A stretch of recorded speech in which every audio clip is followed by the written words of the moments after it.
Hello, and welcome to Dota 2. Oh, wait.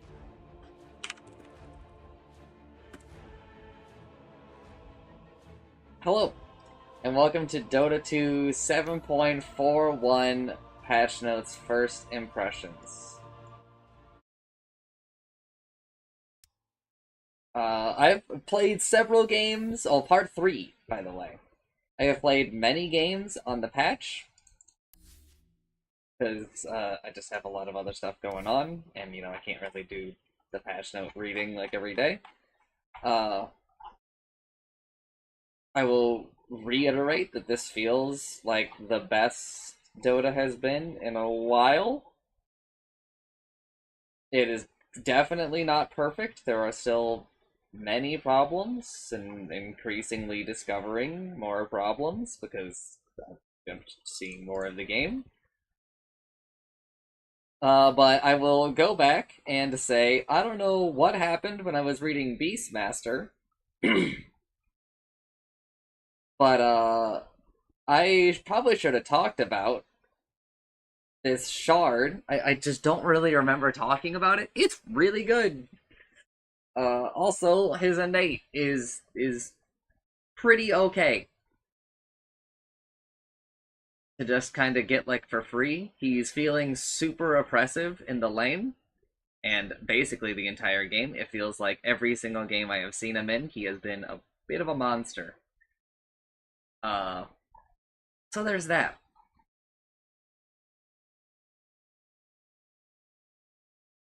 Dawnbreaker also feels like stupid strong right now, as I kind of predicted. So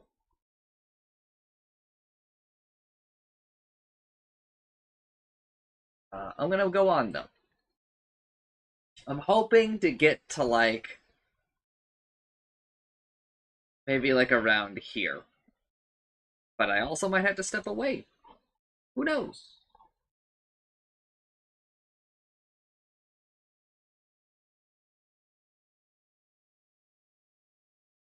After here's where we left off. Doom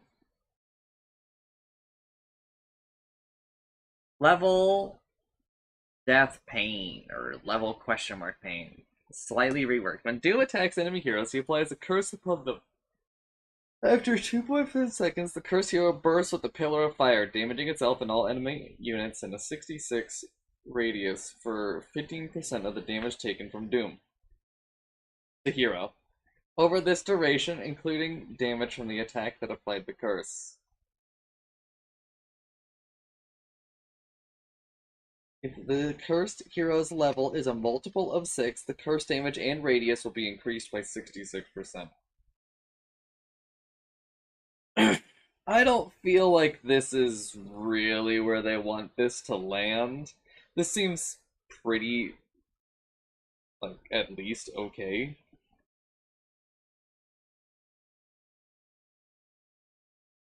There's no cooldown on this, so, like, seems like you can just keep proccing this. I don't know if it will, like, extend the duration so that you get, like, a bigger burst, right? Because obviously over, like, 4 or 5 seconds, you can do more damage than you do over 2 seconds, right? Um, but I kind of wish that we would lean in a little bit more with the leveling part of it because I thought that that was like a neat aspect of Doom before, but maybe I'm one of the only ones that thinks it's cool. Devour. Now the default cascade on learning Devour is the one that grants ability to devour creeps and outcast state. It's the one that Doom currently has. Cooldown decrease from 70 seconds to 66. Yes, a lot of sixes because he's Satan. Now creates a shard, replaces cooldown with 2 charges with 66-second restore time, allows to devour ancient neutral creeps, gain spells, also have a 20% bonus AoE and 40% spell application. The shard's pretty good. Scorched Earth, radius increased by 66, so it's 666, yes, but also that does matter because it means that it hits ranged heroes attacking him. A lot of ranged heroes. Almost every ranged hero. They'll also provides Doom with 7, 8, 9, 10 bonus health regen. Okay, so he's like super back. No longer has a shard. Yeah. Infernal Blade, stun duration increased 5.06 seconds. Doesn't really matter. Doesn't really matter. Doom, damage per second increased from 25, 45, 65 to 25, 45, 66. So plus 1 damage per second at level whatever. Ags now also applies break to affected enemies. Ags no longer increases the damage per second by 15.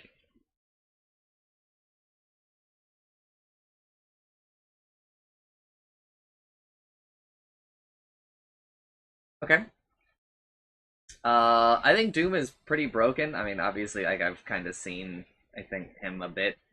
Uh, this all seems like too much at once. I guess check the talents. Maybe the talents rein it in. Level 15, Devour can target ancients with plus 66 damage. That is a lot of damage. Also, it's already gone. Okay. Level 15, Scorched Earth movement speed increase from plus 5 to plus 7. So 2 more movement speed on average is like 7 more movement speed.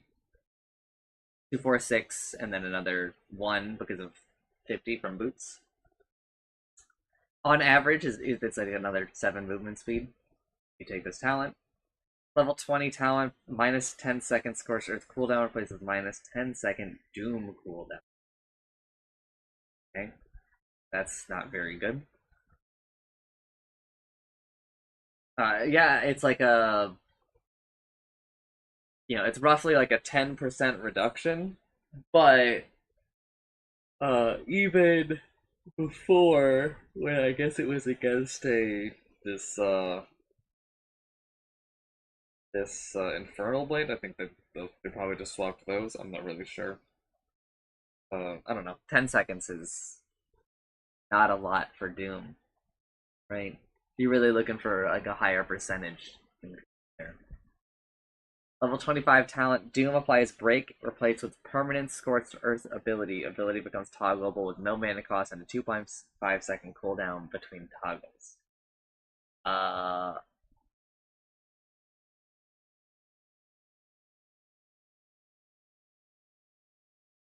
gonna be real with you, permanent Scorched Earth seems pretty broken with everything considered. It getting like this, it's also just permanent 10 more health regen, right? It's also just like a permanent, movement speed increase. It's a permanent increase to your level pain if you get an attack off, right? I feel like Doom applies mute is also good, but it's really, really hard for it to compete with permanent Scorched Earth. Uh,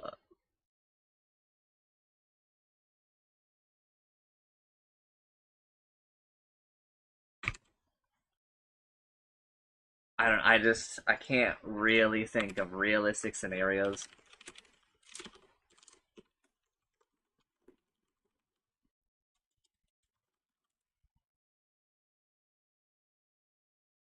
It would be, I think, more understandable if it was like a permanent lesser Scorched Earth, right? Like 25% value or 50 or something, and then you had to activate it for like a burst of the full value.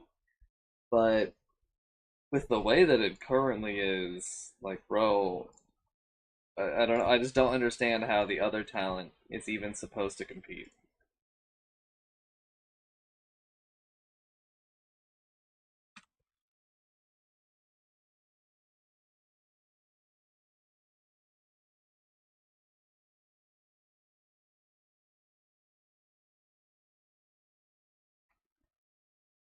Uh,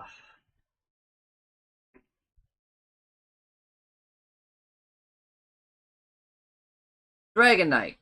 Strength gain decreased by 0.4, movement speed decreased by 5. I think I don't know. Doom seems super broken. I've played against him a little bit, and he seemed like a little strong. He didn't seem as broken as all of the words here kind of make me feel.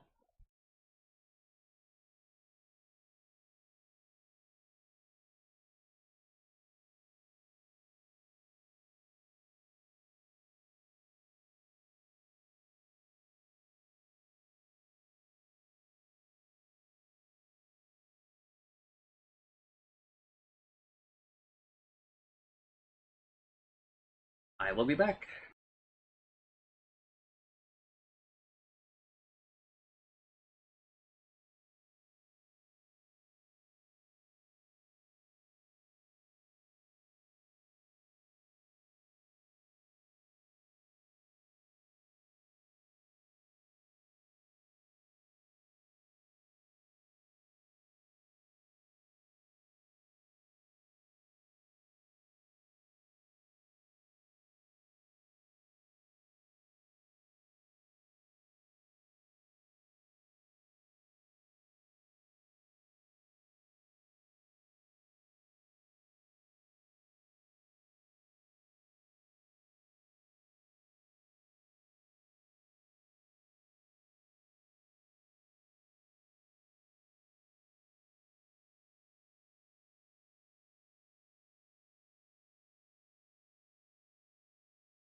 All right, I am back.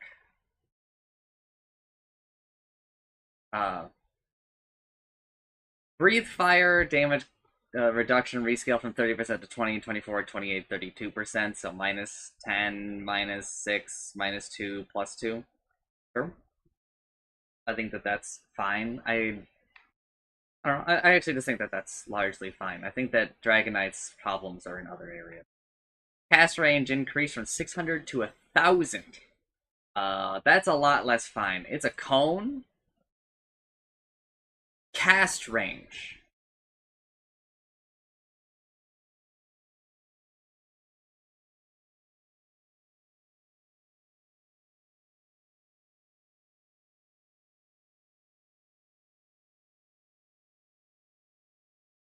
But not effective range. This is something we need to go check.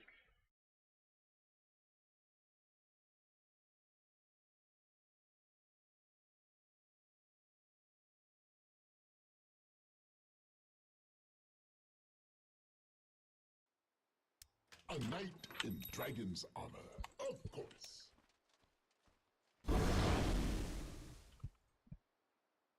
Prepare for battle. I need no steed. That is huge. And then, like, the AoE thing. Who calls the dragon knight?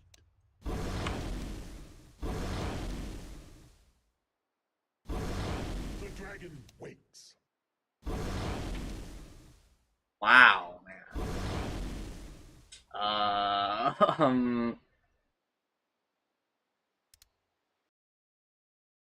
That's super broken. Breathe fires, fix the okay, sure. Dragon Tail no longer has an Elder Dragon cast specific cast range. Now has 25 radius AoE. Okay, I shouldn't have closed Dragon Knight. What do you mean it has a 25 radius AoE by default? A So you're saying that at level 1... Forward. By my blade.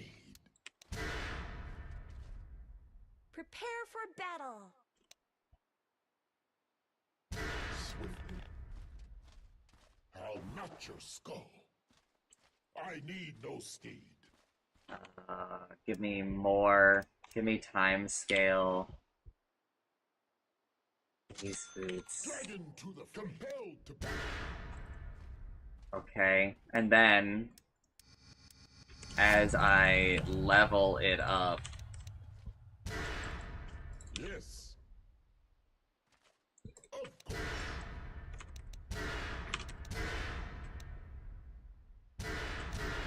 The dragon waits. okay.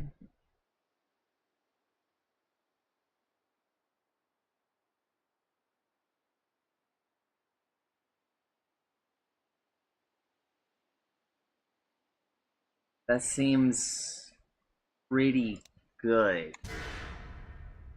It's like he just always has his level 25 talent. I shouldn't have closed that. I should have just looked at the patch notes. Sorry. Worm's Wrath always grants the 10, 20, 30, 40 bonus magic damage on attack. Broken. And 25, 50, 75, 100 area of effect bonus. So I need to do a quick correction. I had a revelation the other day, and I don't remember if it was during a patch notes. The reason why they say area of effect bonus is because not everything in the game is a circle. Sometimes there are cones, or weird lines, or trapezoidal, right, shapes in the game. Some examples of these are Sven Cleave, Dual Breath, Breathe Fire, these things that are, you know, cones or trapezoids and whatnot, so they can't just say radius like I have been saying. So they do need a unified term, and area of effect is good. However, I still maintain that area of effect is the area is my problem, right? But because it isn't 100 to the area, right? And nor is it nor does 100 area of effect bonus actually mean anything, as compared to something like 1.4 strength gain, or damage, or life steal, spell life steal. I think all of these terms function. They describe it accurately, and you know, basically anybody could figure them out. But I think that area of effect bonus is a little bit misleading for anybody who thinks about it for like a little bit more, because it doesn't actually add 100 to the area. It adds 100 to like the radius, or like the way that it's calculated, which is actually like not necessarily, you know, 1-to-1 to area because of how area is calculated, right? Because if I add 1 to the radius, right, that adds a lot more area to a circle than adding 1 to the area, right? It adds like you know, a squared, I can't actually quantify it, because, or it adds like at least double of what it does to the, if you just add to the area. I guess by taking the derivative. Anyway, sorry. I think Wormswrath is super overpowered. I think this hero is maybe broken. I mean, he was already super stupid good, but let's keep reading. Elder Dragon form now evolves per level. The bonuses are cumulative. Green Dragon, level 1, applies a corrosive poison that deals 25 magical damage per second for 3 seconds. Affects buildings. Okay. Red Dragon. Attacks have splash damage that deals 75% of attack damage to all enemies within 275 area range. Does it still have the outer area? Applies corrosive poison to all affected units. Other attack modifiers will affect only the primary target. Level 3 Blue Dragon attacks also apply a Frost debuff, which pierces debuff immunity, and slows attack by 50 and movement by 30%.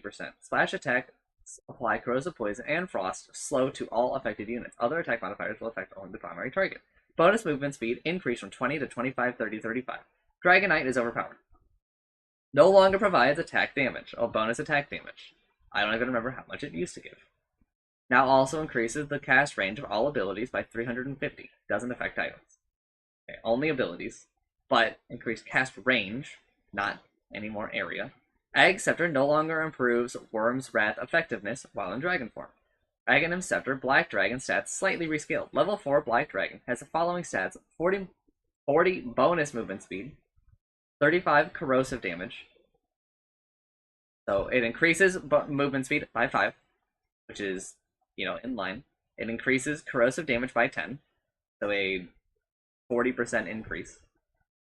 100% splash damage, and a 350 radius. So it's a 25%, or it's a 33% increase, 25% flat increase. 350 splash radius, so that is another 75, which is pretty fucking good. It's also really big. It's a 700 diameter, which is huge, actually.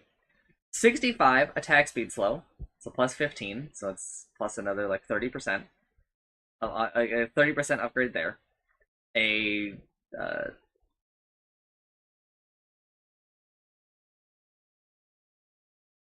This is like a 20, 25 something percent increase. Somewhere around 25%. And also provides 45% movement slow, so it's a 50% increase for the movement slow, which is ginormous. And also provides 20% magic resistance, bonus magic resistance. So that's an infinite increase. This is a new effect, and free pathing. Dragonite, I mean, it has to buy eggs every game. I think eggs is like such a core item. This just does so much.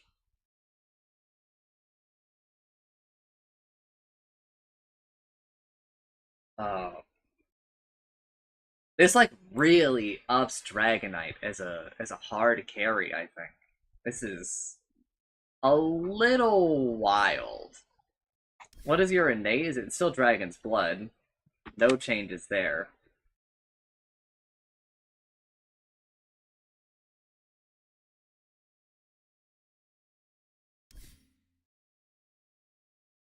Fireball no longer has an Elder Dragon. Specific cast range, damage per second increased by 10, duration decreased by 2. Sure, he seems super broken. Level 20 talent plus 60% breathe fire damage, like cast range place with plus 200 breathe fire damage. 520 damage spell on an 11-second cooldown. On a 9-second cooldown if you take the talent. You should definitely take the talent, I think. Level 25, plus 50% Worm's Wrath effect during Elder Dragon form, replaces with plus 50% Worm's Wrath bonuses. That takes you up to 60 damage, 50.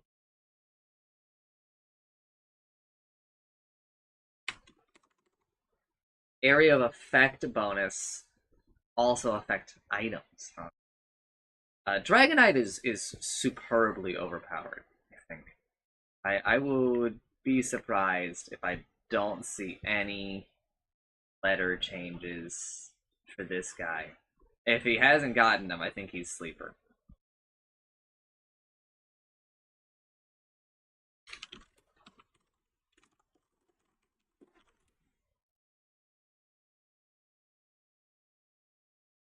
Prow Ranger. Base damage decreased by 2.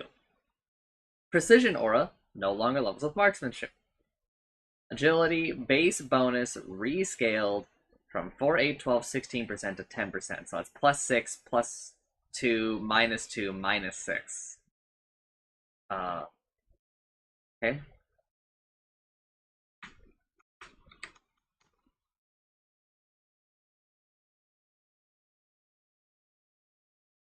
It says that this levels up with Drow.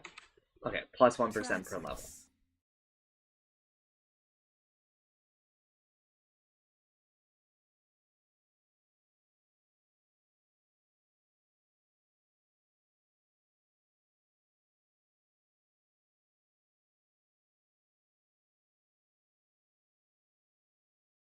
I mean, this...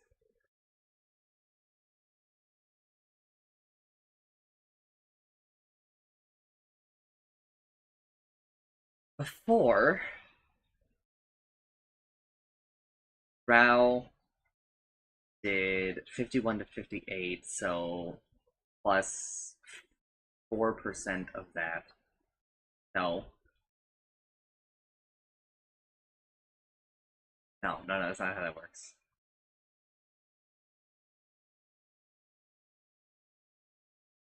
Rao is broken.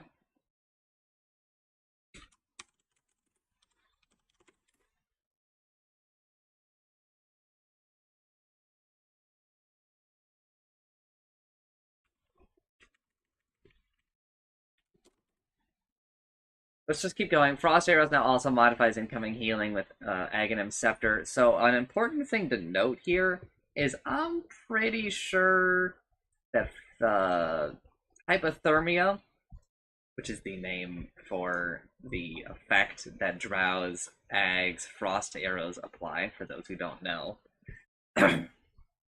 I'm pretty sure used to just slow down regen. Health regen.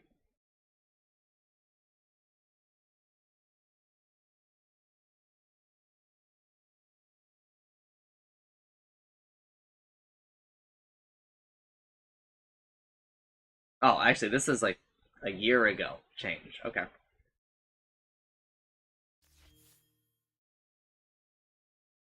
Okay. Uh,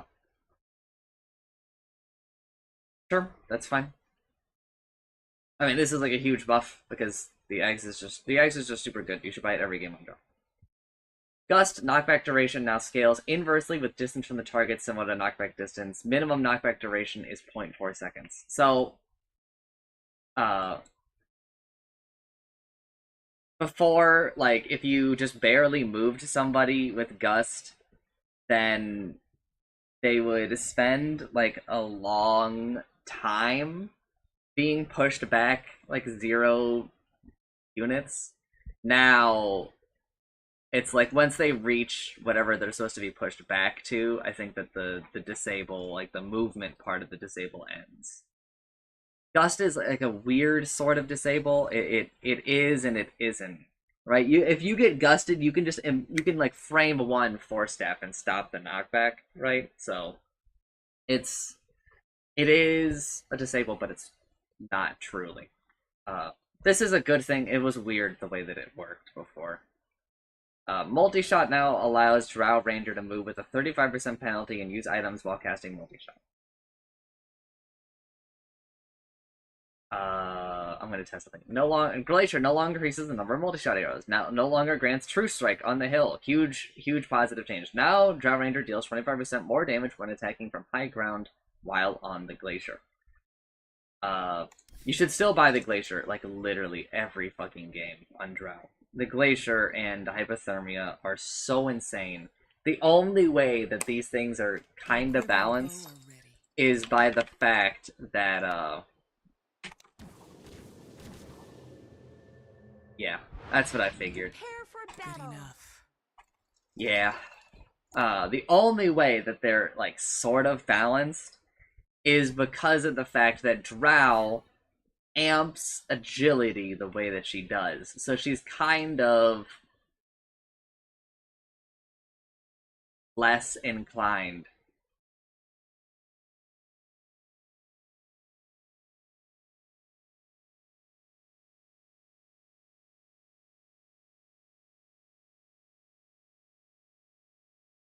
Uh she's kind of not super thrilled to buy these no stat items. Not that Ags is a no stat item, but it's not the kind of item she's super happy to buy, right? 10 agility for 4,000 gold is not great.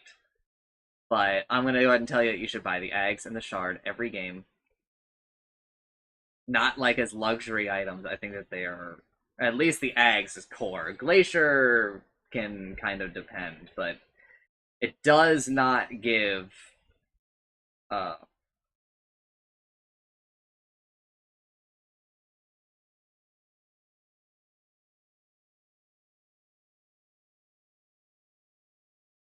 It doesn't give the true strike anymore.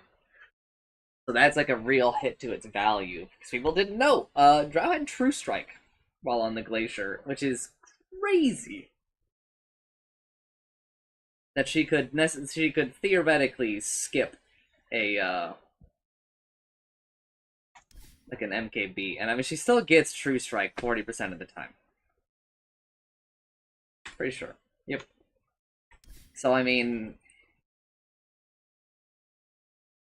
you know, the true strike on Glacier was for the 60% of the time, right? Which also, for those, you know, curious, that also means that MKB, which is in 70% proc rate, right? Where are you? 80%. So between marksmanship and MKB, you have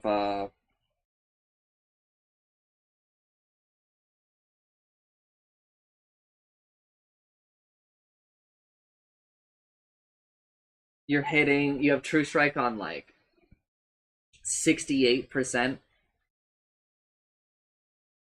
Or no, right? Because you just take, to calculate both of them failing, you take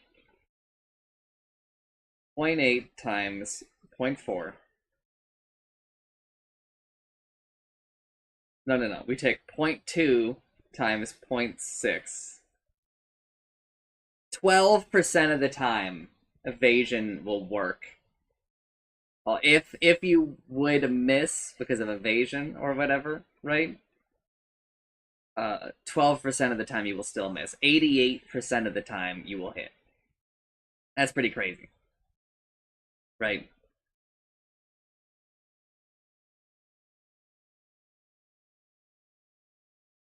Instead of the 100% while you're on the hill. But even then, that 100% just takes you from 88 if you have an MKB to 100, right? So a 12% difference. Assuming, you know, again, when I say that, I am saying because in order for True Strike to do something, the attack still had to have been a miss. So your opponent had to roll evasion or, you know, whatever, like laser blind, right? You have to be blinded by Tinker or something like that. You have to roll that at the same time that you proc it. I'll do like a longer rant on True Strike, I think, because I think True Strike is an effect that is really, really, really overvalued on MKB and undervalued otherwhere in other places.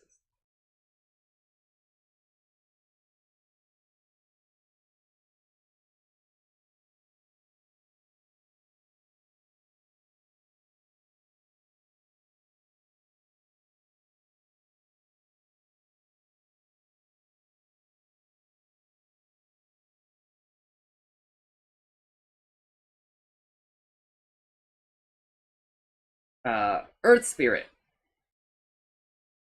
Stone Remnant max charges change from 7 plus 1 per 4 levels up, 4 level ups, to 7 plus 1 per 4 levels. This means bonus charges are gained 1 level earlier, on level 4, 8, 12 instead of 5, 9, 13. Okay. I think that that's fair and valid. Though it's very scary because it's like it's like way better timing for Earth Spirit, I think, in the bigger scheme.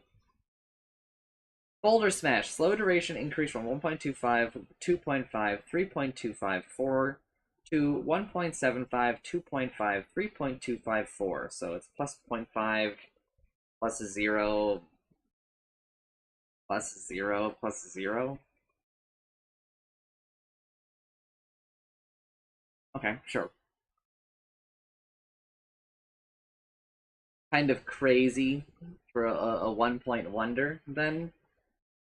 Especially since the spell starts at 100 damage. Geomagnetic Grip, silence duration increased by 0.3, 0.2, 0.10 again. Really just want people to pump points into boulders, or into rolling boulder, I guess. Or is it called rollout? I think it's called rolling boulder. Yeah. I am shaped to a higher order. Magnetized damage per second increased from 4585 125 to 4590 135. So plus 0, plus 5, plus 10. Okay.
I'm not gonna do the calculations, okay?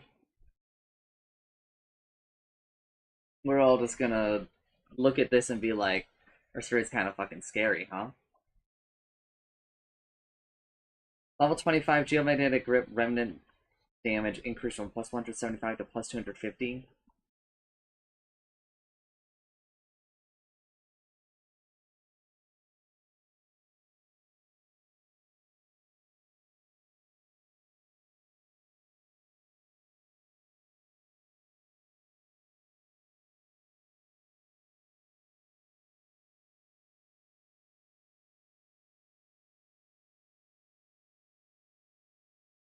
Okay. Yeah, that's like pretty good. I get it, but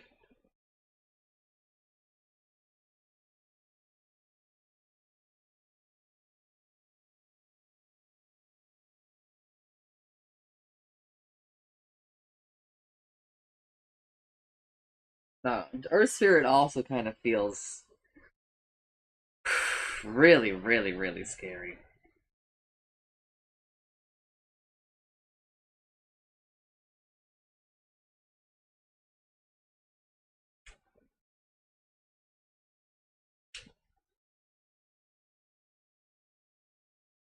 Earth Shaker! Slugger no longer levels with Echo Slam. Damage, creep death change from blah blah blah to blah blah blah. They're about the same. It actually ends up way more, right? But yeah, it's actually just way better. But sure, why not? We all love Earthshaker, right? Damage, hero death changed from 150, 250, 350, 450 to 135 plus 15 per level. This one feels a lot lower. Like you've got to hit level 30 to hit the same value, right? No, no, you don't. You have to hit level 20 to hit the old ending value, and then you've got 150 more theoretically. Like if you kill a hero, it's 600 damage. Wow. I don't know. Earthshaker's broken. Continues to be broken. Fuck this hero. Fissure stun duration increased because why not? 0.2 to all levels. Why not? Aftershock radius increased by 50.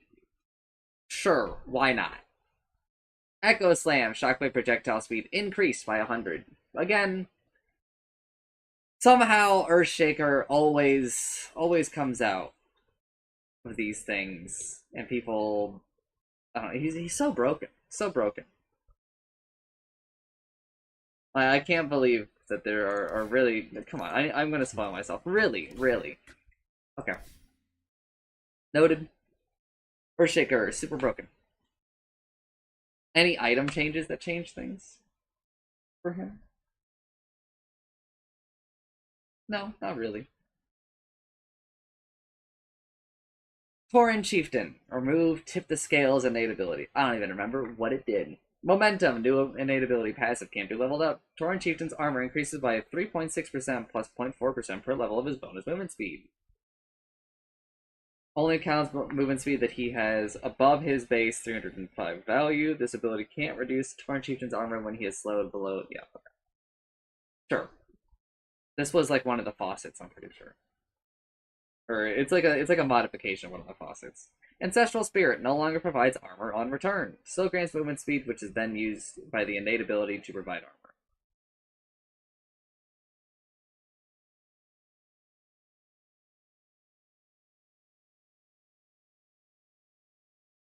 Just off the top of my head, it feels like it probably gives less.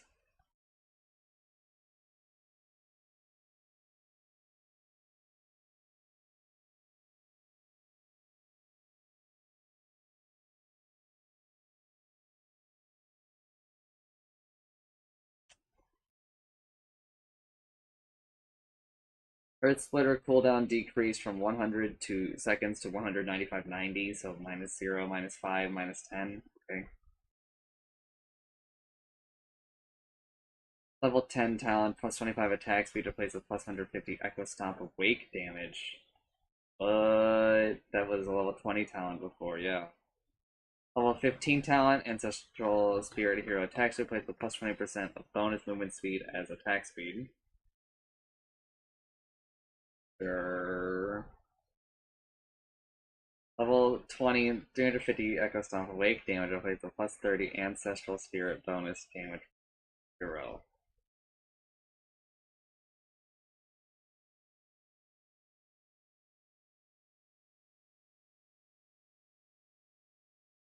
Level 10 is a real fucking choice.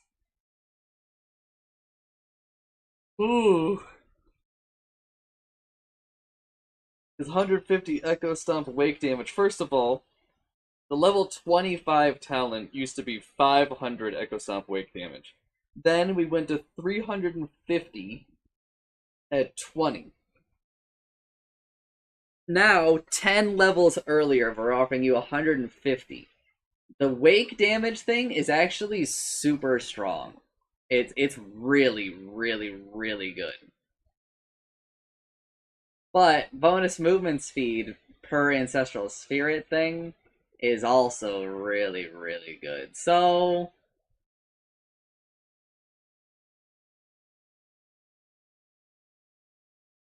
the level 10 is super competitive. Level 15 doesn't look as competitive as, but you have to remember that Echo Stomp damage is both the physical and the magical damage. And once again, the Ancestral Spirit does magic damage, and the hero does the physical. If you don't have the Ancestral Spirit out, then both of them are centered on the hero.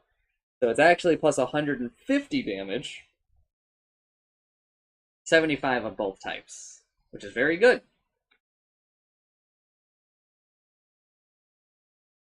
Uh, but I think that this level 15, the bonus movement speed as attack speed is one, a bit more fun, and two, a little bit more versatile. Even a supports attack sometimes. So I think that probably take I don't know, and the ancestral spirit things I think are all pretty good. 150 natural order radius is also a lot. I don't know. His talent tree is pretty fucking broken.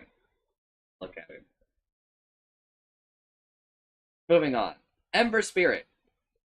Jin. Strength gain increased by 0.2. Okay.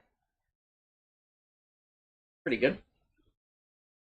Immolation. No longer levels with Fire Remnant. Damage per second changed from 10, 18, 20, 26, 34 to 10 plus 1 per level. Okay. Okay. Radius increased by 25. Sure. Item shard bonus radius decreased from 175 to 150. Total shard radius unchanged with his base radius. Okay. Sure. Okay. Searing Chains, mana cost decreased. This is because Searing Chains is worse now, because you can't take Chain Gang. Chain Gang is gone! Which means that Searing Chains is maybe, like, on par with other spells in the game now, instead of just being supremely broken.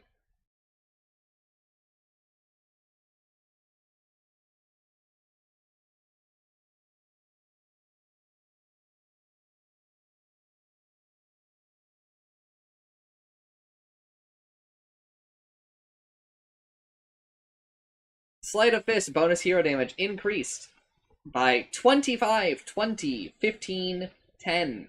Insane change. This number is ludicrous. They're doing this because so everybody is doing the other build, and like basically no one's building around Sleight of Fist, and it is fucking mind blowing.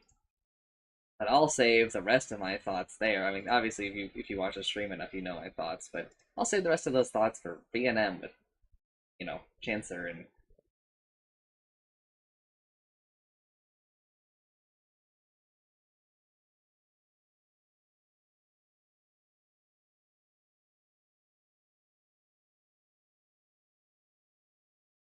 Anyway, Ember Spirit, I don't know, seems still pretty good, but not, you know, nearly as broken as he was like a little bit ago when Chain Gang existed and there was like no stopping him. It felt like Enchantress Rabble Rouser damage increase changed from 4 plus 4% per level up to 4% per level.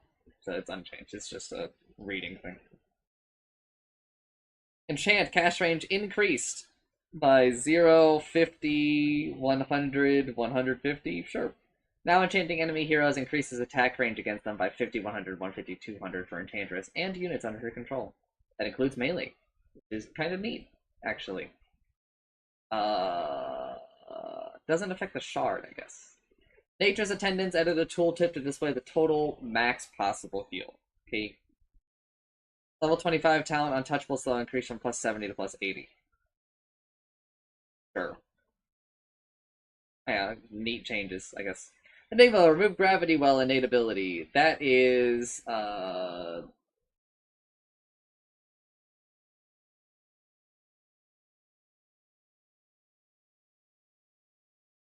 don't know.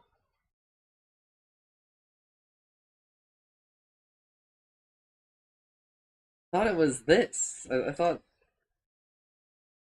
this was what gravity well was. But the way that they've phrased it kind of makes me feel like it isn't. So hold up.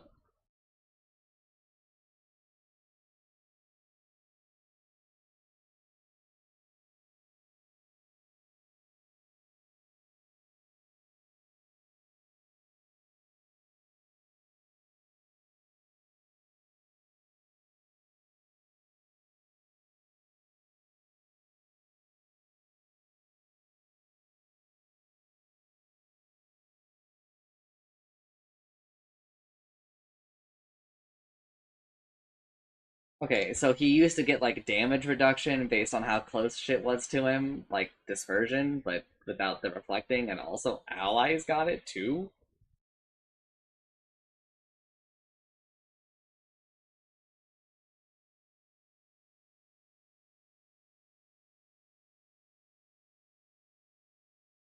Oh, okay, it does not affect Enigma. It affected everybody else though. Okay, I don't know, that seems pretty good, but it was pretty weird. New Event Horizon.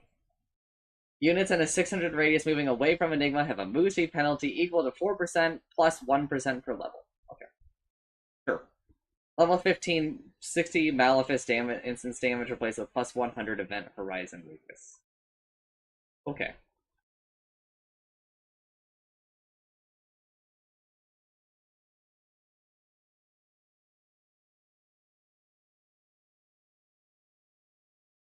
Sure. I, sure. I don't know. That's a pretty big loss, I think. This talent was, I think, sleeper really good. Now I'm like, just take your 250 health. Faceless Void, Distortion Field no longer levels with Chronosphere. This is the thing where projectiles move slower towards him. Now applies to the projectiles targeting Faceless Void or an allied hero within a 1200 radius of him. Max slow distance rescale from 600 around Faceless Void to 500 around the targeted hero. And enemy attack projectile speed rescale from 35, 40, 45, 50 to 40%. So it's plus 5, plus 0, minus 5, minus 10. Time Walk. Ag Scepter now also provides reverse Time Walk sub ability. Aghanim Scepter Time Walk attacks will no longer miss if reverse Time Walk is used too quickly after Time Walk. No longer upgraded with Aghanim Shard. Aghanim Shard used to be the reverse time. Time Dilation. Duration no longer counts down while under the effect of Chronosphere. Now upgraded with Aghanim Shard. Increases attack/movement slow per cooldown by 5 and 5%. So 5 attack speed slow and movement slow. Provides Faceless Void with bonus movement and attack speed by the same values per each enemy cooldown extended. The bonus degrades over the duration of the buff. 9, 10, 11, 12 attack speed plus the same value per affected cooldown. 9, 10, 11, 12 movement speed plus the same value per affected cooldown. This shard is pretty fucking good. This buff also doesn't count down under the effect of Chronosphere. This shard is really, really good. Chronosphere is now the default ultimate ability. Goodbye, Time Zone. Level 15 talent, plus 8% time dilation slow per cooldown, replaced with plus 125 time walk range. That is a balanced talent choice there.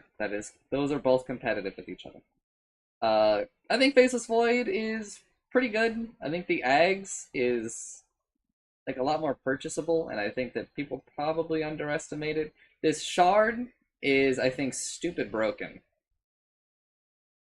Because basically just applying time dilation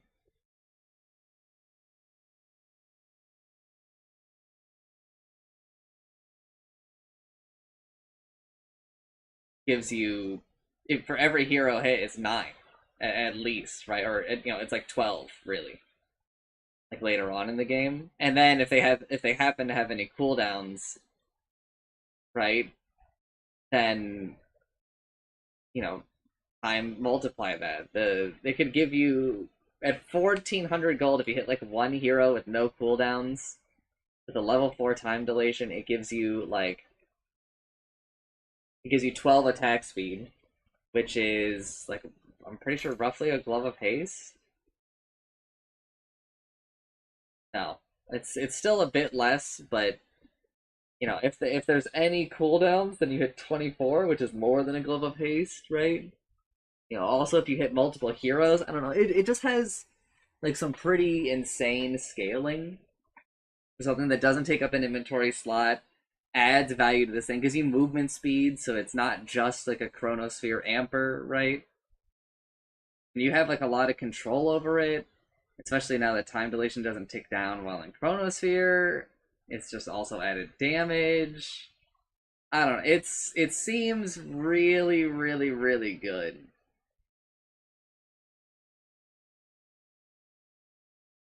Grimstroke, Ink Trail, now also applied when an enemy hero is affected by any of Grimstroke's abilities. Now also applies by attacks from Grimstroke's illusions, including Dark Portrait. Grimstroke now takes 5% plus 0.5% per level less damage from enemies affected by Ink Trail. Pretty good. Stroke of Fate can now be put on alt cast to send the stroke straight. Okay. Really good. But obviously I think a lot of people are going to say he missed out because he lost a second Stroke of Fate trail / he loses the stupid Inkswell one. But I think he's looking pretty good, especially because I think the Dagon change is really suited towards him. I think that,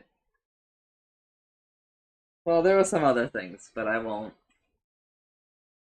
get into them here. But also this Ink Trail stuff is a little neat, so Gyrocopter, base movement speed decreased by 5. Remove chop shop innate ability. This is where Gyro could disassemble more items.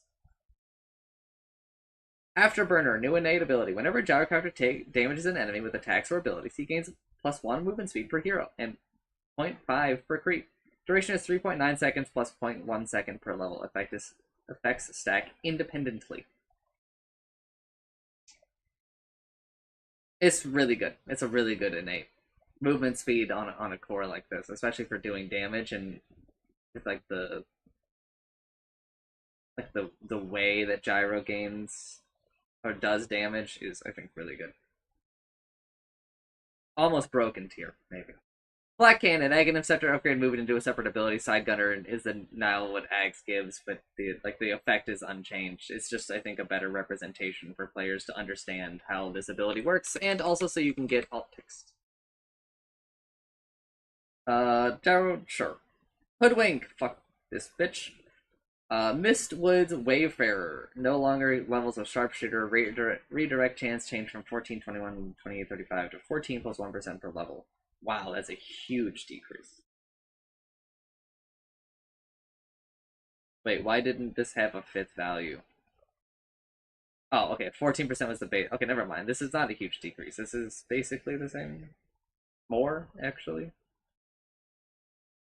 14 plus 18, or 15 plus 18, I guess. I guess 15 plus 17, 32. So has to get a couple more levels to get the same value that they would at max. But then they have, more value they can get. Acorn Shot cast range rescaled from Hoodwink's attack range plus 100 to 600, 700, 725, 750. As a result, the cast range is increased from 675 to 675, 700, 725, 750. But you can't increase it further with like a Hurricane Pike or a Hydra's Breath. Is kind of the idea here. It's like a static thing, but you can increase it with like an Aether Lens. It's just that,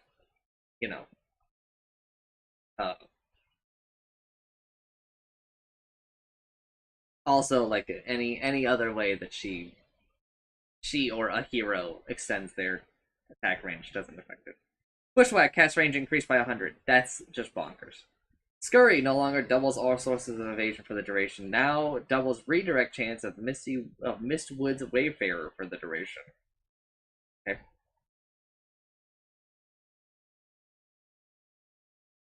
Also, Hoodwink has lost the attack range increase on Scurry faucets, so that also impacts his Acorn Shot shit. Sharpshooter now treats creep heroes as creeps. The projectile flies through creeps, dealing them damage for half value, but still applying the slow and break at full force and duration. Since Spiritbearer is considered a true hero, the projectile will stop on impact with it. Yep. Okay. I think that's fine. Talents, level 10 talent, health increase from 150 to 175. Really good. Level 10 talent is super competitive, both of them. Level 15, +1 Acorn Shot balance, replace with +10 agility. This is the we wanted a placeholder talent. Level 20 talent from -3 armor corruption, replaced with +2 Acorn Shot bounces. That's really, really good. But level 20, you should just always take this. Acorn Shot bounces, and level 25 kind of depends, but I don't know. This level 20 Sharpshooter provides vision while charging is not super competitive. It is, I mean, vision is good. Vision is good, but 2 Acorn Shot bounces is a lot of damage. And it's hard to pass up that kind of damage value. Huskar, intelligence gain decreased from 1.5 to 0. That's actually pretty bad for him in most cases. Base movement speed decreased from 295 to 290. Also pretty bad for him. Inner fire damage increased by 5, 10, 15, 20. Knockback duration now scales on that. Okay, it's similar to the drought thing. Enemies which are 375 units or farther now receive a flat knockback of 25 units, no longer upgraded with Aghanim Shard. Okay. Burning Sphere, health cost change from 4% of current health to 2% of max health. Huskar can use this ability even if he has less health than the health cost requires. Okay, but it's not lethal. Now also burns enemies for 0.5% of their max health. Wow. Okay, so he got a little bit of that faucet. Berserker's Blood now occurs with Aghanim Shard, can be activated for a health cost. Applies. Okay, so it's cauterized, but like a little bit worse, I think.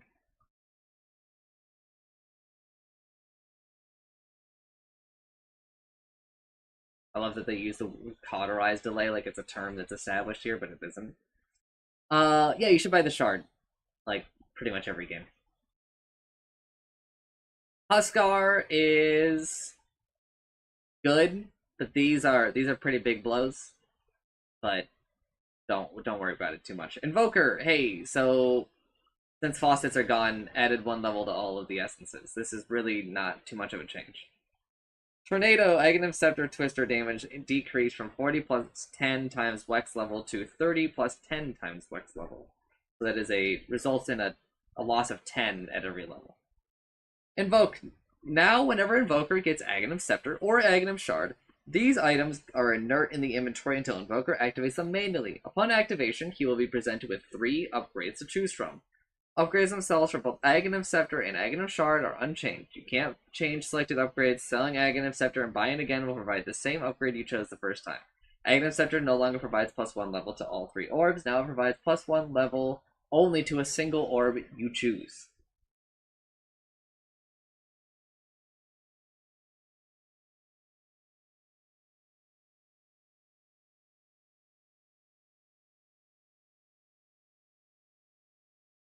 This is, I kind of feel like we were obviously going with this, but it's a little annoying because I mean, like everyone's gonna choose Cataclysm, which means that Cataclysm is in more games, which is really, really, really, really, really, really, really annoying. I'm desperately hoping that we change more things with Invoker in the future, but this is a lot to change at once, just by removing the faucets. So I understand.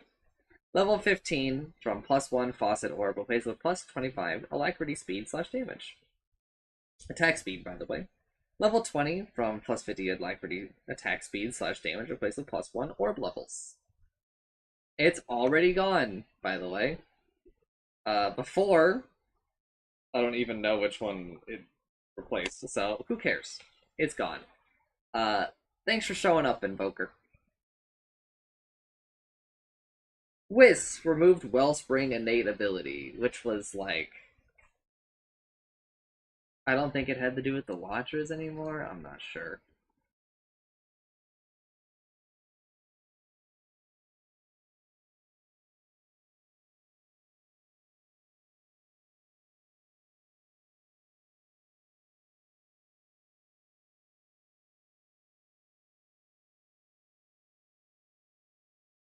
Equilibrium, new innate ability.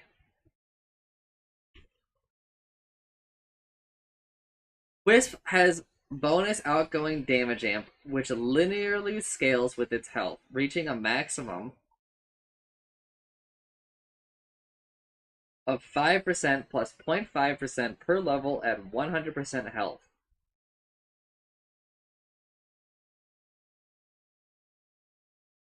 At the same time, Wisp has health restoration and healing amplification, which also linearly scales with its health, but reaches a maximum of 5% plus 0.5% per level at 0 health.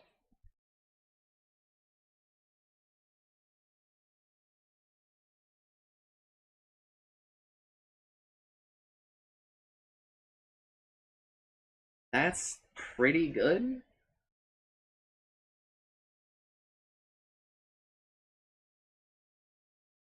Wow, man, that is really annoying, actually. For the lane, especially.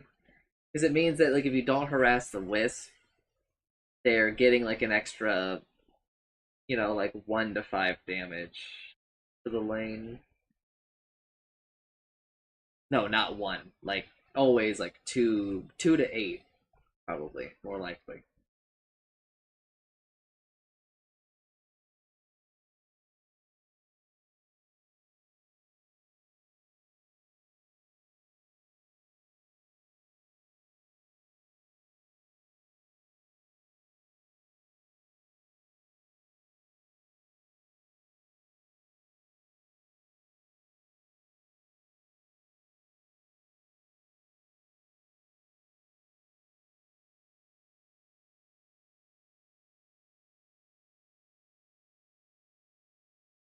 Overcharge now also provides 35, 60, 85, 110 attack speed, and 8, 10, 12, 14 sensible amp to Wisp and any tethered allies. I think Wisp is like a little broken.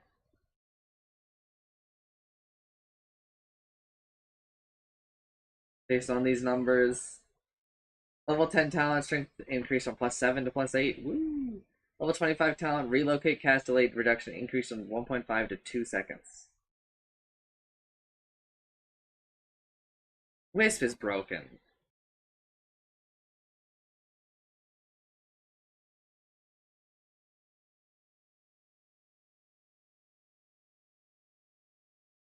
He's broken.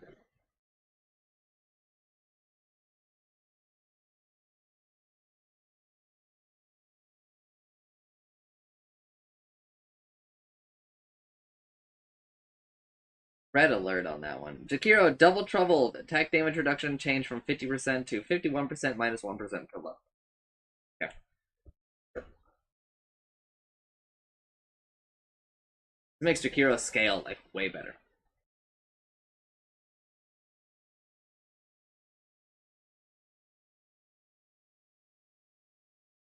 Liquid Fire and Liquid Frost now have a 20 mana cost, but the Shard reduces the mana cost. In addition, now also reduces the mana cost to 0.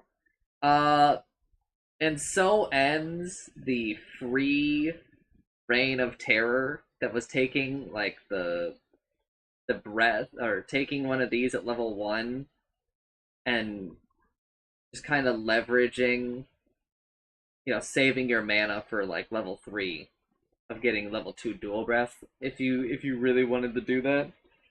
This ends that idea. I mean, you should still, it ends the pure value of it, right? And it ends the pure value of like Liquid Frost and Liquid Fire. They're still really good. You still get a ton of value out of these spells, right? But you don't get the, what I might even dare say is like near infinite value that they used to give, which is probably good, but I'd like to see this maybe revisited.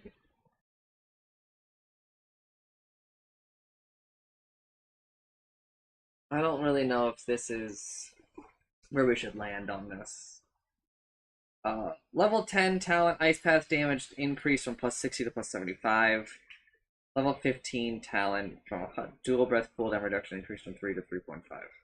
Okay, but you still always take the attack range. It's just too good. And I would still probably take the Liquid Fire attack speed still. Because I think that a lot of Jakiro's value is his ability to help you kill towers. Juggernaut removed the duelist innate ability, which is where Juggernaut did like 4% more damage to heroes that were facing him, or whatever. He did more damage to their front. Blade Form, new innate ability. Juggernaut receives a stack of Blade Form every 2 seconds that he does not take damage. Each stack grants 2.5% plus 0.05% per level, base agility bonus, and 1% movement bonus, and there is a maximum of 10 stacks. Stacks fade after 2 seconds upon taking any damage. Okay, so Blade Form got hit with like a little bit of a nerf and a little bit of a buff. It got like reworked a little bit number-wise, but the idea is basically the same. When Juggernaut doesn't take damage, he does more. He gets more movement speed and he gets more agility, which is pretty strong for him, but is probably like for a portion of the game, Duelist was better. But I think overall, Blade Form is stronger. So I would consider this overall a Juggernaut buff. Blade Fury, no longer upgraded with Aghanim Shard. Okay. Healing Ward, now upgraded with Aghanim Shard. Increases the healing by 1.5% and hits to destroy by 1. Juggernaut is somebody's favorite hero at Valve. Level 10 talent from plus 4% duelist damage, replaced with -1 second Blade Form stack gain interval. Okay. If a talent says Healing Word, you take the Healing Word talent. It's still true. Level 15 from plus 1% Healing Word heal, replaced with -15 second Omni Slash cooldown. Yeah, take that one.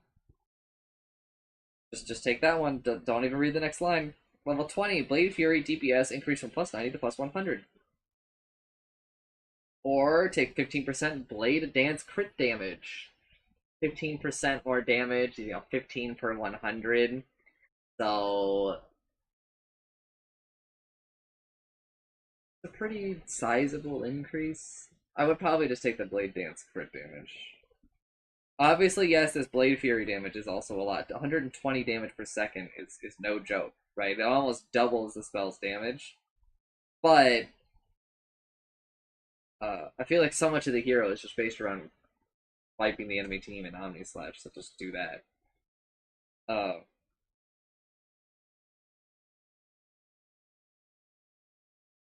Level 20 plus a healing ward of one more hit to kill, replace with plus 15% blade dance crit damage. Yeah, take those things. Juggernaut's broken. He's a little bit less broken than before, just because he actually has to buy this healing ward thing, and most people are not gonna buy it, but you should buy it every single game. It's really, really, really good. Keeper of the Light.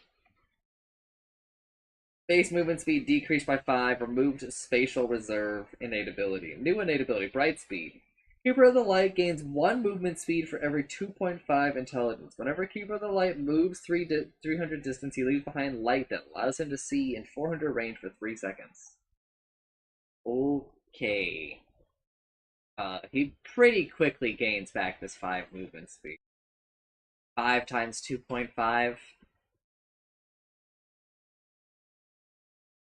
is 12.5, so he just has it at the start of the game already.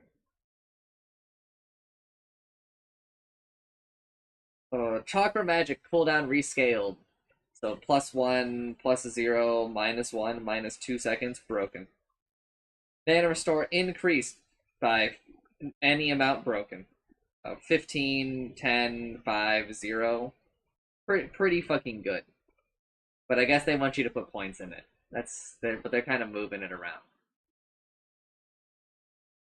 Blinding Light cast range increased by 100, 75, 50, 25. Sure. Knockback distance, the drought. Spirit form no longer gains bonus movement speed percentage. Now increases movement speed bonus of bright speed by 50% while active.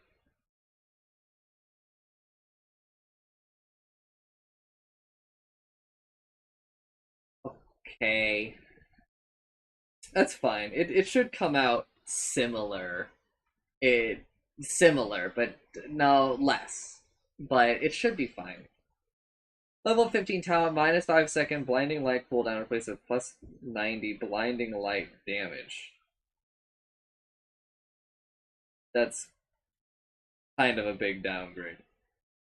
Level 15 talent from -2 second chakra magic cooldown, which they just get at level, the level blah blah blah is that without it. With the +30% spirit form bright speed bonus. Okay. Sure. I would probably take the movement speed. Level 20 talent, +200 chakra magic mana replaced with 10% solar bind magic resistance reduction. I would I would take the spirit form duration, like every single game. Oh, level 20 talent from +10% spirit form movement speed bonus replaced with +15 second spirit form duration. Take the spirit form duration. It's just so good. A little scary on the coddle front. Kez, bonus movement speed decreased by 5. Base attack speed decreased by 10. Okay. I'm gonna read this and then I'm gonna, synthesize it for you.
the skill like cap for Kez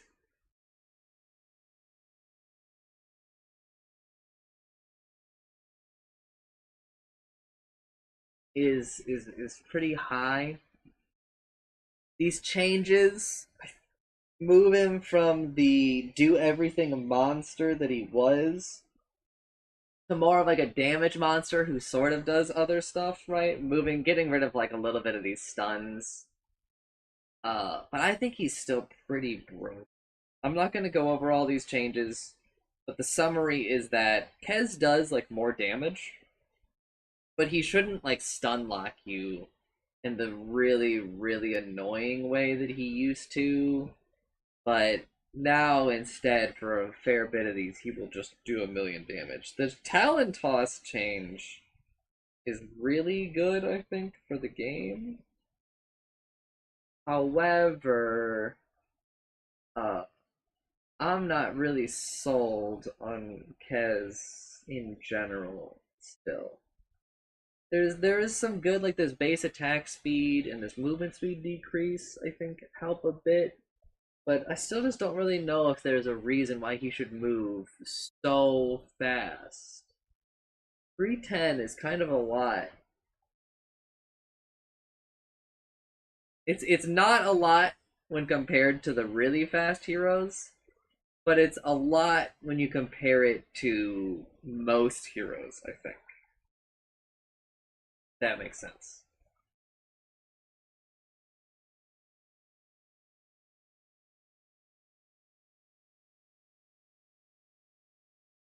Anyway,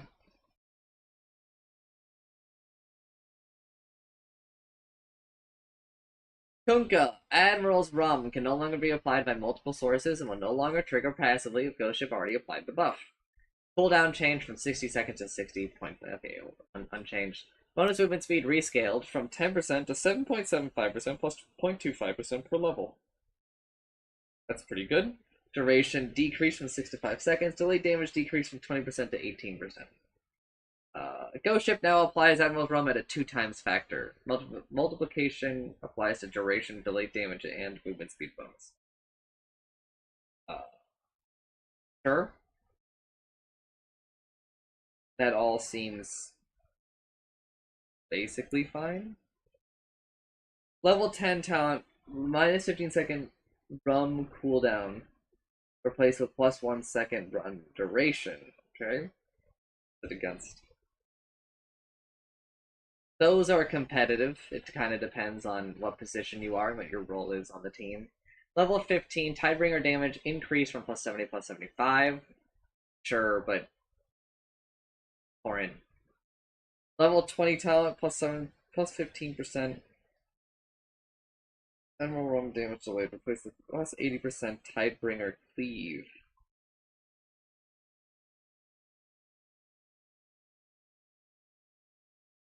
That's pretty good. And level 25, 130% Tidebringer cleave replaced with Tidebringer ignores 25% armor.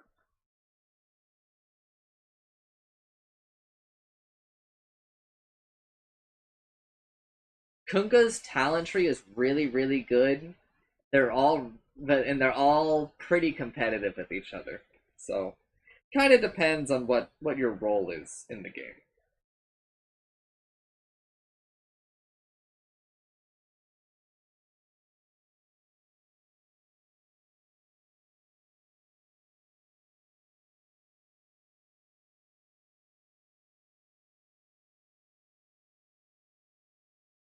All right, Largo. Encore bonus duration changed from 10 plus 1% per level to 9% to whatever. Catchy Lick now can lick runes to pull them. Rune licking refunds spent mana. Health regeneration decreased from 10 seconds to 8 seconds. Bonus health regen is now also provided if the target is killed by Catchy Lick. Kind of crazy.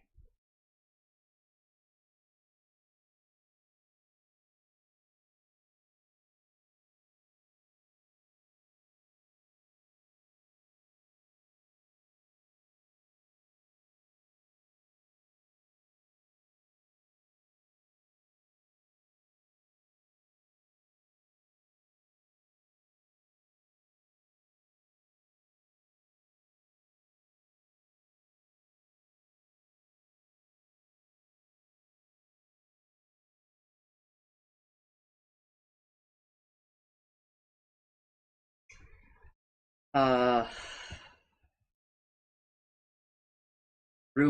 loves stealing this spell so much, and they just made it like even better for him. Amphibian Rhapsody. Aghanim Scepter no longer adds a damage to double strumming. Blue Bullberry Blitz now also deals 20, 30, 40 magical damage by default. Okay. Now upgrade with Aghanim Scepter. Increases the magic damage by 6, 12, 18 per group and sec when the song is used in double strumming. Move speed decreased. Hot Feet Hustle. Move speed decreased by 0 to 4. Slow resistance decreased by 0, 5, 10. Okay. Yeah, I mean, I think Hot Feet Hustle is too. I think honestly, I think the Ags is just too good. I would love to see a lot of changes.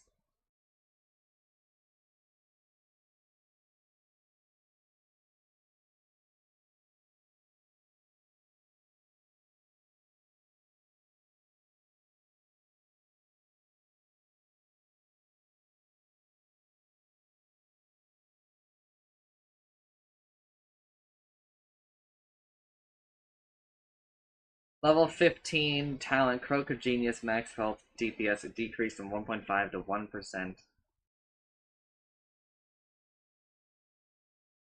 Level 25 Amphibian Rhapsody song effects decreased from plus 35% to plus 30%.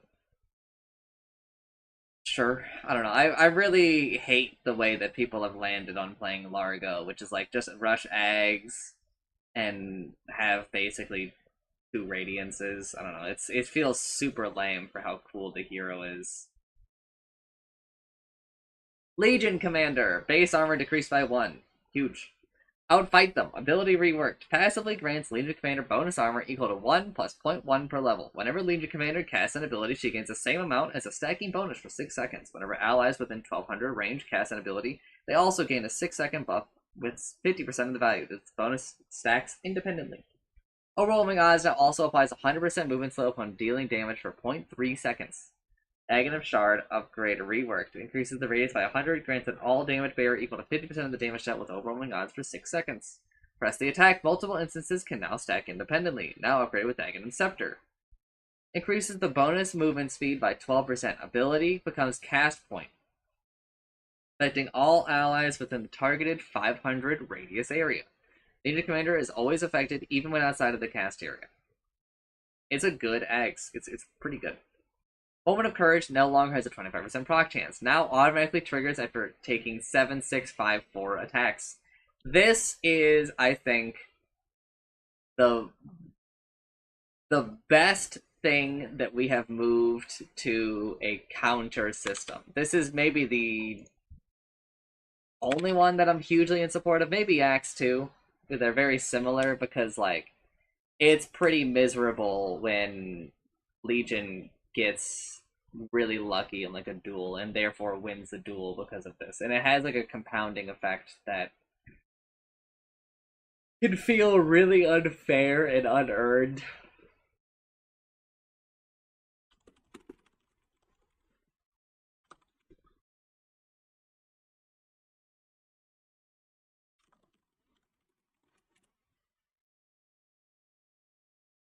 Will not activate unless Legion Commander is both attacking and being attacked. Until this requirement is met, the prepared state is kept indefinitely.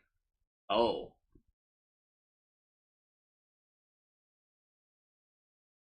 That means you can prime it. But I mean, it's still like whatever. It's really annoying. But they should probably change this. Cooldown decrease from 1.7, 1.4, 1.1, 0.8 to 0.3 seconds. Okay, I think that that's also probably fair.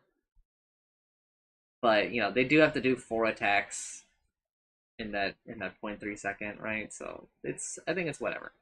Duel. Legion Commander can now use any abilities during duels. So that means press the attack and rolling odds. It makes it a bit more accessible and it removes some of the awkwardness of using these abilities. Legion Commander will stop attacking as normal during cast animations. Oh, okay. So there's a reward for still interacting with like the weird pacing. Items can't be used. No longer upgraded with Aghanim Shard. Aghanim Scepter upgrade reworked. When Legion Commander wins a duel, press the attack is automatically triggered around her. Yes, I think that this is all pretty neat, though. I think that Legion is a way more fun and balanced hero as a result of these changes. Level 10 talent, plus 12% press the attack, movement speed, replace a plus 1 outfight them armor. Level 20, plus 8% moment of courage, proc chance with a minus 1 moment of courage attacks to trigger. This is really, really good. Every 3 attacks is really low. So, I think you should probably always take it. Level 20, from 300 press the attack AoE, replace with plus 1 second dual duration, is also very competitive.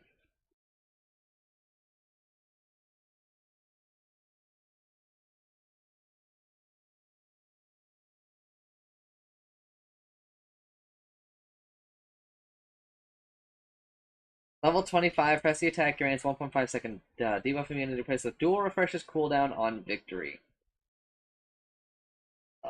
Yeah, I mean, like, everyone's gonna take that one. It's what people have been saying her ags should be for, like, ever. Back before she had an Aghanims, everyone, I feel like, was saying, oh, it should just, like, refresh the cooldown if, like, you win the duel. Basically, people want Legion to be even more like Axe, I guess.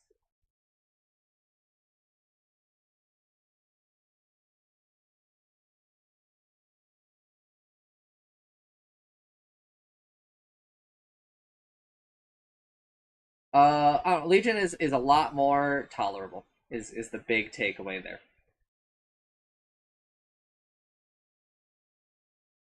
Leshrac, Diabolic Edict duration improved from 10 seconds to 8 seconds. Number of explosions is unchanged. Explosion interval decreased. Yeah, I wouldn't say it's improved. I would say changed because sometimes like you do want the longer duration for reasons, but whatever. Lich base mana regen. Lich has mana regen. Decreased from 0.75 to -1. Intelligence gain decreased from 3.8 to 3.4. Remove death charge innate ability. Sacrifices the new innate. Lich can instantly kill an allied creep to gain mana relative to its current health and earn experience bounty for it. Health to mana 42% plus 3% per level. Experience bounty 69 plus 6 nice per level percent per cast range 700 no mana cost. Cooldown 120 seconds. This ability starts on an extended cooldown with no charges, making the first cast possible only at 2 minutes mark. Sacrifice creep counts as denies, providing experience to enemy heroes. Lich's experience gain is independent from experience enemies gain. Well, experience, yeah. So like even if you eat the creep next to an enemy, Lich will always gain the same amount of XP from it. This is to explain that. Level 20 talent. From 4-second frost shield duration replaced with 2 frost shield charges. Level 25 talent from plus 100 chain frost incremental damage replaced with chain frost unlimited bounces. Some of these changes are because the innates are gone. Because the faucets are gone. Like that's why we can have unlimited bounces again, because we don't have a faucet that has to do with increasing bounces. Level 25 is once again hotly competitive. The 100 incremental damage was good if you were uh, the more bounces talent or faucet, but now I think that there's just like a lot more choice here. I think it's good that Lich has regen again and doesn't just have like literally unlimited mana, but has sort of still unlimited mana in the lane. By the way, because Sacrifice is back. Sacrifice I think is good. I think it's fun design. I think it's cool. The only thing that really sucks about it is like this experience drain that you put out on like the enemy, but I think that we can figure it out. I think I probably said when we got rid of it that it was hard, or that I understand why we didn't, but after some time away, we can do it.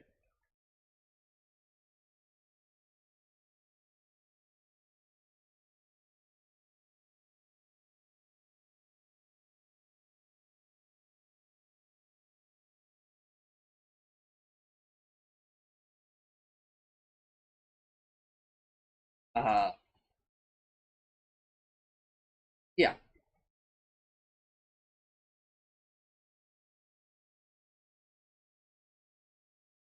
Okay, honestly, I'm kind of cruising.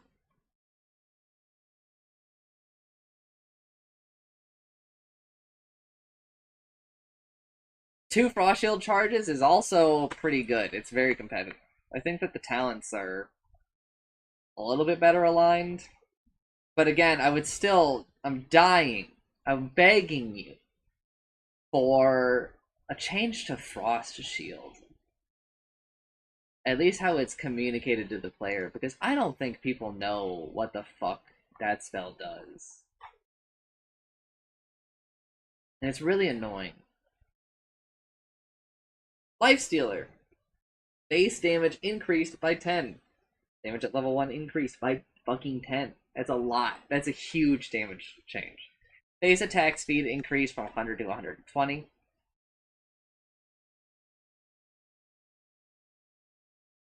That's also a lot. Base movement speed increased by 5. What is going on?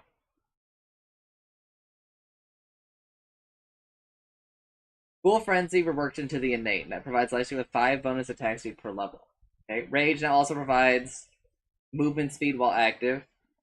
Again. Open wounds mana cost decreased to what it almost all of these are reverts, dude. Max slow increased to 50%, which is a revert, by the way. Beast is now a basic ability heal from targets max health rescaled. I'm not reading all these numbers. That's just too much. Also, they got rid of the letting you deny from earlier health. Max health per hero kill increase from 10 to 10, 15, 20, 25 is not retroactive, so if you want, you have to actually invest. Infest can now be cast on Ancient Creeps by default.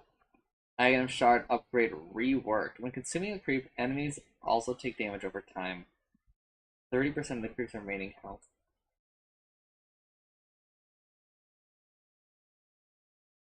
Damage duration 3 seconds. Has no effect when bursting out of enemy heroes. Okay. This is considerably worse, I think. Because I'm pretty sure that it applied like an open wounds in the area or something.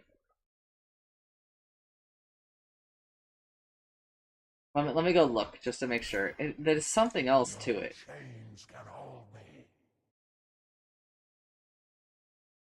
No, okay.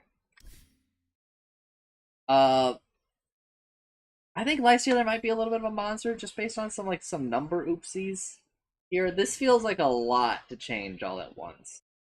Level 10 talent plus 3 Ghoul Frenzy movement speed replace a plus 20 movement speed. That's huge. You should always take that over 4 attributes. 4 attributes is fucking nothing. Level 15 talent from plus 50% open wind slow, which just got added to the ability, so he gets that talent every game now. Replaced with 50 attack speed on open wounds target. Yeah, that's really good. I think you should take that one. 50 Ghoul Frenzy attack speed, which is the one you used to take every single game. Replaced with 175 infest damage.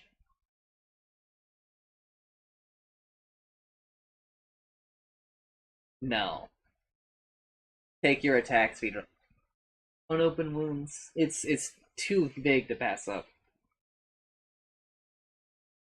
Level 20 talent infest target movement speed / health decrease from plus 15% to plus 12%. This is a competitive talent at level 20. I don't know. Lifestealer seems pretty good.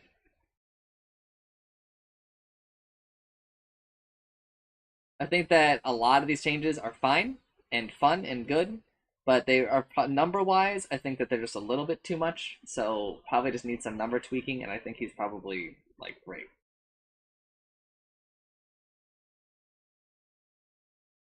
And it looks like we've already gotten some of those. So I don't know. Seems sick. Love it. Lena, remove combustion and innate ability. I mean, really, just some. Let me go take a look. Yeah, and then they decrease the base damage by a little bit too. Yeah, I think that that's probably fine.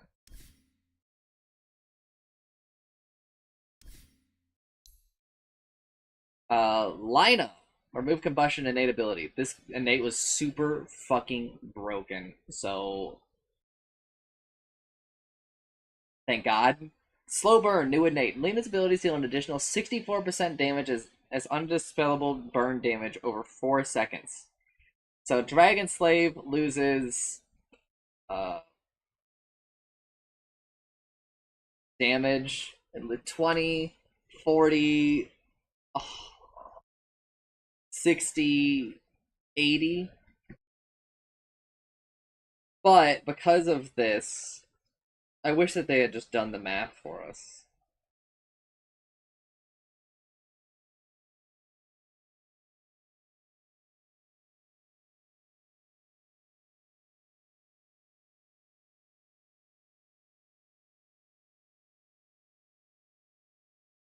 Like, but I'm pretty sure, number wise, every ability that Lena has just does more damage now.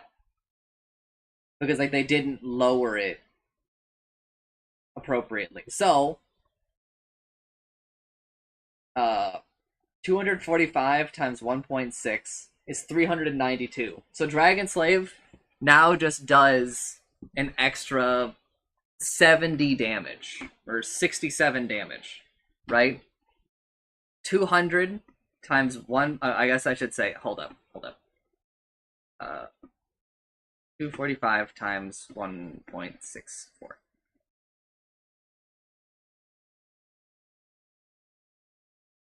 Does an extra 80 damage, actually, at level 4. I guess we should look at 65 times 1.64. Yeah, all of every level of every ability, I think, just does more damage. So Light Strike Array lost 60 damage, which is really like nothing. But also, Light Strike Array now just does 328 damage total. If you know, factor in the 4-second wait, which is really easy to factor in, especially for Dragon Light Strike Array, because stuns for 2.4 of those seconds. Laguna Blade damage decreased. I'm just gonna do again. I'm just doing the calculations for the max level. Laguna Blade just gains 230 damage.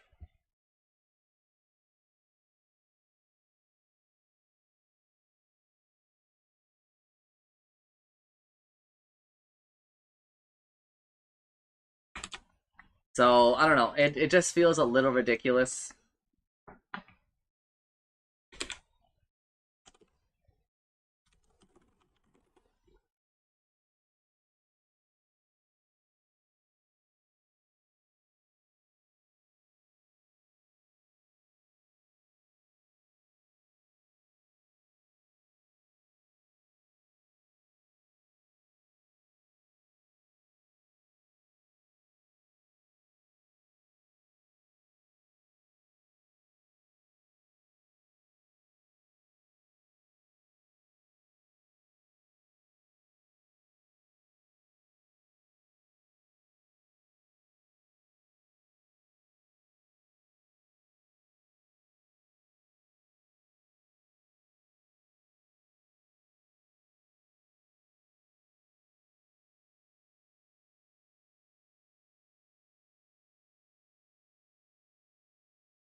Doing a little math on the back end.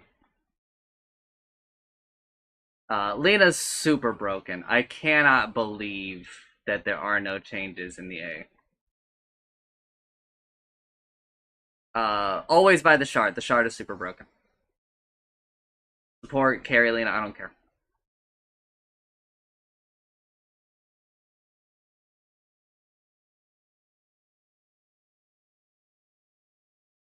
Level 15 talent, light strike and right damage decreased by 40. Listen, I think you should fire a soul max, no matter what kind of Lena you are. Level 25 talent, 150% target on affected by spells. Replace the 150% attack crit on targets affected by slow burn. Level 25, plus 60% combustion overheat damage. Replace a plus 1 second slow burn duration. This increases the additional damage from 64% to 80%.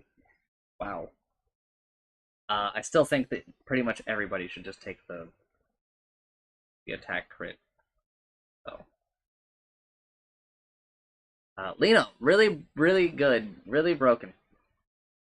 Lion! To hell and back, ability reworked. Killing or assisting in a hero co-provides Lion with 20% debuff duration while that hero is dead. Whenever Lion respawns or resurrects, he gains plus 20% spell amplification for 90 seconds or until he gets a kill or an assist.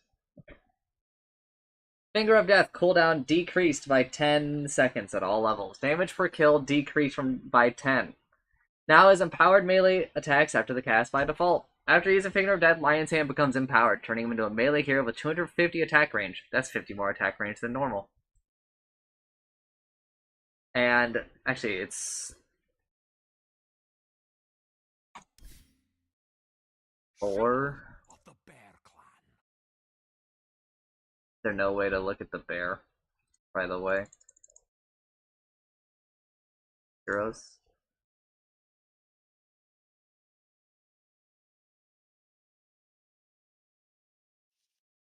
There's no way to look at the bear. My spirit is hungry. Okay. Give me a different melee hero then. It's 100 more attack range than normal melee. Okay? And 30 bonus movement speed. Crazy. These melee attacks have 25% cleave and deal 20, 30, 40 bonus damage, which increases with each Finger of Death kill. Enemy heroes that die within 3 seconds after getting hit with these melee attacks, or from them, also provide bonus per kill damage. Melee form duration 20 seconds. So, I actually need to go verify something. I do think that it just said it doesn't cleave anymore, though. No, it still cleaves, right? Hell hath no fury like me. Ability can be toggled with right click to disable the melee form. Cleave area is a cone with 150 width that increases up to 350 at 650 distance. Okay, first, he does. Okay, if I do this, you do still move faster if you decide not to be melee. Oh my god! By my horns, you'll not live to see the dawn.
Egg Scepter also increases melee cleave from 25 to 50% and duration from 20 to 30 seconds. Egg Scepter no longer decreases the cooldown. Well, I mean, yeah, you just decrease the cooldown. Verily. as you decide to now. Oh, yes.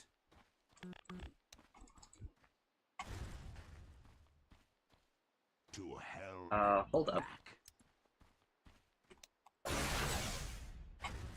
Hell's fury. Your middle tower is under attack. Oh, hell yes.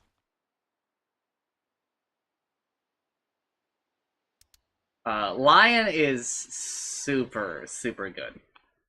This shit is bonkers. I'm gonna tell you, gamers, don't just toggle Finger of Death off. Like the Fist of Death. It's really, really, really good. Trust. It allows you to like accelerate your growth as a carry or a support. It's just a lot of damage. It's great for sieging. You would be surprised how easy it is to attack melee people with 250 attack range. And also when you especially when you get 30 more movement speed. Lion is super broken. Lone Druid, attack projectile speed increased by 225. Sure. Luna! Lunar Blessing. Damage for allies / self change from 1/2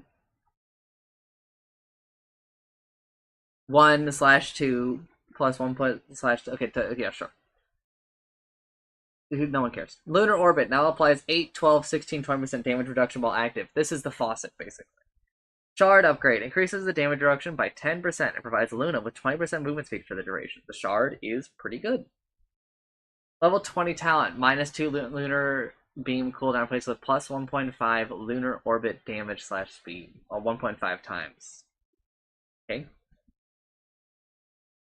Level 25 lunar blessing, allied / self damage, a decrease from plus 30 / 60 to plus 25 / 50.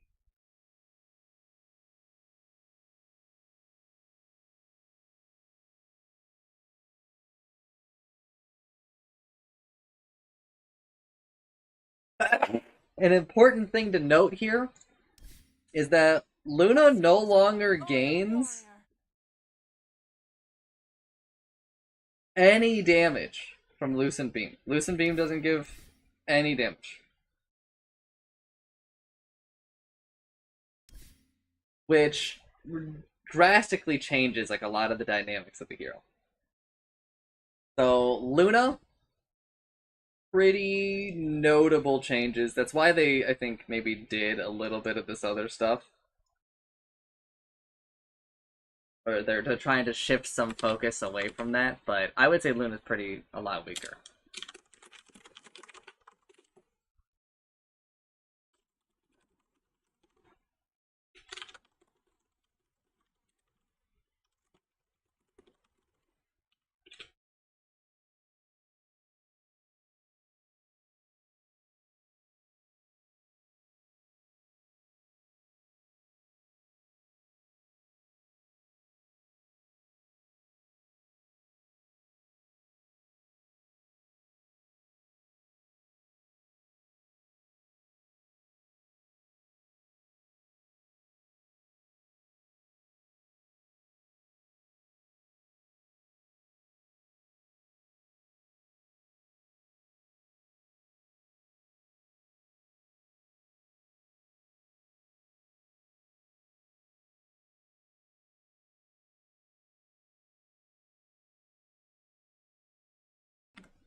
Okay, so the big thing to note here is that Luna didn't get back the beam thing that I just talked about. So like the Ags is a lot less annoying in the sense that like the Ags was really good before because it's burst damage and it's magic damage like added, right? But it was also good in the sense that it gave you more physical damage and like it gave you like a slower burn on your damage. Like it benefit all Luna, but now it's still good, but it doesn't cover like all of your bases. Now, I think the hero is still super annoying to play against just because, like, this minus 40-second Eclipse cooldown talent exists, so you can just build around always lunar beam spamming with the Ags, right? Which is, I think, just kind of obnoxious, but it's progress, I think. Lycan. Apex Predator. Damage to neutrals change from 2% per level to 18% plus 2% per level. That's like a huge change. It means that he does something. That this is a thing that exists at the start.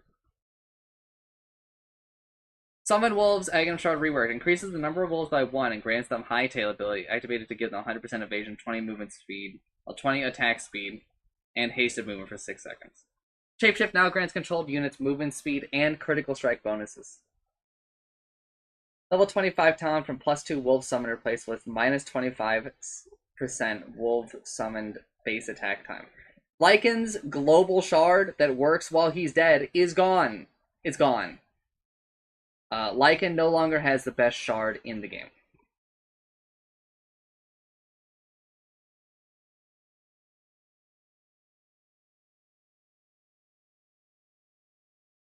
This level 25 talent is like good, but I don't know. I think you should just take how it reduces total attack damage. It just seems largely more applicable that late in the game.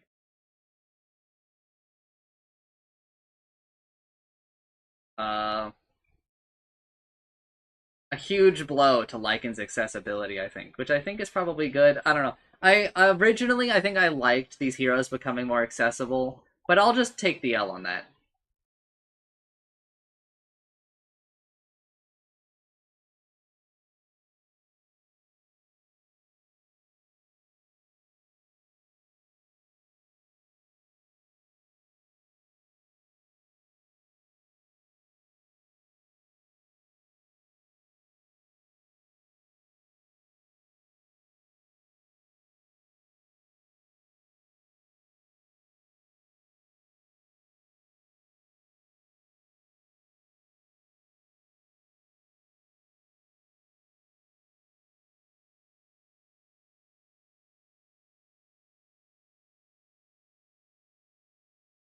Uh, I think that's probably good for the game. I know that Meepo is also going to see some big changes, so we'll see. But you know, heroes like Lycan, uh, Chen, Enchantress, Meepo, Visage, Wisp. Some of these heroes that like are harder to play or like more skilled or they require like different types of skills. That I think all of them kind of I think that they should have a little gatekeeping on them just because it's really annoying when they're super accessible. I don't know. And maybe it's just the way that they made them more accessible to worse players like myself, right? But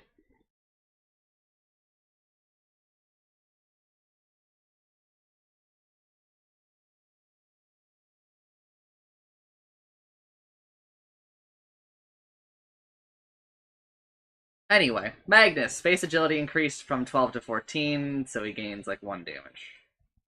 Sure. Solid core no longer levels with reverse polarity. Okay.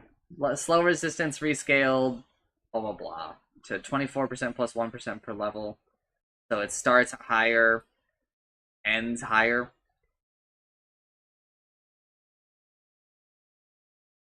Ends lower. At level 18, it's lower than what it would have been before, I guess.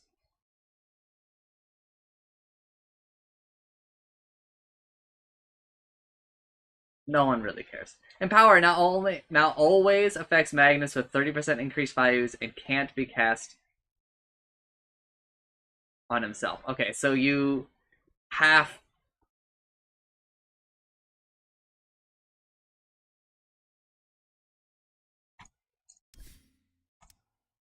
Excuse me?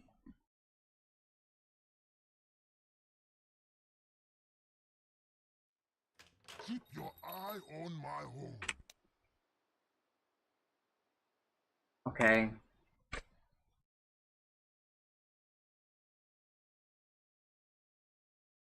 Okay. It's stupid broken.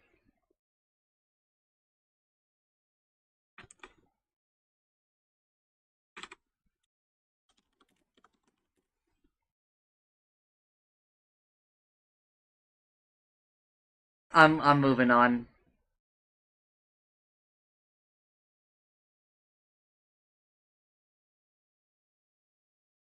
Wow, the level 25 talent, bro. Fuck you, Magnus. Magnus blows. Marcy, special delivery. If Marcy's courier is in the fountain when special delivery is cast, the courier will take all items from the stash before teleporting. The courier will now automatically attempt to transfer items upon teleporting and head back to the fountain. If the courier has any extra items after trying to transfer or didn't transfer any items, it will stay next to Marcy. Cooldown change from 240 to 245 minus 5 seconds per level. Sure. Bodyguard ability reworked has both passive and active components. Passively grants Marcy insane stats.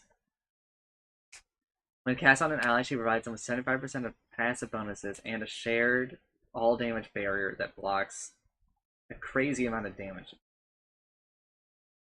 Reduce it for both. As Marcy attacks heroes, 30% of the damage dealt restores the barrier. This is a really neat design, but the numbers definitely need a lot of changes.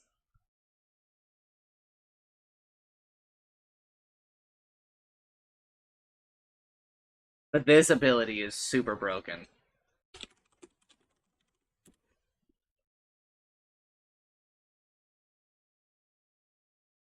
The faucet for rebound, I think, has just become part of the ability.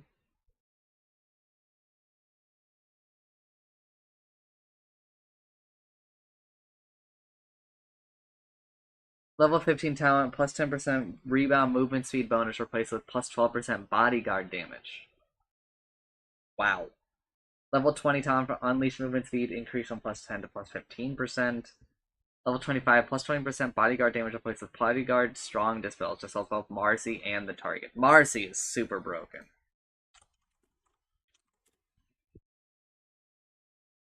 It's just, wow. Just so much good shit going on all over the place there.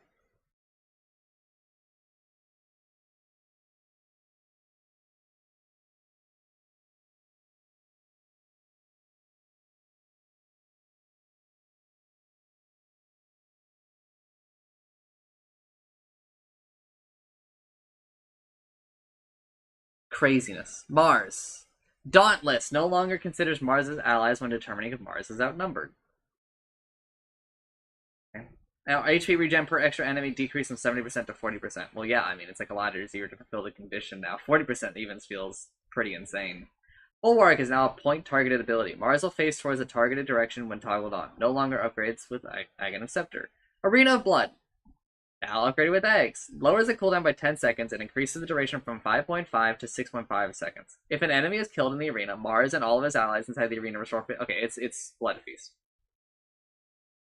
Or Victory Feast, or whatever it's called. Of their max health and mana, get a 35% attack damage buff for 20 seconds. This effect stacks. Sure, I think that this is... I don't know. I actually kind of liked the Bulwark eggs, but the problem was that it was only used for, like, one thing, and that was sieging. This is, like, neat, and I think it fits more in, like, the typical role that Mars plays in a team, right? But it's a little sad to see something, like, cool and interesting kind of be muscled out by this. But, I mean, this is also a little bit interesting, but it drastically increases, like, the pace of a game. Man. Especially lowering the cooldown by 10 seconds.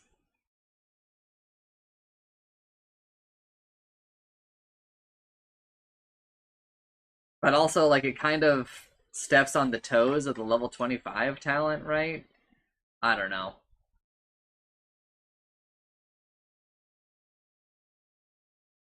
Level 10, Dauntless regen for enemy replaced with plus 1.5 mana regen. That's a cop-out talent. Level 20 talent from minus 16-second arena blood cooldown, which I think most people were probably taking. Replaced with plus 70 arena blood spear damage.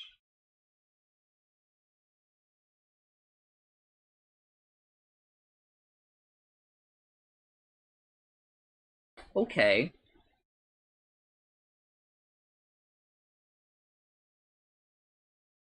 I don't know. I think that there's more to play around with here.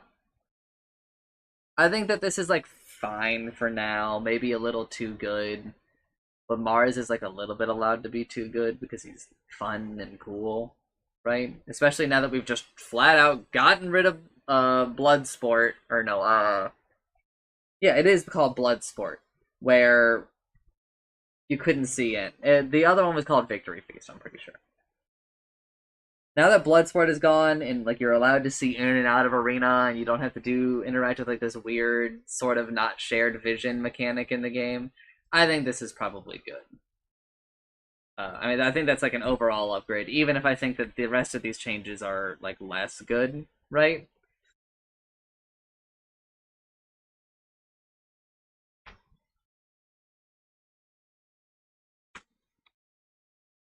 Medusa, Gorgon's Grat, cooldown decreased by 0, 1, 2, 3.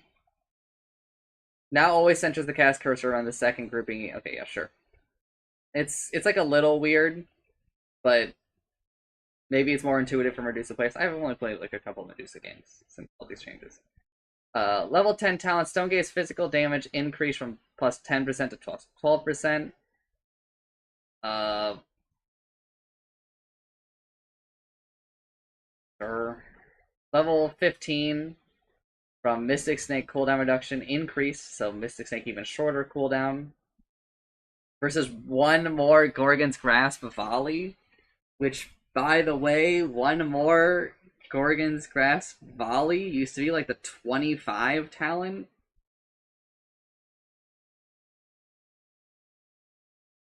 Level 20 plus one girl. Okay, it used to be the 20. It used to be the 25. I think we've been lowering it slowly.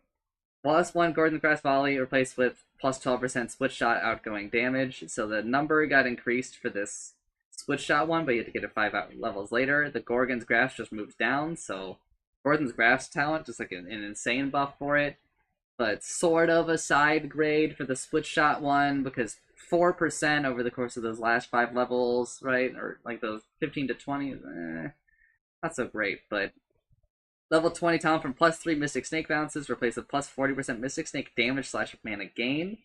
That's pretty huge.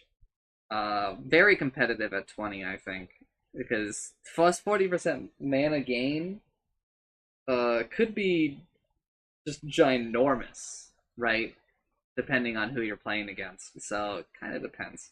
Especially since it synergizes a lot better with the shard than the bounces. Like this works with the shard, which means that it has, crazy value against a lot of heroes. Level 25 Stone Gaze duration increased from plus 2 seconds to plus 2.5 seconds. Fuck you, Medusa. You're still super obnoxious.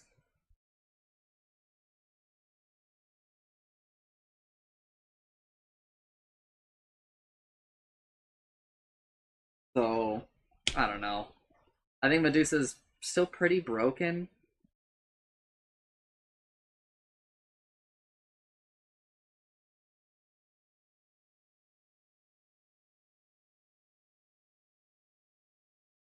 And I'm gonna take a break. I know that Meepo's like pretty huge, and there's a lot of changes to Meepo. So I'm gonna take like a small break. So just for VOD watchers, just wait for the screen to move.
Alright, hello. Meepo! Actually, we'll move it down a little bit. Wait a couple of seconds. Meepo! Face movement speed decreased by 5. Remove sticky figures innate. It was like... he got like an extra enchantment or something. Well, let's just go look. Sticky fingers, huh?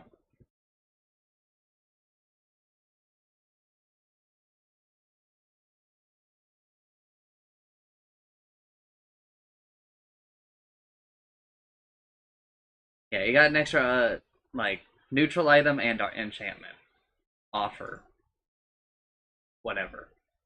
Meepo grants stacking bonuses to himself and his clones based on their terrain. Each Meepo grants its Geomancy, grants its bonus to other Meepos. If there is a tree within 250 range, he receives +1 health regen. If he's standing on solid ground, he receives 2% movement speed bonus if he is in water. His attacks slow the target by 2% for 2 seconds. Each Meepo can provide only 1 tree bonus, no matter how many trees are within the radius. If there's a tree in the water, Meepo will provide both water and tree bonus. Okay. Sure.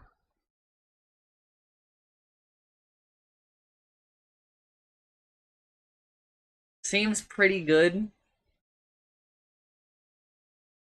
for just moving. For when you send your first Meepo clone to go farm, 1 health regen for both of them sounds pretty good, I guess. Ransack now pierces debuff immunity, no longer has a separate creep values, follows global lifesteal rules instead. Okay, sure. Divided we stand. Ability reworked. Max level increased from 3 to 4. So 5 Meepos. Level requirements rescaled from 4, 11, 18 to 3, 10, 17, 24. So first Meepo earlier, second Meepo earlier, third Meepo earlier, fourth Meepo later. Well, I guess still technically earlier because blah blah blah. I'm pretty sure this is just the extra Meepo or more Meepo numbers. No longer passively grants magic resistance. Now, each duplicate copies all of Meepo's items, but they share their cooldowns. Damage, attack speed, health, mana regen, health and mana regen, health regen, mana regen, mana burn, and proc chance bonuses from items are distributed equally among the amount of Meepos, amounting to this penalty. Clones can't use consumable shared items on the main Meepo. No longer has a penalty for strength, agility, or intelligence gained from items. Clones no longer gain 30% experience independently. Meepos gain 100% of the experience from hero kills or assists as long as at least one Meepo is in range. The multiple Meepos within experience range does not increase the amount gained. So you don't... So... Let's say before, there were 4 heroes in range for a kill. 2 Meepos and then 2 of his allies. Meepo would get like half of the XP.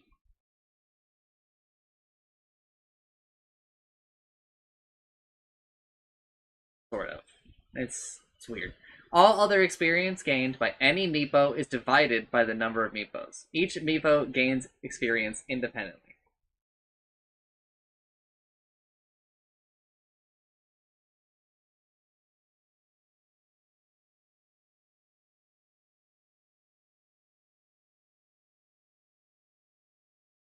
Alright, but does this imply that the Meepos level up independently?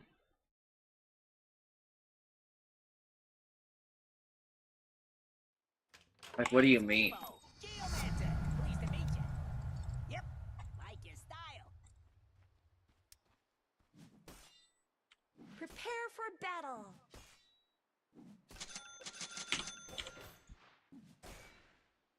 First blood.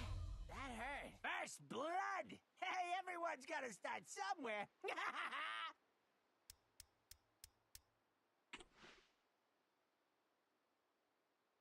Come out and play!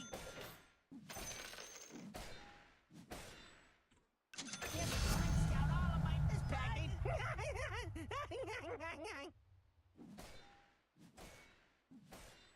Killing spree. Double kill. I guess size ain't everything, huh? Like that idea. Okay. All right. Yep. Dominating. Triple Didn't mean kill. to hurt you much. Hey, Mega kill. Ultra kill. where do you think you're going? Unstoppable. Rampage. I don't understand these XP changes. Show me more. It just looks like it behaves exactly like how it did before. Hey, buddy. Monster kill. Rampage. Rampage. Here's some more. Hey, buddy. Godlike. I'm not even Rampage. winded.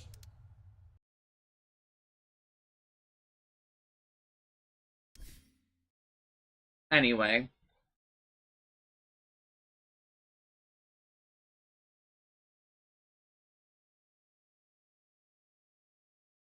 Level 25 talent from plus 350 health to plus 400 health. No other talent changes. I mean, this is a huge move for Meepo. In fact, I'm not even sure if the Meepo clones are considered like illusions anymore, because they can like use items differently. This makes Meepo, like the hero, very different.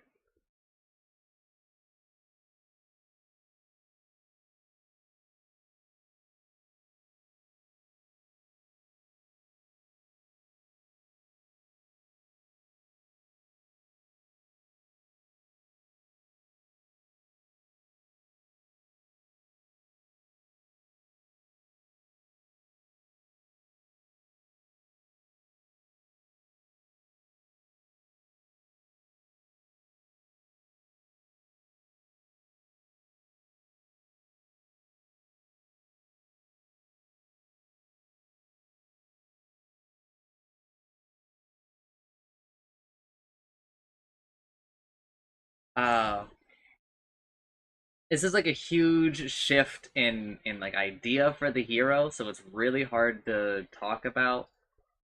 But I would probably say that he's a bit of a monster,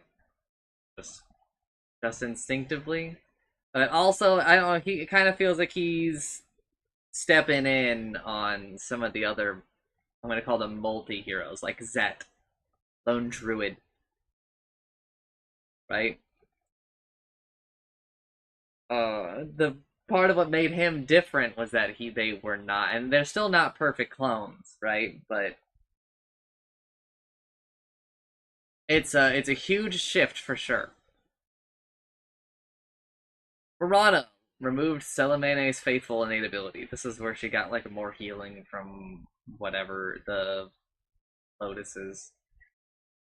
Celestial Quiver, new innate ability, autocast, attack modifier can't be leveled up. Mirana consumes a charge to empower her next attack with bonus magic damage equal to 3 per Mirana's level. At the start, she has 2 max charges but gains 1 more every 7 levels. Base charge restore time 6 seconds. Upgrade of a shard. Casting Leap provides 3 temporary charges for the duration of the buff. These temporary charges ignore the max charge. Leap Shard no longer provides crits during the buff. Still increases the max charges by 1. Level 20 talent, plus 35 base damage, replace with plus 35 celestial quiver damage. Wow, that is an insane increase.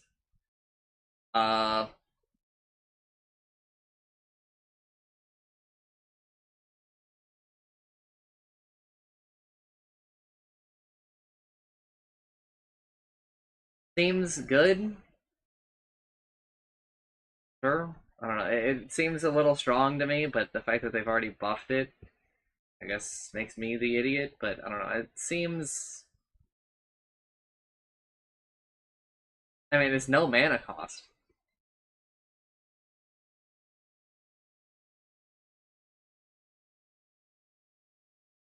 So this is just like bonus, right? I don't know. It seems a little too good to me. Monkey King. Let me see where I'm maybe planning on stopping for the day.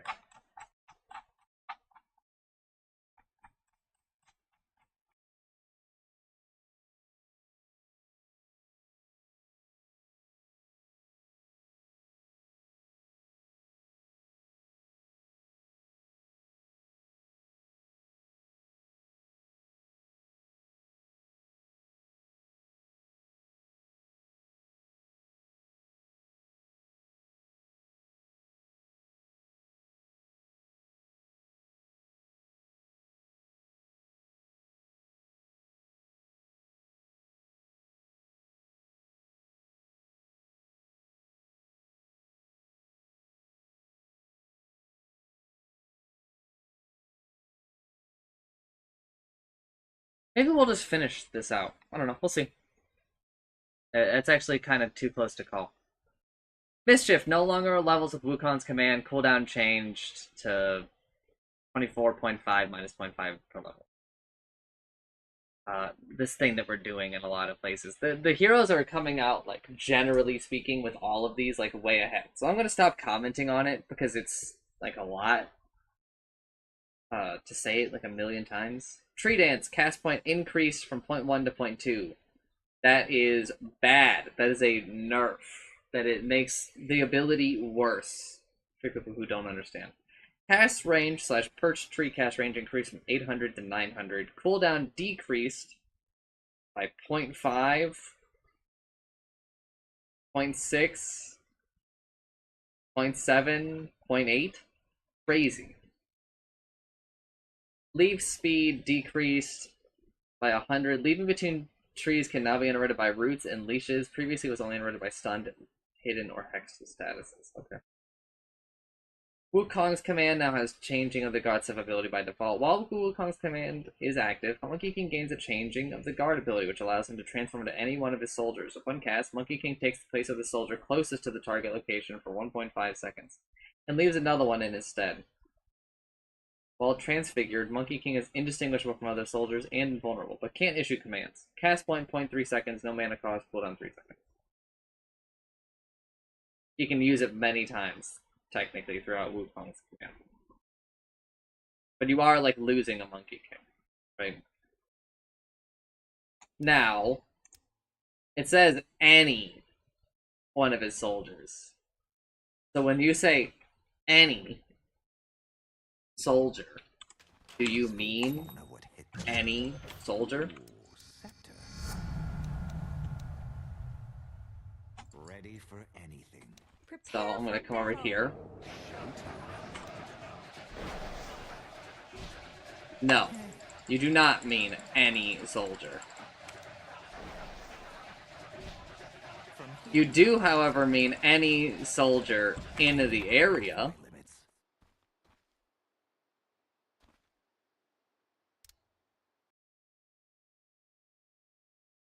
Sure, but I wish that he wasn't so invulnerable during it. It kind of seems a little good. Changing of the guard. Ability appears in place of Wukong's command. Starts on a 1-second cooldown after casting Wukong's command. Can't be cast while rooted and can't target soldiers created by Aghanim after effect. Monkey King destroys projectiles by transformation. Possessed soldier has a small ring around it, which is visible only to Monkey King and his allies. When the effect is over, Monkey King becomes his usual self, leaving the overtaken soldier's position empty. Okay. Level 10 talent plus 90 primal spring max damage replaced with 350 tree dance cast range.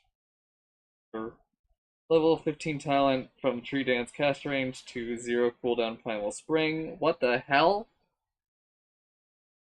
Level 20 talent 0 cooldown primal spring replace the Jingu mastery undispellable.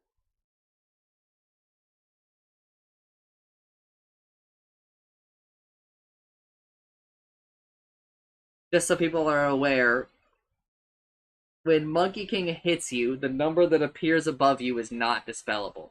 However, when Monkey King hits you the 4th time, and he gets his 4 super attacks, that buff on Monkey King is dispellable. So this talent makes it so that if Monkey King hits you 4 times, you cannot lose your 4 stronger attacks. The talents here have gotten all sorts of fucked up. They really want to bring back it, like, support Monkey King, but I don't think that they're considering the fact that, like, 0 cooldown Primal Spring is good for all Monkey Kings, and it's really, really, really, really unfun to play against. It's super unfun to play against.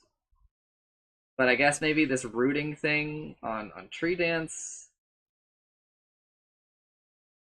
will help out a lot for counterplay, but also skipping 110 Jingu Mastery damage is kind of rough. I'm not the biggest fan of the Monkey King changes. I feel like maybe we could have done this better. Morphling! Hero model size now scales on his strength/agility ratio. Removed accumulation innate ability. That's where he, like, leveled up halfway and shit, and it was kind of bad. Boring. Strength and agility. The ebb and flow. New innate. Strength and agility provide Morphling with additional bonuses. His cast range and slow resistance are increased by a portion of his strength. His attack range and movement speed are increased by a portion of his agility. These bonuses are provided even while replicating, except for the extra attack range, which is not provided when replicating a melee gun. Strength to cast range, 20%. Strength to slow resistance, 20%. Agility to movement speed, 15%. Agility to ranged attack range, 20%.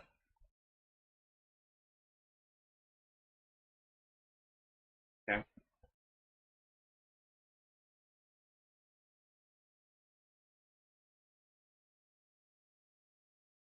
Seems pretty good.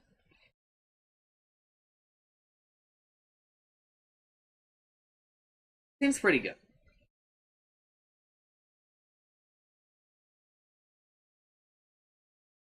Probably makes it a lot easier for Morphling to kind of compete with some of the other cores now, but I don't know, it just feels like there's a lot of core inflation. Waveform, cast range decreased. Yeah, but he gets cast range through strength now. So, it is and it isn't. -0, -25, -50, -75. Adaptive Strike, base damage increased by a lot. Doubled at level 1. +25, +20, +15, +10.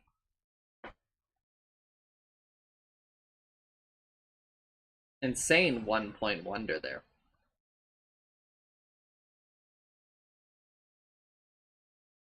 Huerta, supernatural ability reworked. Whenever an enemy hero dies with 925 units of Huerta, she gains a stack of 1% spell implication up to a maximum equal to her current level. When Huerta dies, she loses half the stacks, rounded down. Passive ethereal bonuses move to Pierce the Veil. Okay, so she can't do it at level 0. Pierce the Veil no longer provides 70, 100, 130 bonus damage. Now grants 75, well, plus 75 base damage. Plus 75% base damage. Okay, so a big thing to note here is that before, she would kind of independently of items get this bonus damage, and also whenever you get flat bonus damage in Dota, it highly incentivizes you to focus more on attack speed. So now that it's a percentage increase of your base damage, it moves some of the focus away from attack speed, right, and like agility and stuff, and now that it's base damage, she's more, incentivized to get some more damage, mix in some attack speed and intelligence so that you get further amping, right? So, this hurts items for her like MKB. It benefits items for Muerta like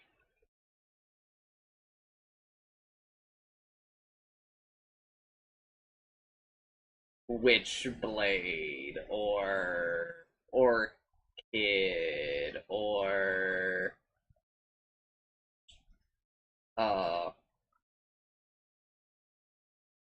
Hurricane Pike. Items that give her some more intelligence so that she can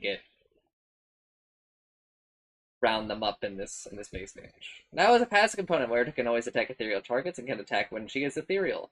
When either she or her target is ethereal, all of her attack damage is dealt as magical damage, and her physical lifesteal is treated as spell lifesteal. Oh, okay, that's also a pretty insane thing to tag on there. Lifesteal conversion happens only for attacks and won't affect her spells. No longer upgraded with Aghanim Shard. Spectral Slug. is the new shard. Where just shoots a spectral bullet at an enemy, dealing damage and knocking them back, turning them ethereal for 3 seconds, rendering them immune to physical damage and unable to attack. Target is slowed and becomes 20% more vulnerable to magic damage. Wow!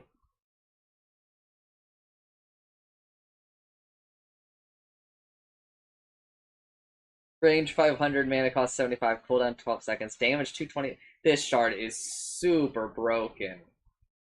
Whoa.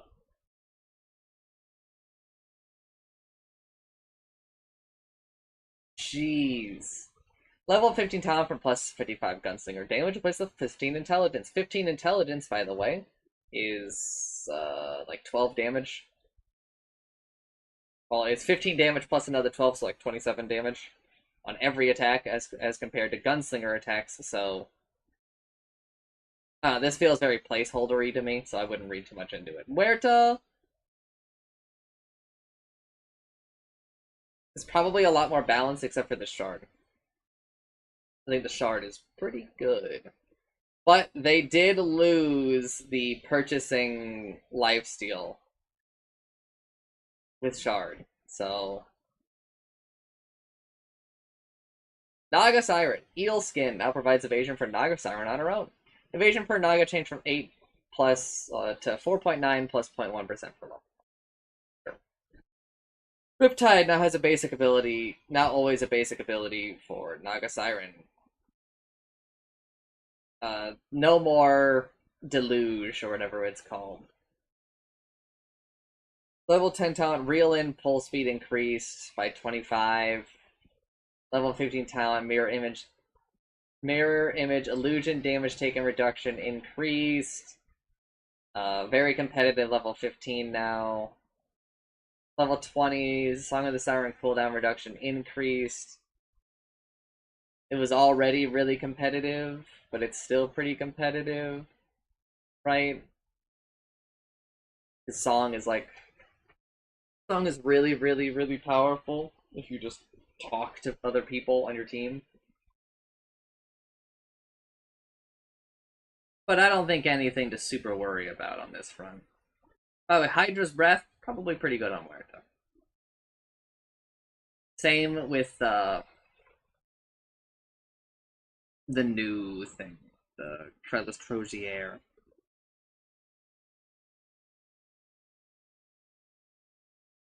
Nature's Prophet. Minimum base damage increased by 4. Damage spread decreased.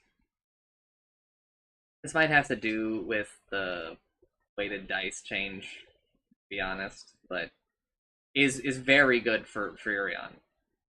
Spirit of the Forest, no longer levels with Wrath of Nature. Tree radius rescaled from 300, 400, 500, 600 to 300 plus 10 per level.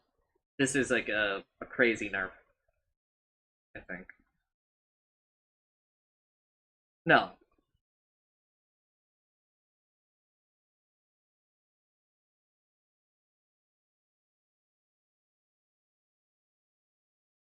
Like a little bit. It scales better at the start, but worse at the end, but it's probably still above. Multiplier per Trent increased from 1 times to 2 times. Trents also have Spirit of the Forest and gain bonus damage for each nearby tree and Trent. Oh my god, that is crazy broken. This hero is super broken. No changes. Oh fuck. Sprout vision increase from 250 to 400.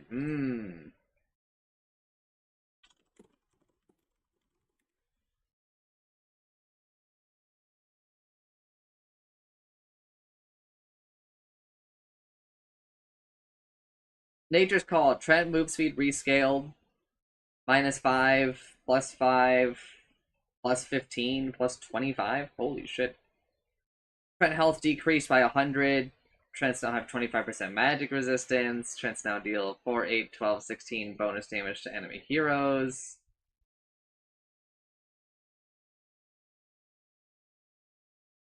Trents now have free padding through trees. Furion is super broken. Level 15 talent from Fawcett Pacific to plus 100%, plus 100 teleportation barrier. Hongshu. Level 25, 3 times Trent HP and damage no longer affects Spirit of the Forest multiplier. Furion's super broken.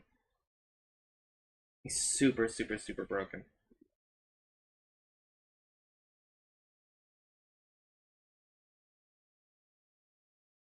I don't really want to elaborate, but it's like a lot of damage, and Trents are so much stronger now. Like in general, he's just able to do a lot of what I think made him really good and strong. Like I think a little bit better, and maybe even like a little bit earlier. All you have to do is just be smart enough to level up this ability and make Trents like in fights.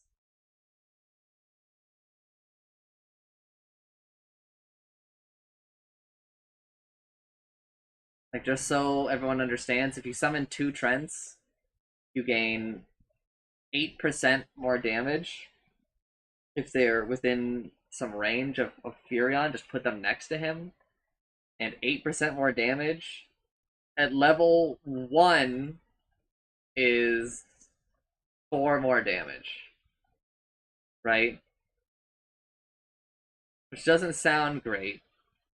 But by like level 4 or 5, that 8% damage, if you just put 1 point into Nature's Call, is more like 8 or 10 damage, right? And then plus you have 2 Trents. And they're allowed to move a little bit further from you. I don't know. It's pretty good.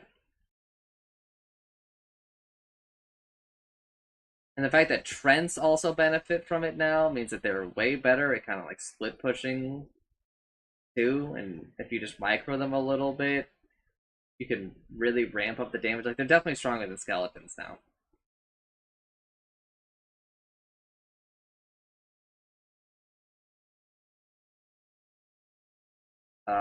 And because they can tree path, you can put them in sprout too, which means that they're gonna be next to like 10 trees, which is like a 10%. No, it's like a 20% damage increase. And if they're next to another tree, it all compounds to just so much. This idea I think is too strong. Too many trees on the damn map.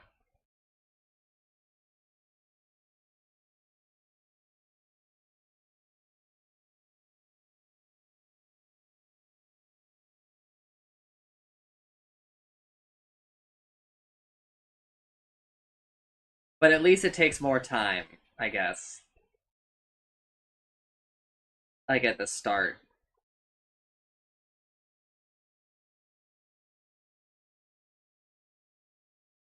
But yeah, it's actually like way more effort to get the Spirit of the Forest rolling. So I guess that helps quite a bit because you do have to keep the Trents like near you as compared to before, where they could just be like at your attack range. Necrolite, Sadist, no longer levels with Reaper's Scythe. Health and mana regen rescaled from those numbers to 3.7 plus 0.3 per level. Sure. It's better, like, for a lot of the game.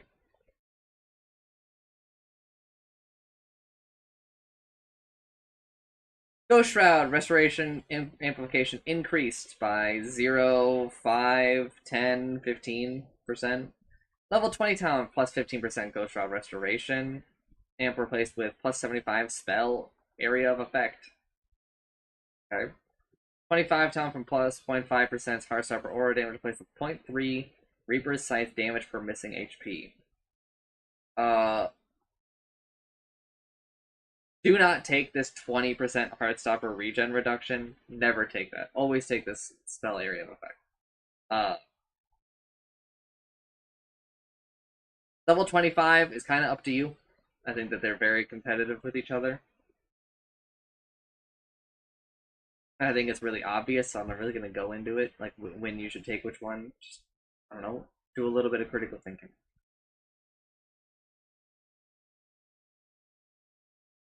Night Stalker.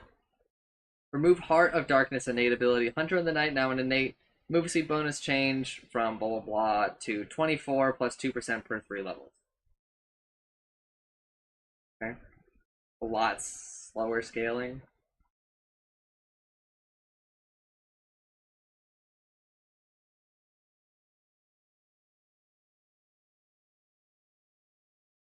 Attack speed bonus, similar. But it starts higher. No longer upgraded with Shard, now equipped with Ags. Increases bonus movement speed by 15%. Bonus attack speed by 50. Killing an enemy hero resets cooldowns of all basic abilities. That's cool. Void, now upgraded with Shard, now affects all units within a 400 radius around the target. Sure. Crippling Fear, no longer upgraded with Ags. Chance is very happy, but he would love a rework to the ability.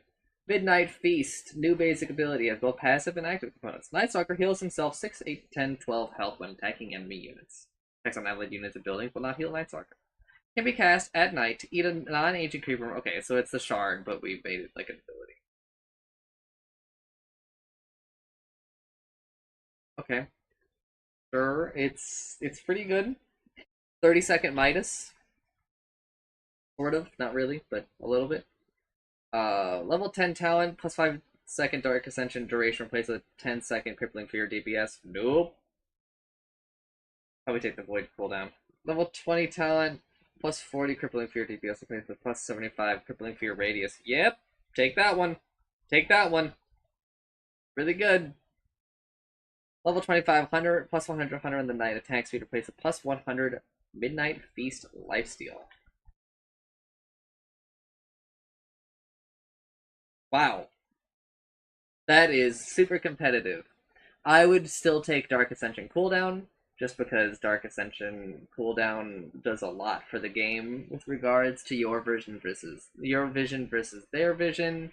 But 100 life on hit, because calling it lifesteal kind of conflicts with the way that we have lifesteal in the rest of the game, is very good. 100 health on hit is a lot. It's 40. That's like, yeah, it's like 40-ish on creeps. So every time he hits a creep, he gains 40 health. That's really, really good. By comparison, Morbid Mask is like 9% lifesteal, right? So in order to hit 40, you have to be doing like 400-ish damage, right? 440 to a creep. To a creep, right? No, way more than that to a creep. So bear that in mind when you think about that life on hit. Also, because a lot of people are buying like Harpoon / Echo Saber, it's like 200 if you hit a hero. It's pretty fucking good. I think Night Stalker might be super obnoxious again.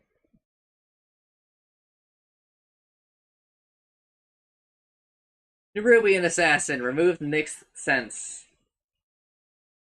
Sad boys. Mana Burn, new innate passive. When Nerubian Assassin deals damage with attacks or his abilities, he burns affected units' mana equal to 12% of the damage dealt. Damage inflicted with Spike Carapace also counts. Mind Flare now burns 9, 12, 15, 80% of the target's max mana. Vendetta now also applies a 4-second break on hit. Shard, reworked. Decreases the cooldown by 10 seconds for the first 15 seconds. Oh, for the first 15 seconds, Nyx's Assassin is hasted and is unobstructed pathing. Sick Nyx Assassin changes. Also, bear in mind that Dagon gives cast range, which is kind of good for him. There is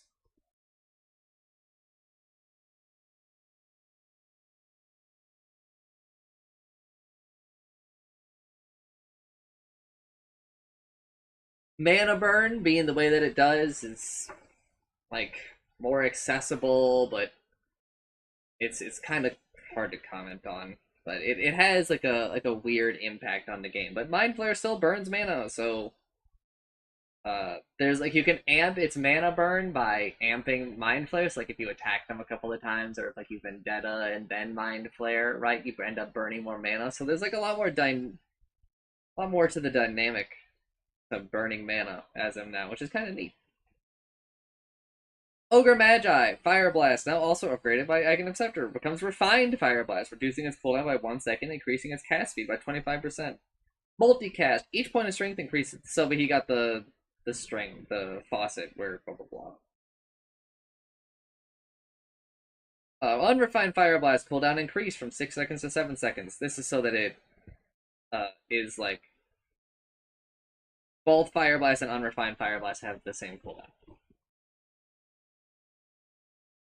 Whereas before, Unrefined Fire Blast was like way, it was 2 seconds lower, so blah blah blah. Level 10 talent, minus 1 second Fire Blast cooldown, replaced with plus. It's the old thing. Don't worry about it. Level 10, ignite burn damage. Oh, this used to be like a higher talent, this level 10 one, but it moved down. But I don't know. I still think the ignite burn damage is generally better. Level 15 talent from the whatever, replaced with 20, 35 bloodlust. Attack speed. The slashes for the self values. Level 20 from Bloodlust. Attack speed replaced with 175. Oh, also they reduced it. So now you only get the full previous effect on yourself, and now you only get 20 for using it on other people. It's still really, really, really good. Level 20 of 175 Fire Blast damage, which used to be the 25 talent, but now the number's different. Level 25 from Fire Blast damage replaced with plus 10% multicast chance, affects all types of multicast.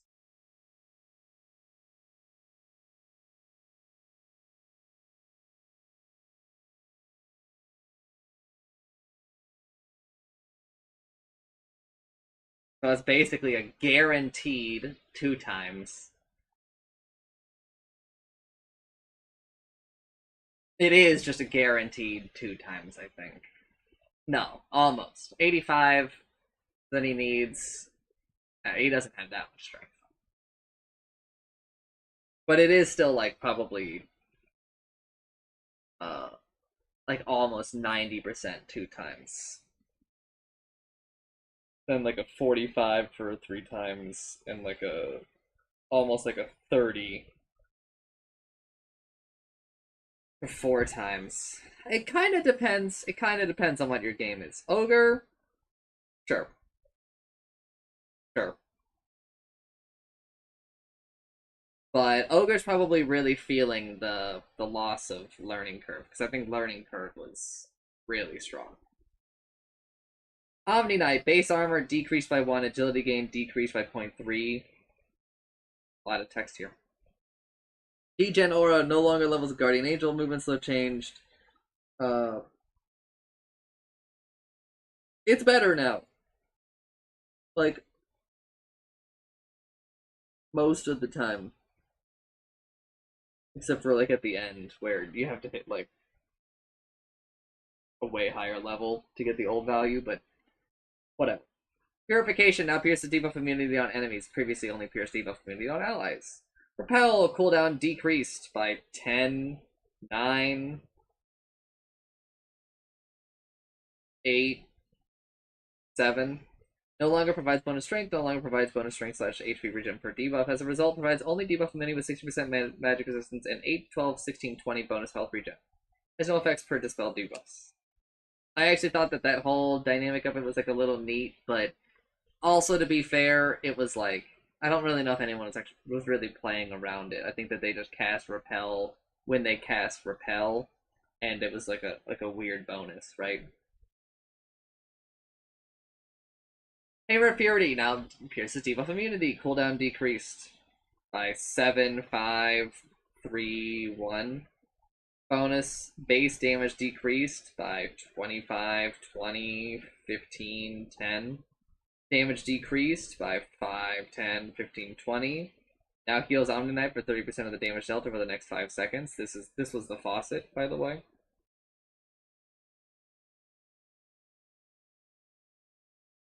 Guardian Angel now is a no target ability.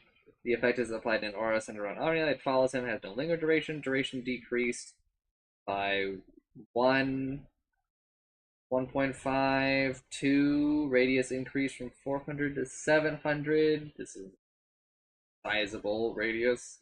Ags becomes global, affects buildings, and amplifies health restoration by 100%.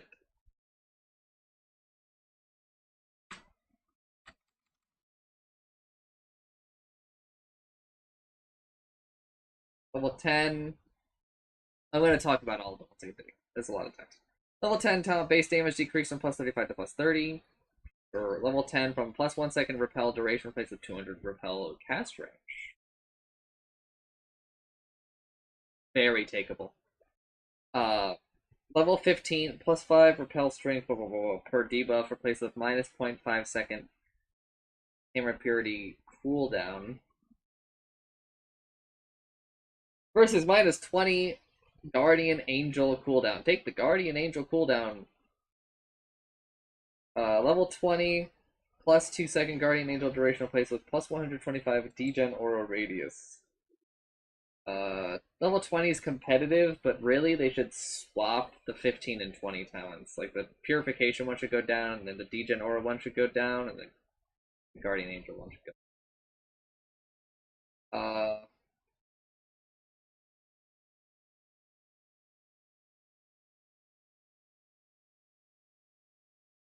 We have just gotten rid of the Degen Aura amps Omni Knight's damage against them.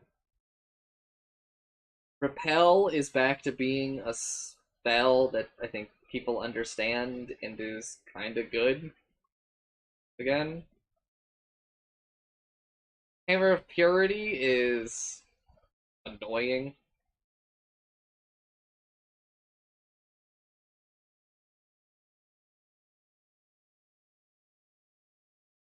But it's not so bad.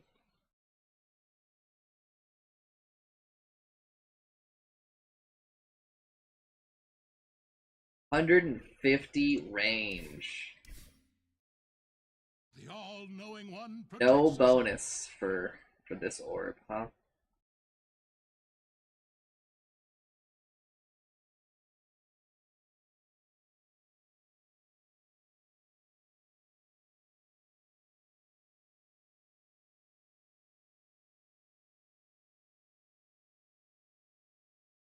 I don't know. I think he's fine.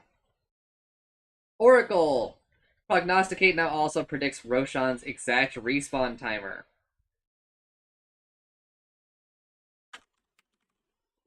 Yeah, okay. Uh, okay. That's really, really, really good.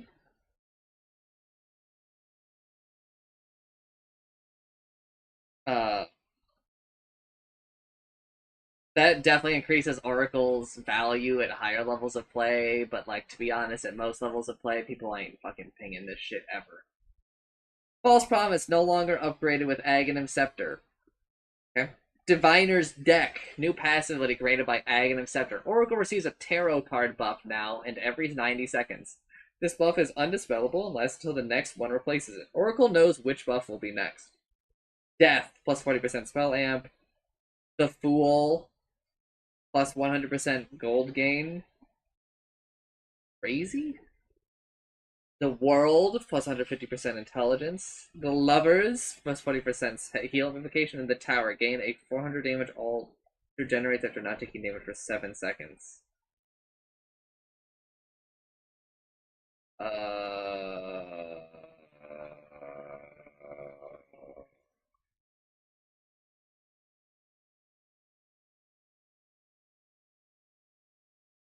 Okay. That's really expensive for 4,200 gold.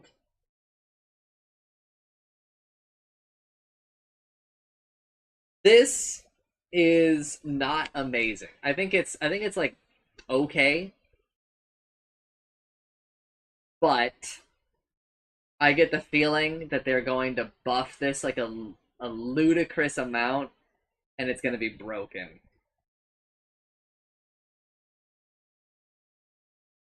I hope that instead what they do is they find some way where you interact with this a bit more. It just doesn't feel amazing. 90 seconds is like 180 seconds for you to plan out what you do in your next 90 seconds is, I don't know, it just does not feel Right. It needs a little bit more direction, I think. Also, like, it feels like it should interact with Oracle's team in some way. Like a little bit more.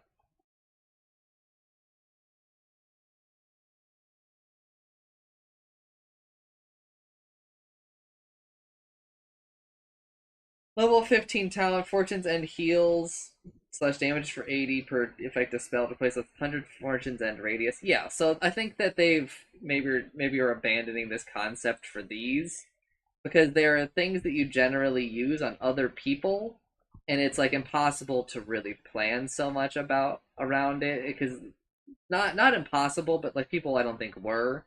So it feels fucked up that they get like such a weird, disproportionate reward for something that they weren't really planning on doing. But also at the same time, Catchy Lick and Huskar still do it, right? I think Huskar's Shard, or yeah, Shard still.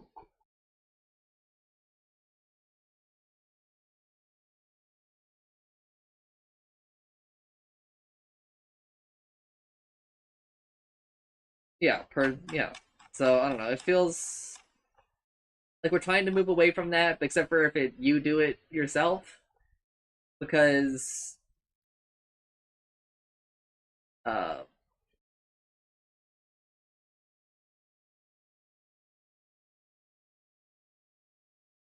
then it feels more planned. But I mean, Catchy Lick does it on other people, so it violates what I just said. I don't know. I don't know, man. Obsidian Destroyer base agility decreased by 5. Base armor decreased by 1. This means that OD just lost like 2 armor, by the way.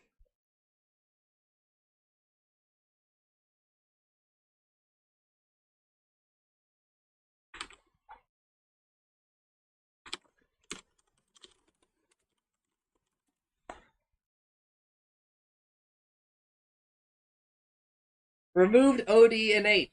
Obsidian Destroyer's innate, which was OD, which was ominous discernment or obstreperous dissimulator or obnoxious determinator or obsequious deliberator or ornery deconstructor or obnubilated delineator or omniscient deciderator. For people who are unaware, Obsidian Destroyers innate all had the OD abbreviation, but whenever you would pick the hero or hover over it, it would change what the actual words were between all of these, which is why they have to phrase it this way. It was actually a really good joke. It's really funny. It's because for people who don't know, Obsidian Destroyer is his original name. And then he became Outworld Destroy. No, he went through like 3 or 4 name changes in Dota 2. And it's funny. It's funny. Which is why like the most accurate way to describe him is OD, because you never know what his name is gonna be in this day of the week. Uh so it's actually like a little sad for me to see that this joke is gone. Because I thought it was a nice callback to Dota history. Essence Flux is now an innate ability. Max mana restore now depends on the ability of Procton. For regular abilities, max mana restoration changed from 25, 35, 45, 55 to 40% plus 5% per 5 levels.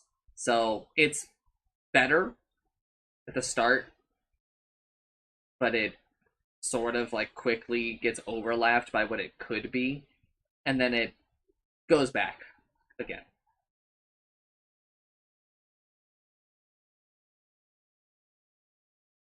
For attack modifiers that spend mana, max mana restoration change from blah blah blah to 25 plus 5% per 5 levels. That's like a huge nerf because it means that, his uh, Arcane Orb doesn't just fill his entire mana pool up. every other attack, right? Or every other attack. I think that this is a way better balance. But let's keep going. Objurgation is both passive and active. Increases maximum mana by 80, 160, 240, 320. Sure. Can be activated to create an all-damage barrier equal to 120, 180, 240, 300, plus 12% of Obsidian Destroyer's max mana. Duration 10 seconds, mana cost 250, cooldown 36, 34, 32, 30. Max mana. Barrier can be dispelled multiple instances of Objurgation Barrier stack. So you can... Okay. Upgrade with X. Increases max mana to barrier by 4%. Damage that would bring Obsidian Destroyer below 20% is prevented, triggering a strong dispel and an automatic instance of undispellable Objurgation. This effect cannot trigger more than once every 80 seconds, but refreshes on death. I really don't like this. I think that this is bad design.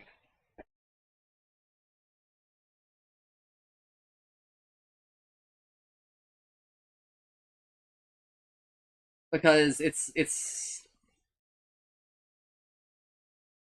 more frequent on the old Ags, and yes, it is less good, I think. However, I think it's probably still too good. It still triggers a strong dispel, prevents the damage. So if you do, let me just demonstrate what that truly means.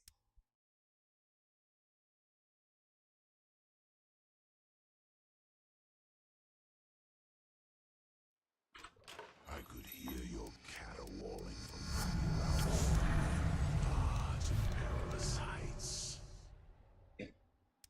Prepare for battle. I'm not gonna look at those yet. Let this be a warning to them.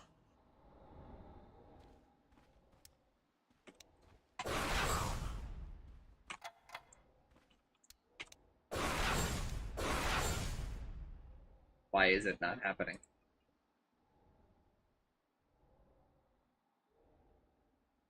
Oh, 20%. I thought it said 80. Alright, so let's redo this.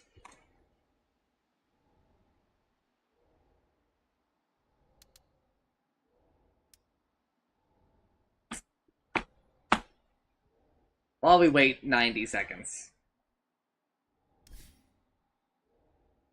Sanity's Eclipse. Cooldown decreased by 10, 5, 0 seconds. Radius decreased by 0, 25, 50. Okay. I think that those are both fair changes. I do think that the radius has gotten a little crazy. Level 15 talent from plus 8% Astral Imprisonment. Mana capacity steal replaced with plus 5% Essence Flux mana restored. Sure, it's like gaining 5 levels. But you should always take the 8%, 0.8% of current mana as movement speed. It's just so good.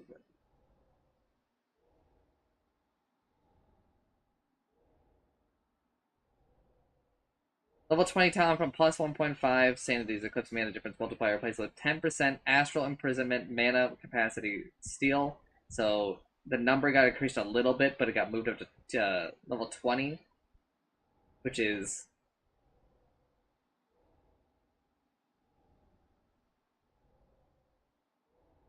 like pretty bad for them.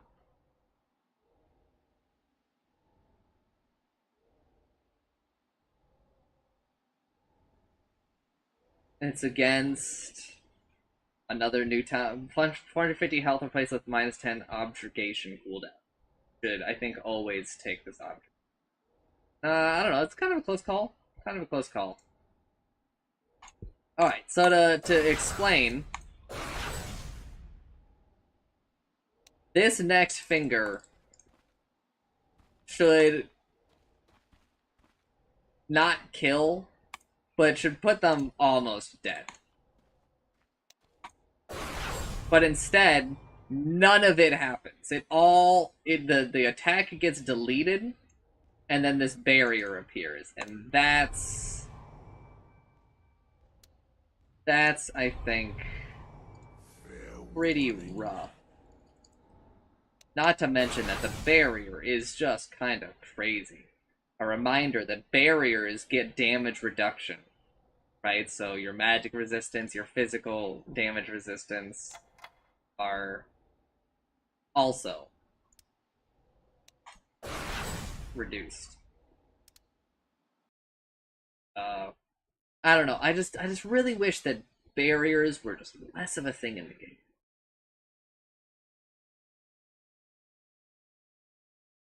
Any changes in the letters? No, I don't think people are playing them. I think level 20, very competitive. Kind of hard to say which way you should go, but my heart kind of tells me you should take this objurgation cooldown. Takes it to like a 50% uptime, and I guess it can be dispelled. I don't know. I'll have to play around with it a little bit. Pangolier. Swashbuckle slow duration increased from 0.4 to 0.6. Woo! Shield crash damage increased by 10, 20, 30, 40. Okay. No other... Seems like no other increase since the loss of double jump. Lucky shot. Armor reduction decreased by 1. Rolling Thunder stun duration increased by 0.4, 0.2, 0.0. Just making it level 3 value.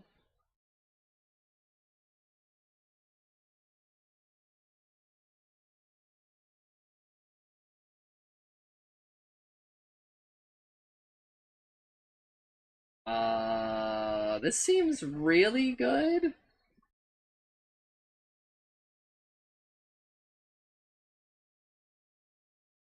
Maybe a little good, but I don't know. I still feel like we've largely fixed some of the bigger problems with the hero.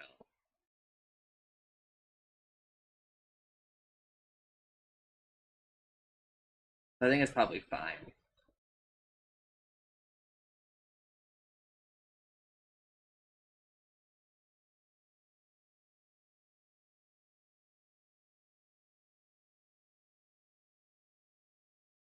Phantom Assassin, Blur, no longer levels of coup de grace, vanish radius rescaled, just down to 500, so that's minus 125, minus 50, plus 25, plus 100. Vanish buffer rescaled, so plus 0.4, plus 0.2, plus 0, minus 0.2. Sure. Active movement speed change from 6, 9, 12, 15 to 9.5 plus 0.5%. Sure. All of that works. Thanks for showing up, PA. Here's where PA lost. Methodical's gone, and some people like Methodical. I did not like Methodical. And the daggers when you kill things is gone, which I thought was really good. But also very, very annoying, because I'm pretty sure those daggers that flew out from the thing that you killed, pretty sure when they hit, they could proc coup de grace, which is very, very, very swingy in fights.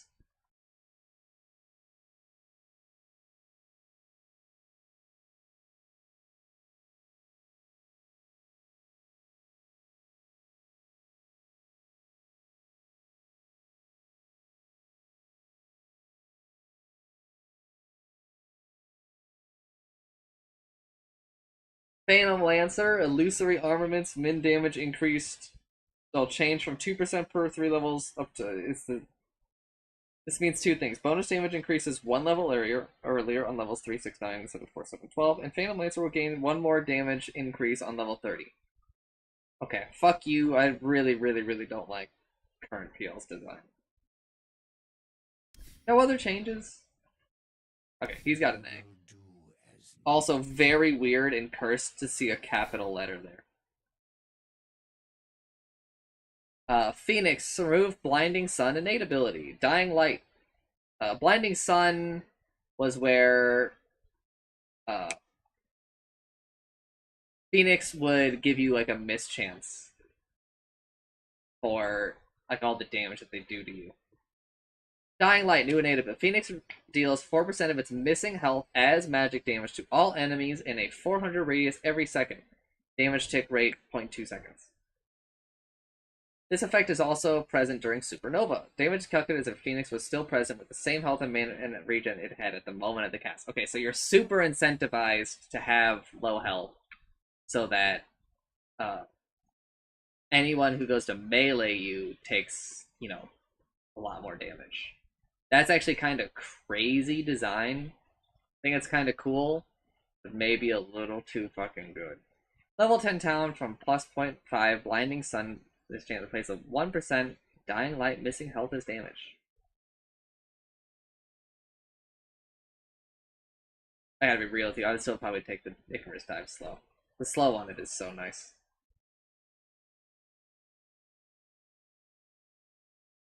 Primal Beast, Colossal. Primal Beast has 10% reworked, has 10% base slow resistance and gains 0.5% area of effect and 1% slow resistance for every 100 max health. Okay, thanks for showing up, Primal Beast. Pulverize, AoE radius decrease from 600 to 575, but like you'll gain it back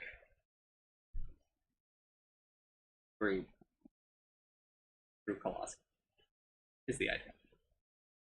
Level 25 talent cannot be slowed or rooted during trample. Replace a Colossal 2 times bonuses during trample. Okay. Thanks for showing up, Primal Beast. I don't really have too much to say here. I don't feel like these changes change a ton. But he does lose his faucets, which definitely impact him. Phoenix loses their faucets, but they were both kind of weird. Phantom Lancer loses their faucets, but they were honestly kind of shit design. PA lost her faucets, I already talked about it. Pangolier lost his faucets, but they were kind of shit design. City Destroyer lost his faucets, but they were kind of shit design. Oracle lost his faucets, but they were not very good design.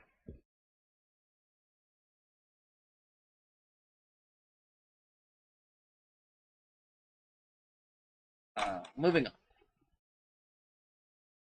on. Puckish. Health and mana restore rescaled from 10 plus 2% to 3%. Took a huge disparity between us in like the trade. Illusory Orb now has the curve vector targeting by default. Can now be put on Altcast to go straight. Me. But it should be fine now.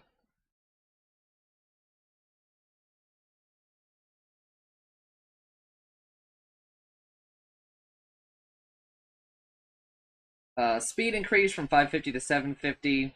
Now additionally deals 3% of orbs impact damage every 0.5 seconds in its AoE. I don't know. I just find Puck super obnoxious right now. I would love to see some larger changes to the hero.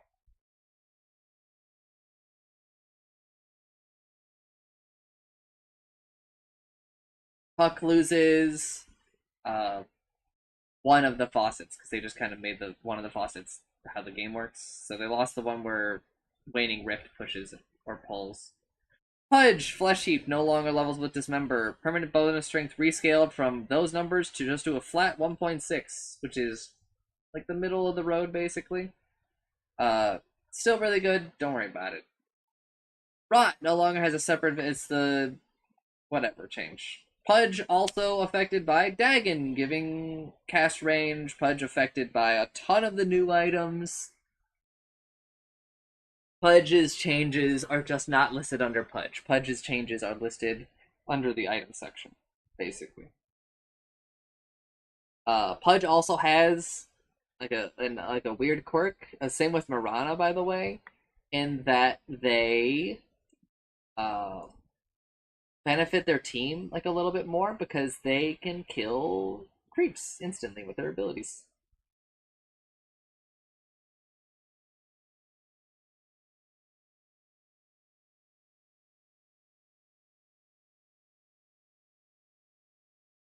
Pugna, base movement speed decreased by 5. He's still like top 4 fastest heroes in the game, which is really what he needs with that stat. But it does definitely still impact them. Oblivion Savant now also increases Pugna's spell amplification by 1.5% per destroyed tower. Nether Ward, damage source changed from Nether Ward to the caster. So if you Blade Mail and then cast a spell under Nether Ward, it will damage Pugna instead of doing nothing. Which is probably, what most people would interpret it to do. It seems that we do this for a lot of things in the game now, like Pugna and Techies, but I will tell you, I already know this, Witch Doctor does not get the same treatment, which is messed up.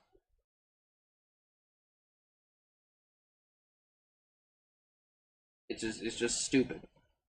The Witch Doctor has like the most broken ultimate. I do believe. No, we're already past Shadow Shaman.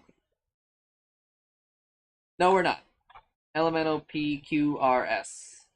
We haven't gotten to Quap yet. So we'll see. Undying, not the same thing.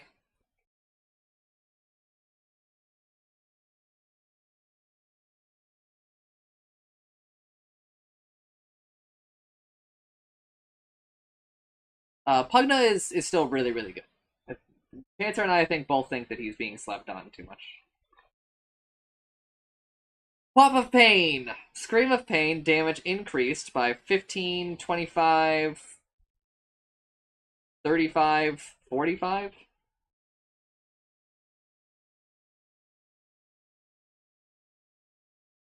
%of the damage dealt to heroes with this ability is reflected back to her. It does not trigger on damage. So damage done is non-lethal reflection damage. Also applies to Scream of Pain instances caused by Shadow Strike upgraded with Aghanim Scepter. Okay.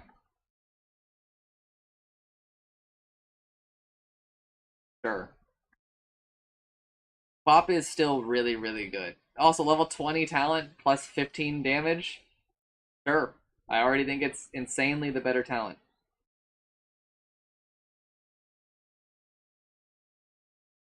Pop, everybody.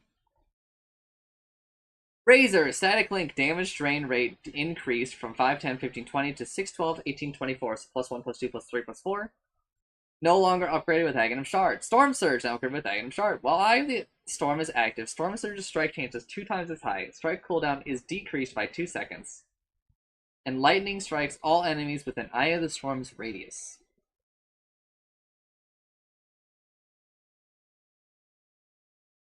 But I'm pretty sure he just lost both faucets.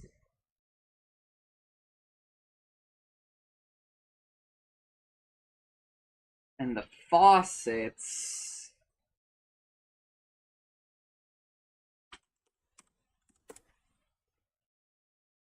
The faucets...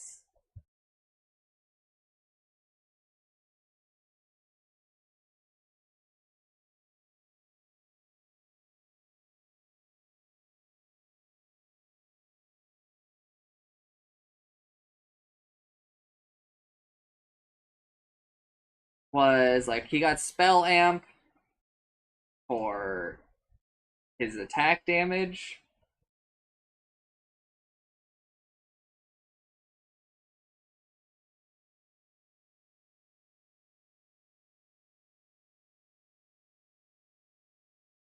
And uh and a bit of this as well.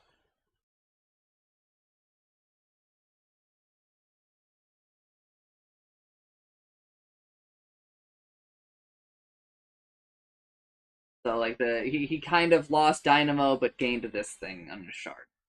Sort of. but he has to pay for it now.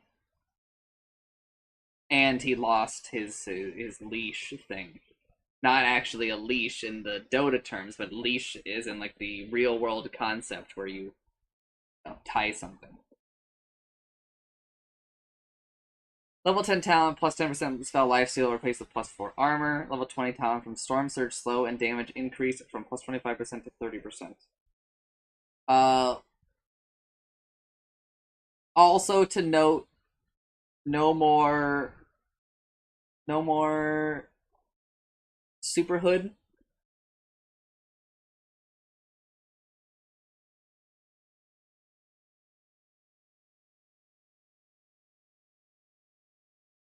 I've kind of got thoughts on Razor, but it would be nice to see, I think, some more changes because he was kind of pissing us off for a little bit. But I think he's probably easier for people, but maybe less as effective overall.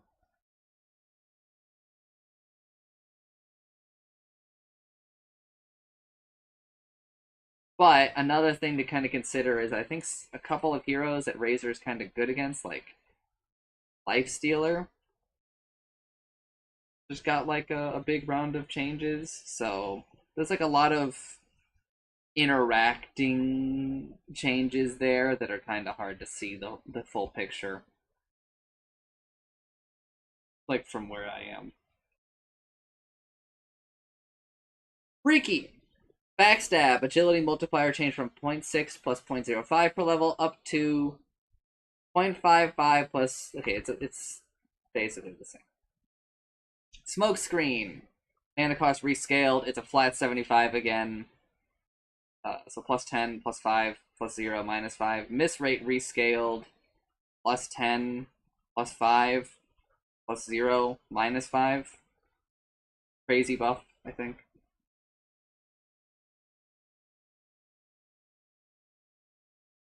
I guess it's worse for a lot of people because they were probably treating Smokescreen as like a 1-point wonder, but I think still pretty good for me. I mean, the 5% miss rate is whatever, to be honest. Blink Strike slow duration increased by 0.25 seconds. Very good for him. Tricks of the Trade, Acceptor bonus cash range increased from 300 to 500. Huge. Yeah, pretty huge.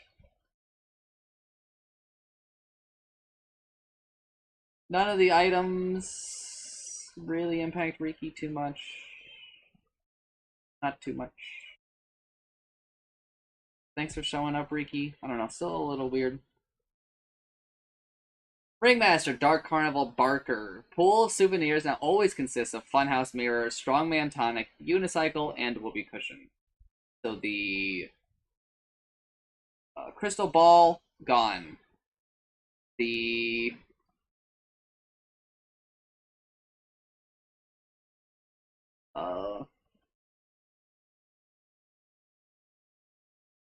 the fart is in. The crystal ball is gone.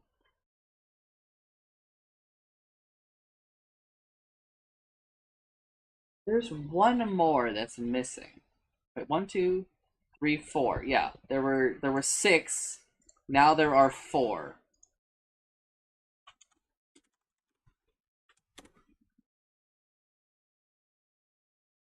So what got deleted?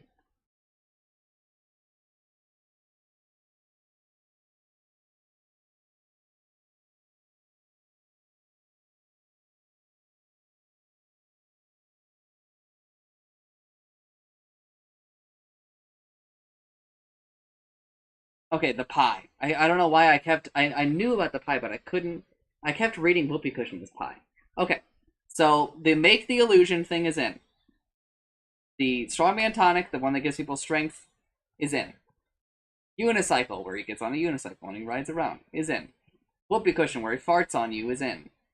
But the Crystal Ball, which is where he could do like a scan, is gone. And the The pie that he would throw at you, which would get rid of your vision and push you and slow you, is gone. This is very fun, but these are... Okay, well, first of all, the pie was, like, super, super good. It was like the best thing you could get, but I don't think people were valuing it at the best. I think most people,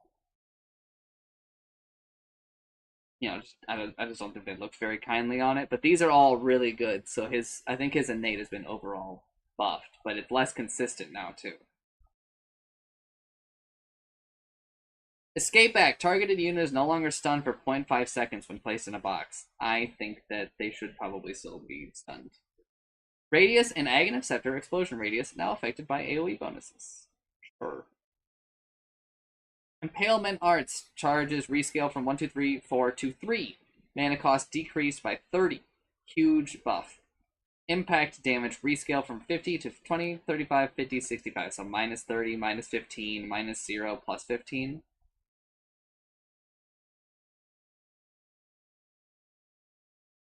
Max health damage per second heroes rescale from 3.54, 4.55 to 3.456. So that's minus 0.5, minus 0, plus 0.5, plus 1.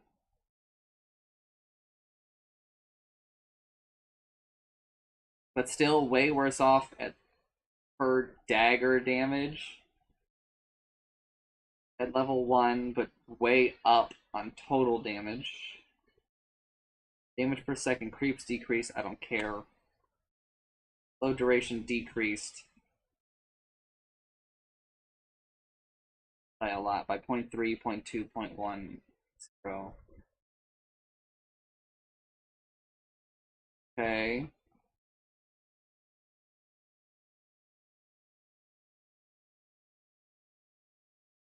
They gotta work a bit harder for it, it feels like now. But also it decimates the mana pool, I think, considerably less. But you gotta work for it. Level 10 talent, 85 Impalement Arts impact damage replaced with plus 1 Impalement Arts charge. Okay. So if you take this, then you end up with the same amount that you had before. Sure. I think that's probably a little bit more fun to play, but maybe still kind of obnoxious to play around because a lot of daggers at level 1 you get like a lot of value for 1 point. But it is a little bit chipper coded, so I think we'll allow it. Rubik, base damage increased by 1. Remove Might and Magus, innate ability. Peko Salute, I will miss you. My way of demolishing mid, but let's see. I have read this already because I've played a bunch of Rubik games, but I haven't really internalized it so hard. Curiosity.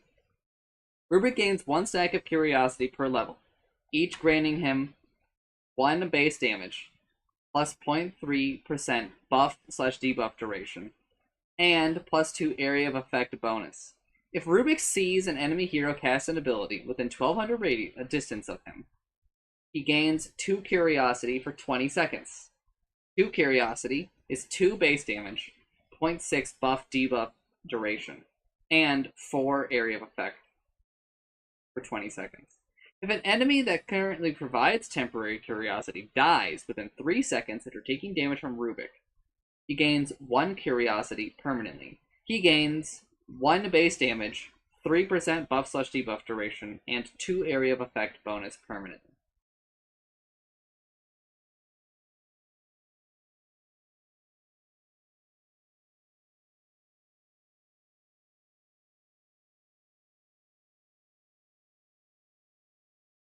It's funny because I had joked about basically this.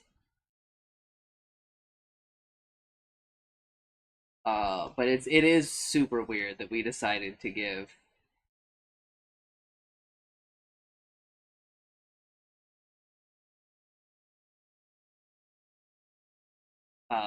Rubik some permanent scaling or infinite scaling.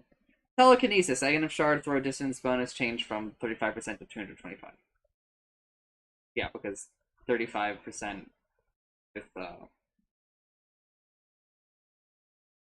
it's just kind of weird now. Now that he doesn't get the other thing. Whatever. Fade Bolt now reduces both spell and attack damage by default. Damage reduction rescaled from 5, 10, well, 5, 15, 25, 35 to 6, 12, 18, 24. So +1, -3, -7, -11.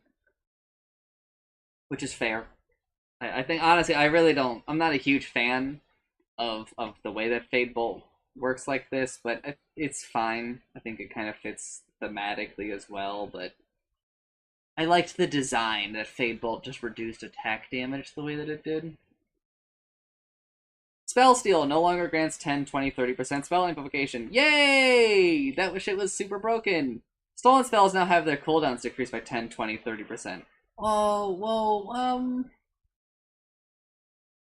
that's also really broken, but at least, you know, it's kind of like a weird trade-off, because at level 15, you always just took 25% stolen spells cooldown reduction, right? So now you get this at 18, just 3 levels later, but now you have, like, you gain, like, a level 15 talent, right? So let's go through the talents. Level 10, Might of Magus doesn't exist anymore, so you get 200 health, or -2 second telekinesis cooldown.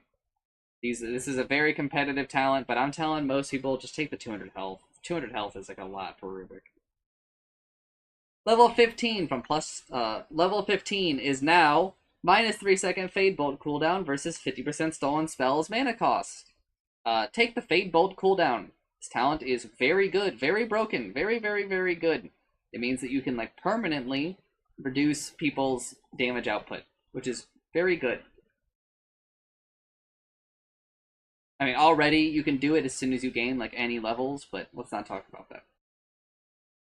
Because Curiosity gives you debuff duration, so as soon as you gain 1 or 2 Curiosity, right, like Fade Bolt, the debuff duration is longer than the cooldown at level 4, right? Technically, you don't need any help there, but it gives you more overlap, and it's just very good. It's just very good. Fade Bolt is crazy, crazy, crazy good.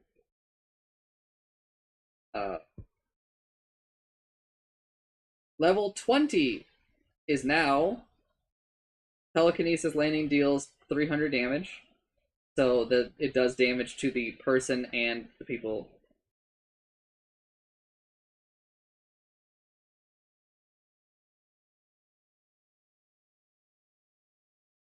It deals people to the air in the area and also the person that you throw. Unless it's an ally or yourself, then it doesn't do damage. Versus plus 12% Fade Bolt damage reduction. Hey, I know that this telekinesis thing is a blink canceller, and 300 damage is definitely sizable, especially for a hero that, you know, just loves to shit out damage. But that's 12% damage reduction, taking up to 36 damage reduction.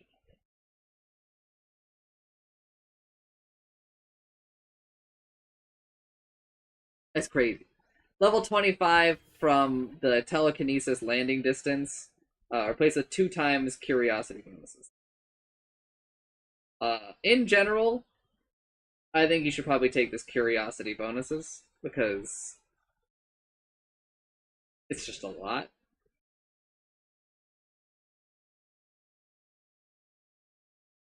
It's just a lot.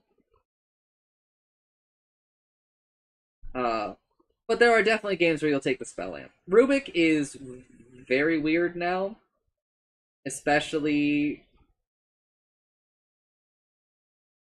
Rubik has like a lot less spell amp. It feels like, or that's not the because the spell steal doesn't give it, so they feel a little bit more reasonable, to be honest. But I haven't played enough with it. But Rubik feels pretty okay, I think. Sand King, Caustic Finale, no longer levels with Epicenter, base damage rescaled. I'm not gonna go into it. Do the math yourself. Max health damage rescaled. Duration decreased. It's just always 4.5 instead of increasing now. Sure. Burrow Strike cast range increased by 25 at all levels. Sand King now immediately regains invisibility. The Burrow Strike ends within Sandstorm's AoE. Okay. Level 20 talent replaced with more pulses. Level 25, 50% Sandstorm Slow, replaced with 35% Sandstorm Slow and Blind, versus we moved the more pulses up to 20 or down to 20, and now we've made it so there's a Stinger damage talent. Stinger damage matters because it's what your Ags does as well, by the way. At 125 is like a really big value. I don't know. Sand King is a monster. Just an absolute fiend.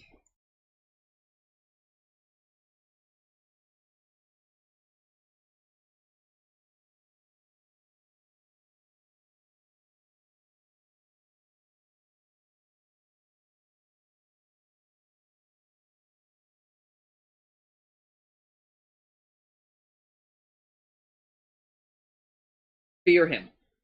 I mean, he was already just like the worst. Still really, really obnoxious. We're getting there. We're getting there.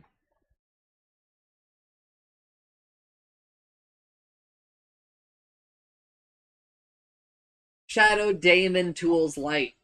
Menace. Damage amplification change from blah blah blah. Okay, it is actually reduced by like 0.5% at the start, but you gain it back. Disruption can now target Spirit Bear. Yep. Disseminate. Spirit damage rescaled. -4, -1, +2, +5. Disseminate's really, really good.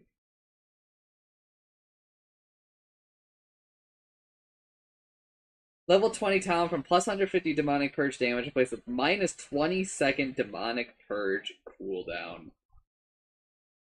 Wow. I think you always take this -20-second Demonic Purge cooldown. Level 25 talent from -30-second Demonic Purge cooldown replaced with Demonic Purge applies Shadow Poison. 1 stack per second over the debuff duration.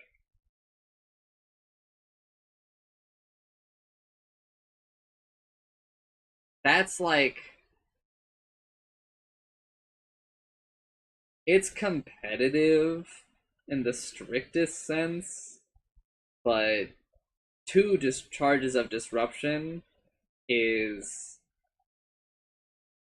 Like, in reality, it's super hard to compete with that. It's just so good.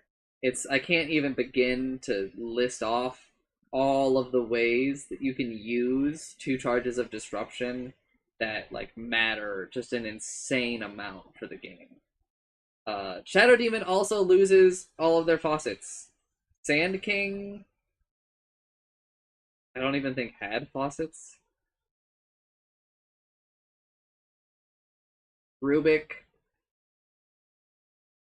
lost Arcane Accumulation, but they've sort of gained Curiosity for their radius increasing.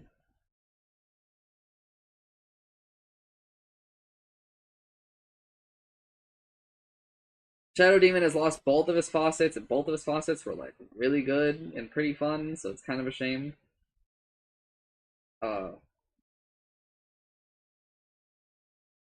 And I guess gained like a fun level 25 talent, but still, I think you just gotta take. I think you gotta take the 2 charges of destruction, man.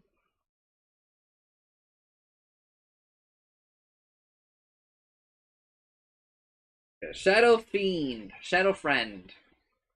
Necro Mastery no longer levels with Requiem of Souls. Damage per soul rescale from 1,2,3,4 to 1.35 plus 0.15 damage per level. Everybody. Base max souls decreased from 20, 22, 24, 26 to 20. Lame. Very lame. What?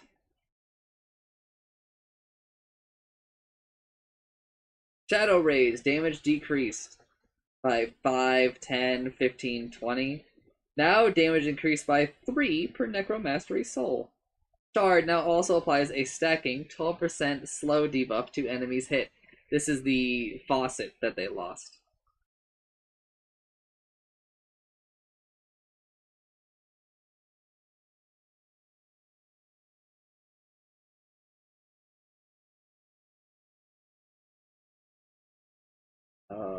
So obviously 3 times 20 is 60, so you still come out ahead, generally speaking. Piece of Souls no longer requires 5 souls to cast. Instead, Shadow Friend gains souls from surrounding enemies. Shadow Friend gains souls from 2 enemies in a certain radius every 0.5 seconds, prioritizing heroes. Each individual enemy can provide souls once, with creeps giving 1 soul and heroes providing 3. Can collect souls from up to 4, 6, 8, 10 enemies after the effect is over. After the effect is over, Shadow Friend loses the souls whose owners are still alive, retaining the rest for 8 seconds.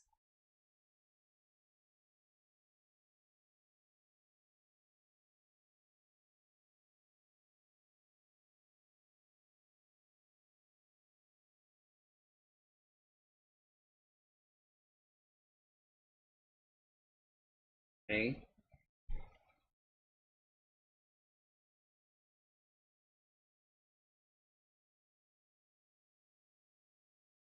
Bonus attack speed decreased by a little, by 5 at each level. Bonus movement speed decreased by 1 at each level.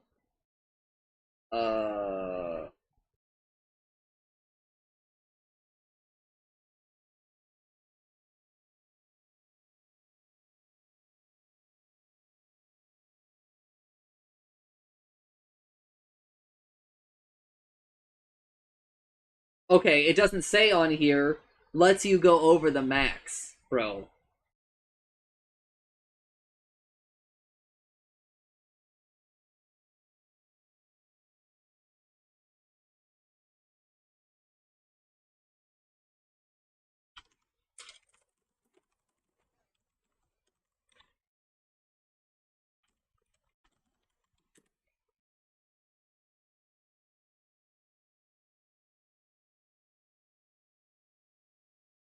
Requiem of Souls now can't use more than 20 souls per cast. Reckoning's Scepter no longer has a damage penalty on the returning Requiem of Souls. Sure. Level 15, 120 Shadow Ray damage replaced with plus 2 Feast of Souls collected per hero. Level 20 taunt, plus 2 damage per soul replaced with plus 5 Necromastery max souls.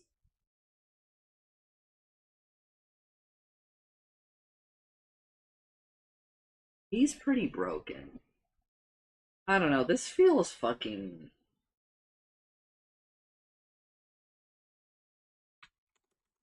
This feels pretty obviously broken.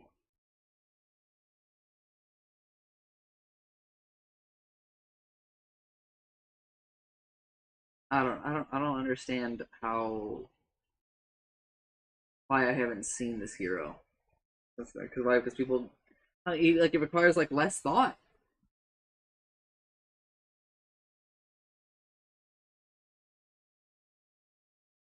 Also, they didn't they needed to put more words in this. They left out way too many.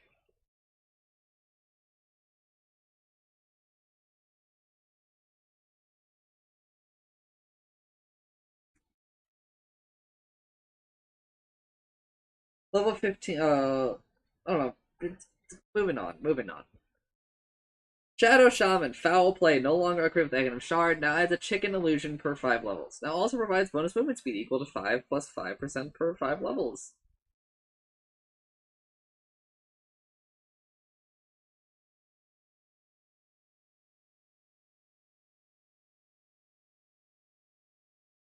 Okay. Sure, I guess. Ernaconda, new ability granted by Aghanim Shard. Throws a jar to location, dealing 275 to all enemies in a 225 radius, 450 diameter. In creating a massive serpent ward that lasts for 15 seconds, the ward is 4 times health and damage to the normal serpent wards. Cooldown 50 seconds, mana cost 115, cast range 650. Buy this every game. It's really good. It's really, really, really good. I don't understand how this is in. Not changed. I don't know. Numbers feel way off. 15 seconds. 15-second cooldown. 35-second cooldown relative to duration.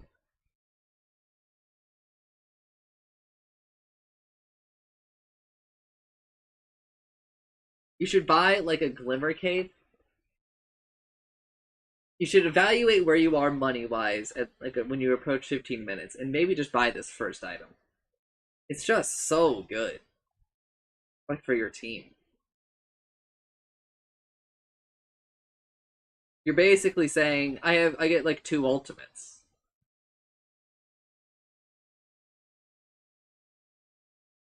I don't know. It needs a larger downside.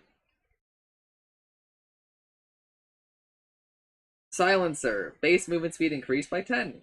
Reworked brain drain ability into a new innate. Suffer in silence passive. Also, faucet removed, but added sort of as a shard. A shard that also does burst damage, by the way. But Shadow Friend can't just gain like infinite souls now. So that faucet's kinda gone. Anyway. Silencer takes less damage from and deals more damage to silence targets. Damage modifier is 5% plus 0.5% per level for both reduction and amp. If an enemy hero dies within 925 range of Silencer, or was debuffed by Silencer at the time of death, Silencer permanently steals 1 intelligence from them. If the victim was silenced, an extra point of intelligence will be stolen. This is, I think, great. I've played several games on this, and it feels a lot better. Curse of the Silent no longer has 1.25 slow and damage multiplier against silenced enemies.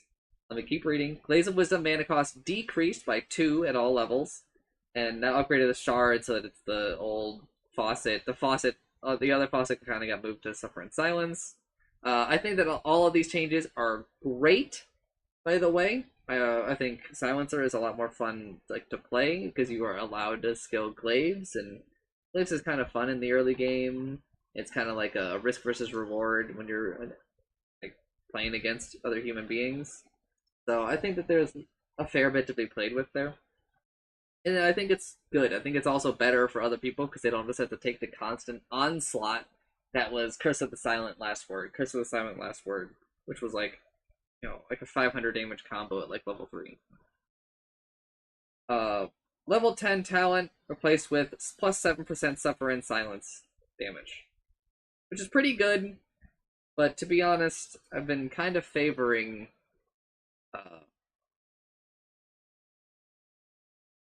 the attack speed. They get to take glaives earlier on, and this took a bit more to play with, especially now that this is a shard. Level 25 talents have both been changed, so now it's plus 2 second global silence duration versus plus 30% Glaives of Wisdom damage. Both of them are pretty good, but it's, I think, obvious in your game which one you're going to take. I think by level 25, you will know which one of these is better for you. I'm going to read Skywrath, and then I'm going to take another break.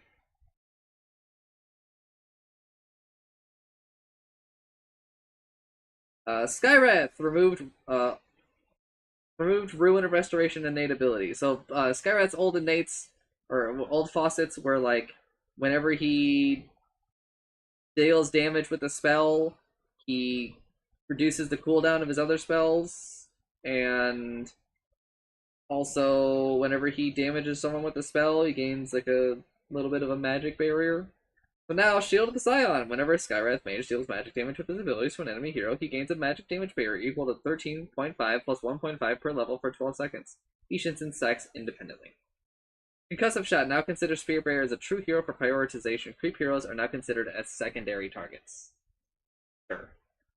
Cleaning up some of these true, the Lone Druid interactions, I guess, as we go. I think this is actually super good for Skywrath because It insulates them a little bit more against Blade Mail, which is kind of a problem. But I also think it's lame that Blade Mail doesn't work against Skywrath. It's not super common for, like, spell casting heroes, if you want to call them that, to be countered by Blade Mail like this.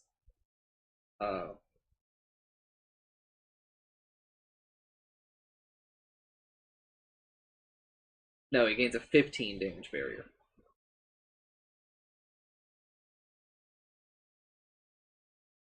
They state earlier on in the patch that the first incremental is included, or is you get at level 1. If you are ever confused, you can just look over here at their innate, and it will just do it for you.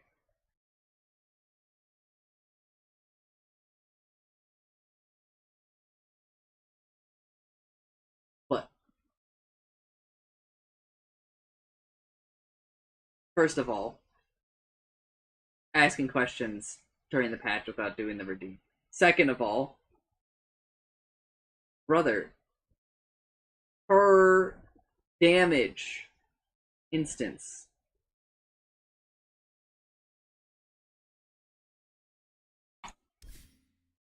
Per damage instance.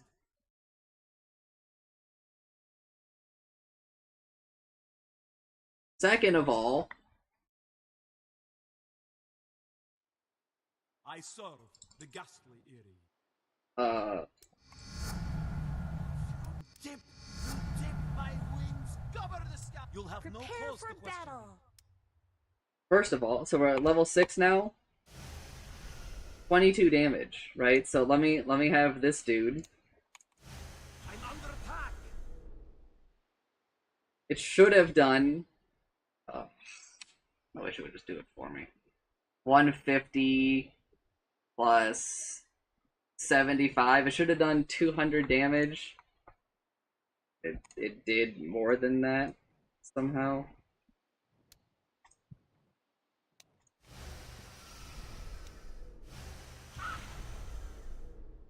Why is that happening?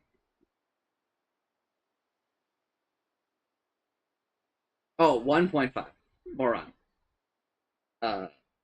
This should be doing like 150 plus 225, 375 damage.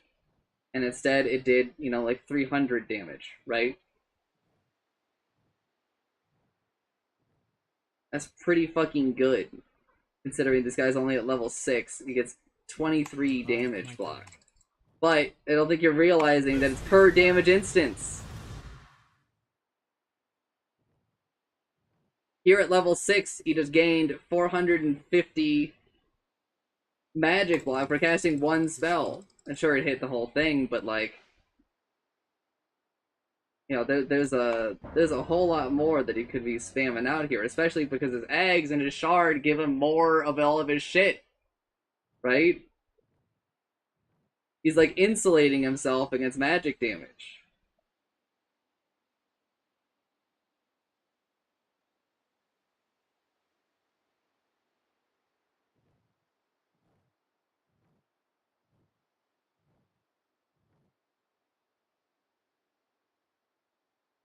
Alright, so let me go ahead and buy a heart really quick.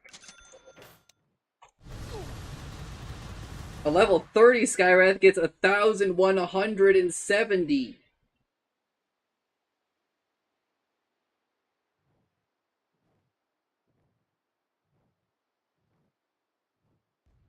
Which is effectively much more than that, right? Because you got magic resistance.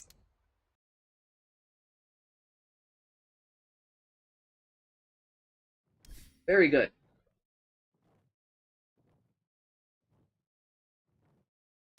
Hold up. We gotta... Taste this sharpness. I was gonna hear Skywrath's wings flapping the whole time. No!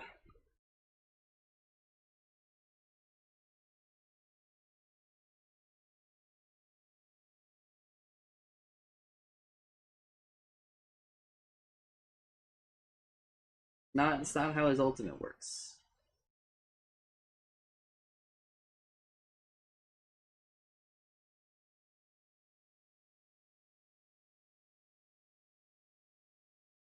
Mystic Flare deals a set number of instances divided randomly amongst everybody in the area. So if 2 people are there, you will get the same amount.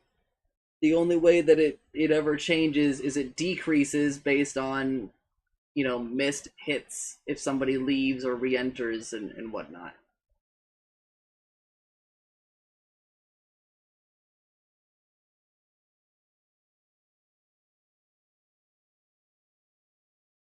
But also, do not underestimate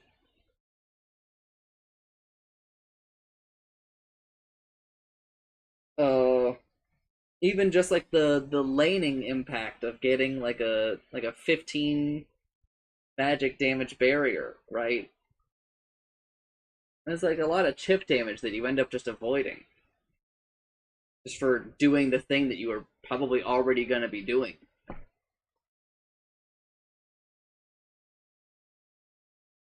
But I will be back. It's time for my second break. I'm pretty sure I'm gonna finish this tonight.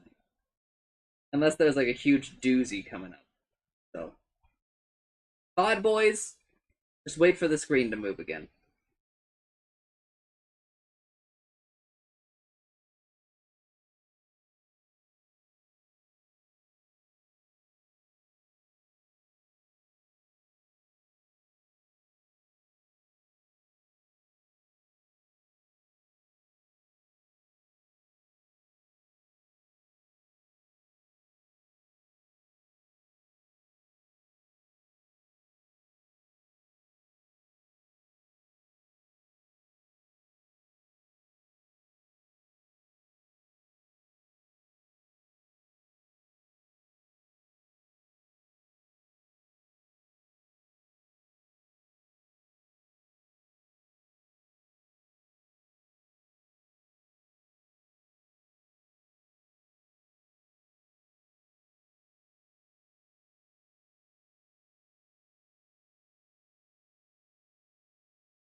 Alright, hello.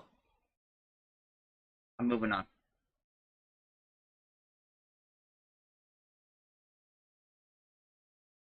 Slardar, Seaborn Sentinel, no longer levels the Corrosive Haze. Scales differently.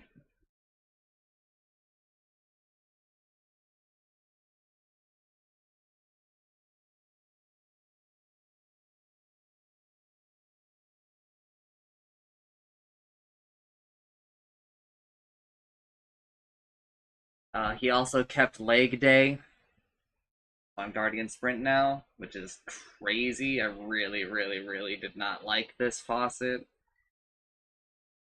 Doesn't gain the other one.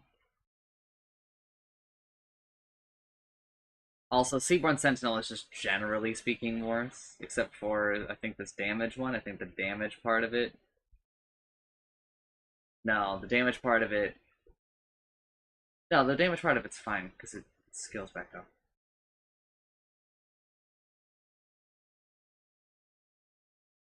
Yeah, damage part of it's fine. Ends up better after a point, but it takes a really long time for it to get better. You have to hit like 200 damage for it to be better at 20%. 20% happens.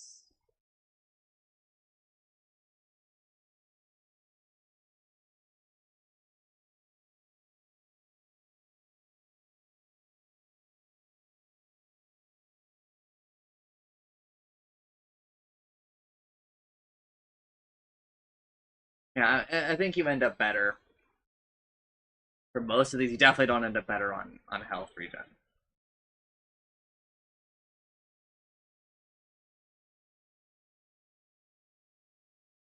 Level 10 talent replaced with plus 30 bash damage. Level 15 talent from bash damage to corrosive haze, and then level 20 from corrosive haze to. Okay, so these all just kind of got swapped around.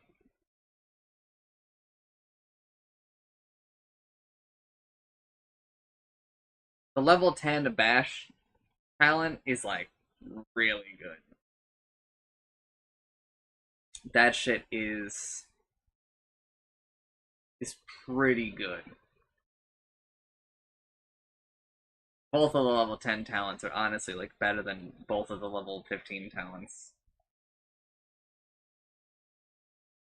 I'm still not a huge fan of Slardar in general, so. Slark! Essence shift duration changed from 15 plus 2.5 per level up to 12.5 plus 2.5. So it's minus 2.5 seconds. No, what do you mean the effective value? Oh, yeah, okay. Effective unchanged. But I think it actually does get nerfed in the letter. Yeah. It goes down to 12.5 at level 1. Saltwater Shiv stacks off independent durations that don't refresh previous ones. So you can't, like, make a hero have truly 0 of this. Cooldown increased by 4 at all levels. Mana cost increased by 5, 10, 15, 20. Wow. It's like doubled its cost. Cast range is now Slark's attack range plus 50. But all of the steals have been doubled. So even though, you know, it's lost some efficacy cooldown wise, it hasn't lost efficacy in like what it actually does.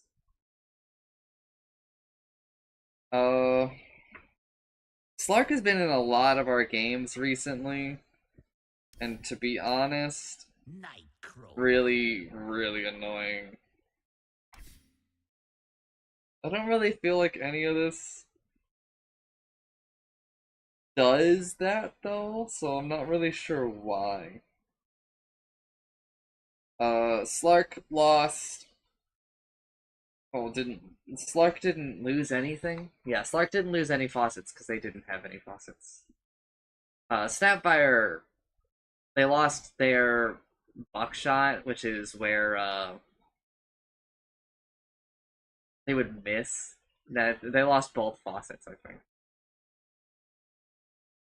Or no, They had Ricochet 2, which I think is just gone. And then also different Scatter Blast. And now they have Boomstick as their innate, which Snapfire deals more damage with her attacks and abilities the closer she is to her target. Min damage amp is 0% at a distance of 500. Max damage amp is 35% damage amp at a distance of 50 plus 5.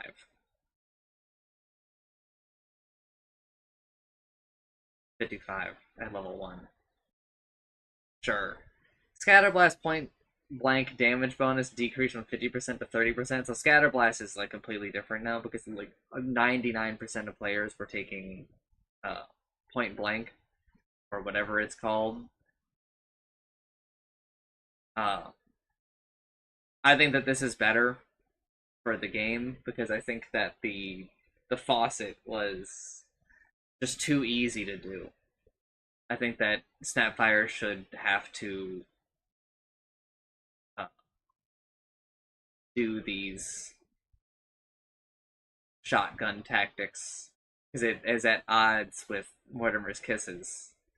So it adds like a risk versus reward for Kisses, but also blah blah blah blah. I would love for us to lean into this near or far dynamic that she kind of has. Level 15 talent from Lil Shredder attacks increase from +1 to +2. Awful. Horrendous change because really, really good talent already. Lil Shredder's super broken. Sniper!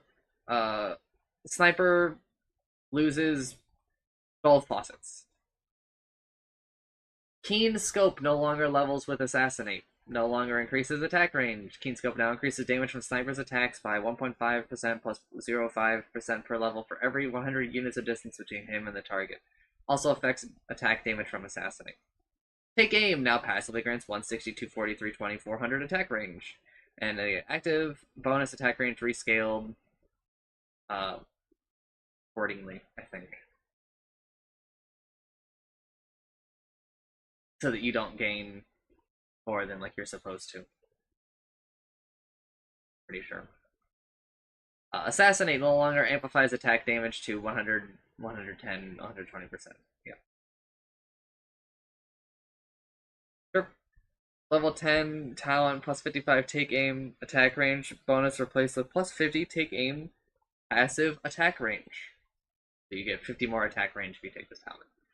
Which is pretty good. The level 10 talents are pretty competitive with each other. Sniper feels a lot less obnoxious, even though his like timings are way better because he can just put points in to take aim. Spectre base movement speed increased by 5, health regen increased by 0.5. This is crazy for Spectre's laning, really. Desolate damage changed from 25 plus 2 to 23 plus 2. Not changed values. Okay. Shadow Step cooldown decreased by 6, 5, 4, 3. Cast range increased by 75, 50, 25, 0. Illusion damage increased by 3, 2, 1, 0. Illusion damage taken decreased by 0, 15, 30, 45. I hate seeing all these Spectre buffs because I already thought that Spectre was pretty good, and there was no phylactery changes, so like a lot of these phylactery problem heroes sort of are like unchanged. Haunt cooldown decreased. I hate this. I hate all of this. I'm done reading this out loud. Okay, duration rescaled. Okay, minus 20, minus 10, minus 0. Plus 1 second, plus 0 seconds, minus 1 second. Illusion damage decreased by 0, 5, 10. I don't know. Spectre still feels better than they were, but not quite in the place that I like them at. I still feel like they're just a hero from the word go. And that doesn't really feel like the point. Spectre loses faucets, but already lost them before, so who cares? Spirit Breaker. removed herd mentality innate ability. Now empowering haste. Oh, here we go. The Spearbreaker gains bonus movement speed whenever he stuns an enemy. Effect depends on the unit type. Stunning a hero provide 8% bonus for 2 seconds, while other units provide 2% for 1 second. Effects from multiple stun stack and have independent durations, but all restoration is paused during full restoration. Full restoration is paused during Charge of Darkness, but it can still gain. Empowering haste duration is paused during Charge of Darkness, but it can still gain new stacks. This effect allows Spearbreaker to go over the maximum movement speed.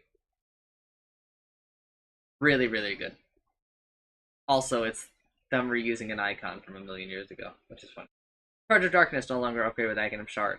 Greater Bash now upgraded with Aghanim Scepter. Increases knockback by roughly 30%. If a knocked back enemy collides with another enemy, the second enemy is also Bash, and the original target takes 25% of Spearbreaker's Greater Bash damage again. This effect is applied to Charge of Darkness and Nether Strike as well, since those abilities use Greater Bash. Creeps take 25% of repeated damage. Bodies of killed units keep flying and pushing enemies. It's really good. People love it. People are buying it like first item on it. I don't think it's like as broken as I think people are maybe making it seem, but people they're really buying it like all the time.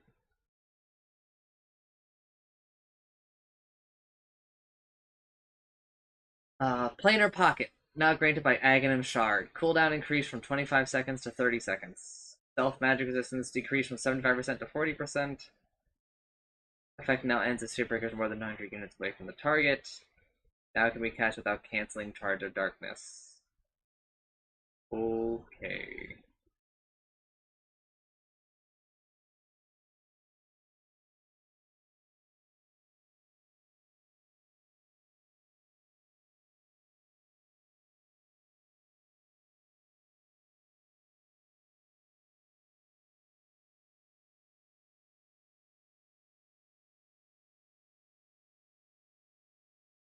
Okay. Yeah. I think more people will buy it at a shard, but honestly, I don't think many people still are.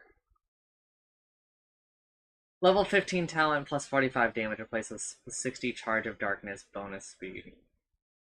Nah, you gotta take the bulldoze cooldown. Level 20 minus 0.3 second Greater Bash cooldown replaced with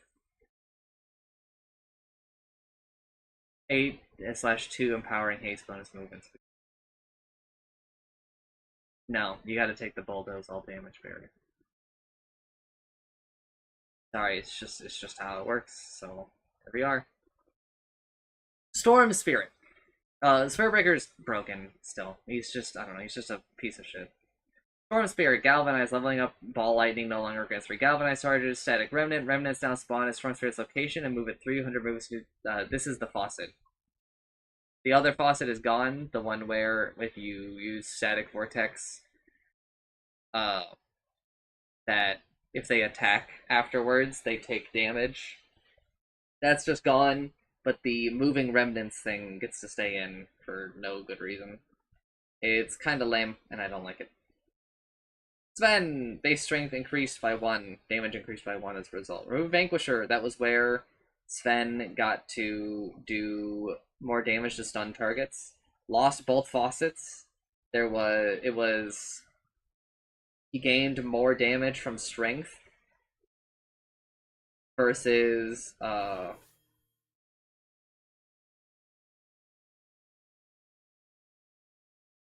something to do with like Warcry is better, or some Warcry provides like a barrier. And now Warcry, Wrath of God, new innate, increases attack damage Sven gains per point of strength by 0.08 plus 0.02. Okay, disabled by break. So there you go.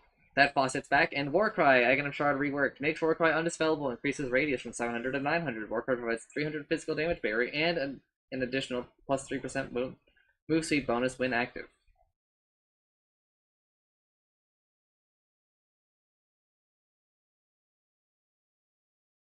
Yep. I mean, just by the way, it maybe means when the barrier is active. So both of his faucets just became part of the hero. I really am not a big fan of Wrath of God. I liked it better when Sven started at lower damage, right? And then like grew larger as a result of this thing. I thought that was good design, but this is, I don't know, I don't like what it's become. I think it's very boring. Techies, mad. New innate ability, passive. Increases mana regen by a portion of Techies' max mana equal to 0.08% plus 0.02% per level. When Techies dies, when Techies die, they leave behind a barrel that explodes after 1.5 seconds, dealing magical damage equal to 50 plus 30% of their max mana to enemies in a 400 area of effect. In a 400 radius. The barrel provides 400 obstructed vision until it explodes. Upgrade with Aghanim Shard. Increases mana to damage by 10%.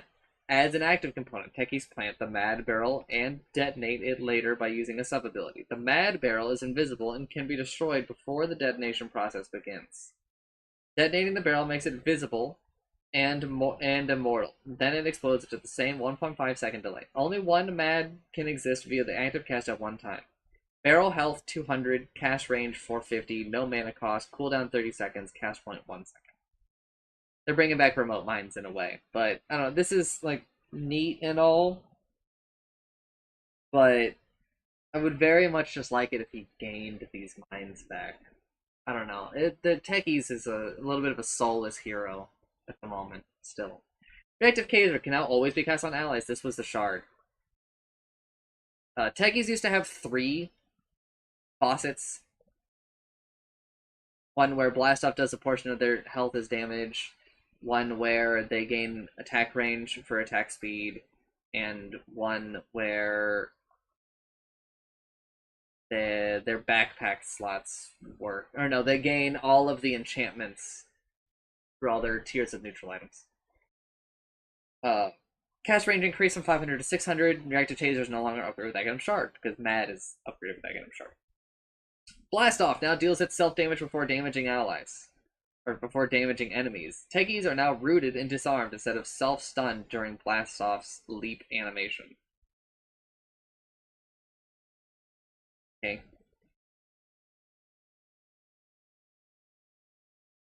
I don't really know why it's...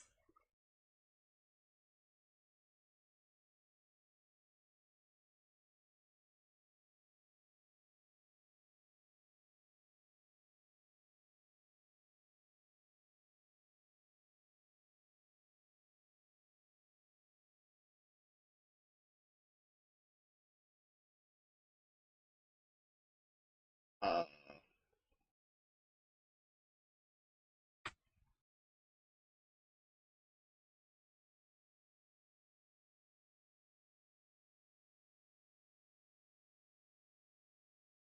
I don't really understand the purpose of any of this, really. Also, it seems like... I don't know. I'm just gonna move on. Moving on. Proximity mines. Damage source changed from proximity mines to the caster. The thing I talked about before. Blade Mail works on Techies now. For mines. Minefield sign now only available with Aghanim Scepter.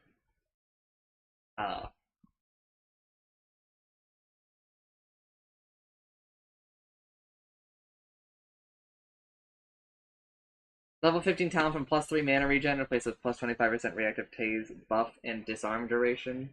Sure. Level 25 talent increased from 252 damage. Okay. Again, I don't know. Techies is still kind of soulless. Templar Assassin, base health regen decreased from 1 to 0. Move 3rd eye and 8. That was where they could see when Roche would respawn. Exactly. Inner Peace, new innate. TA's faucets, by the way, were...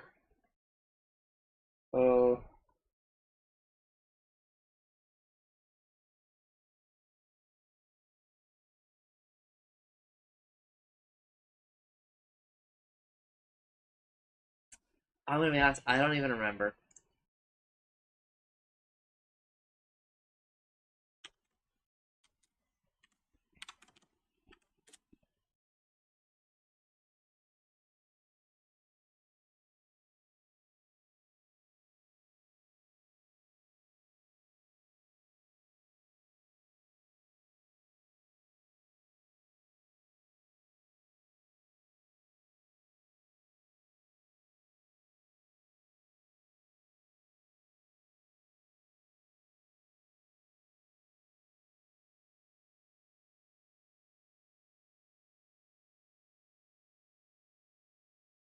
They had Hidden Reach, where Meld would increase TA's like attack range slowly over time while they were melding.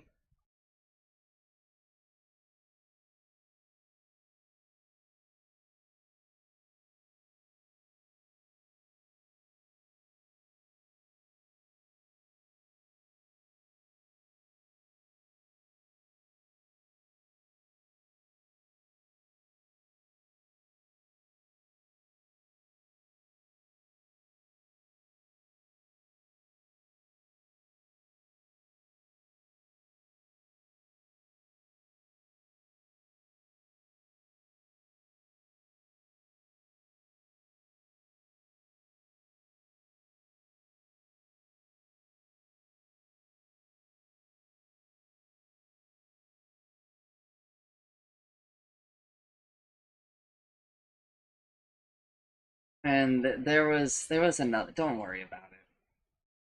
Let's just be real.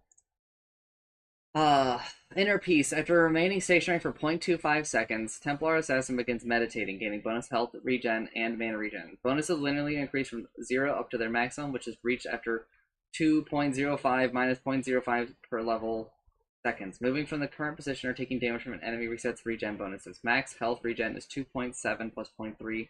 Max mana regen is 2.2 plus 0.2. Okay. Sure. This is dumb. It feels like it's kind of a way to maybe lessen how people feel like they're dependent on bottle, but even that, I don't know. This just feels like so much like a reach.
Uh, Refraction, now upgraded with Aghanim Shard, increases bonus damage by 30 and allows Refraction to be cast while disabled.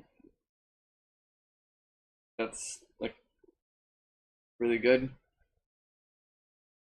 Meld, now if the attack that broke Meld splits with side blades, bonus damage and armor reduction are now applied to all affected enemies. That's cool. I think that's good. Psionic Trap, no longer upgraded with Aghanim Shard. Now upgraded with Aghanim Scepter. When activated, traps now also silence enemies for 0.25 seconds up to 3 seconds depending on the trap charge. But no increased trap charges.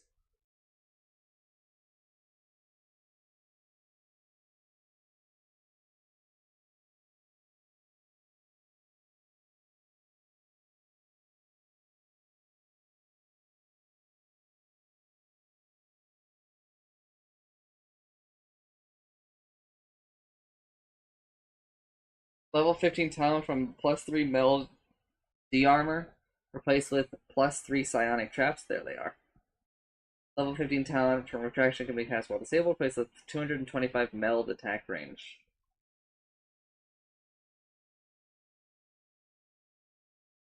TA's talent tree is so good. It's hard for me to even begin to talk about these. I could go on for a really long time, but I'm not going to talk about them like basically at all. Level 20 plus 40 refraction damage replaced with +4 meld armor reduction, which is a very competitive. There's a lot of competition on all of these, but we'll see. I don't know. TA feels a little weird. Terrorblade, base armor increased by 1. Yep, because that's the problem. Conjure image. Oh, Terrorblades, faucets. Don't worry about it. Conjure image illusion damage increased from 20, 25, 30, 35 to 25, 30, 35, 40.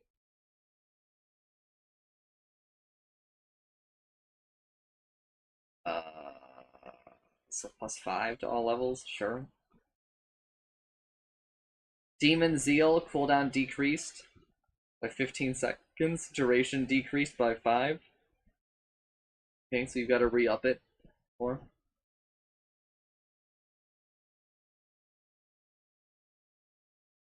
Level 15 talent plus 15% reflection, slow damage replaced. Okay, well that's a huge loss.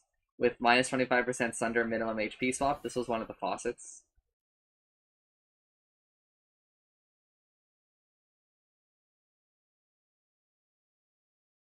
That's a pretty tough choice.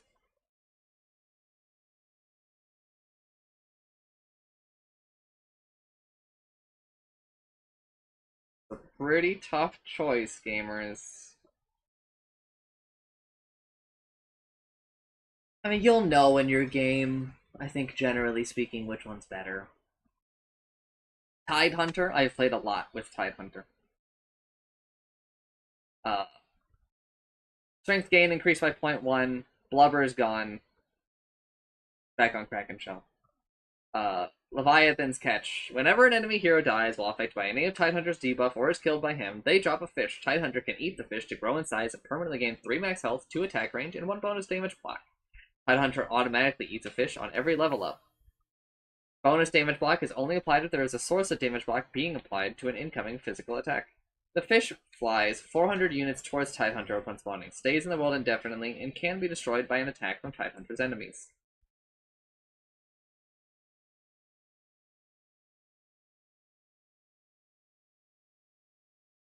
Stays in the world indefinitely. I thought that I had read that it was only there for 30 seconds. But I guess I'm just dumb. Anchor Smash radius change from 375 to 225 plus Tidehunter's attack rate. Okay, so they've sort of merged the two faucets, which was Kraken Swell, which is where Tidehunter could gain more permanent damage block. And also this idea that Tidehunter gets larger, and as such gets more attack range and some other benefits. So that his Anchor Smash is bigger, it's easier. Kraken Shell now applies a strong dispel to Tidehunter. He takes more than 600, 550, 500, 450 damage within 7 seconds. This is just blubber, basically, but it's better. It scales it better. Level 20 talent Blubber effect triggers Anchor Smash. Places Kraken Shell, Cleanse triggers Anchor Smash. Tidehunter, I think, is really, really, really good right now. A couple of fish go like a really, really long way. And just so you know, at base attack range, this Anchor Smash is equal value. So any fish that you gain is just added value. Tidehunter feels insanely good. Timbersaw, Exposure Therapy, no longer levels with Chakra. Mana gain per tree destroyed change from 46810 to 3.75. That's on hero kill. Whenever an enemy hero dies while affected by any Tidehunter's debuff or is killed by him, blah blah blah blah blah, Tidehunter automatically eats a fish on every level up.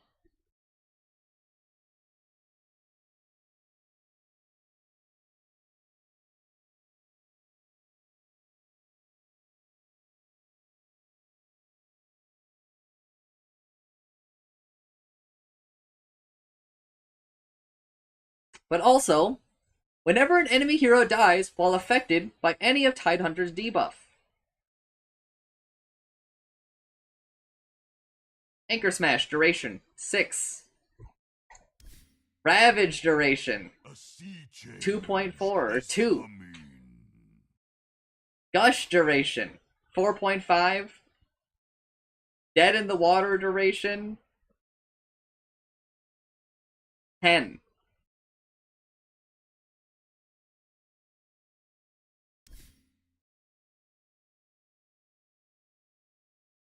It's not free, but it's not so hard. You don't have to get the kill. They just gotta die.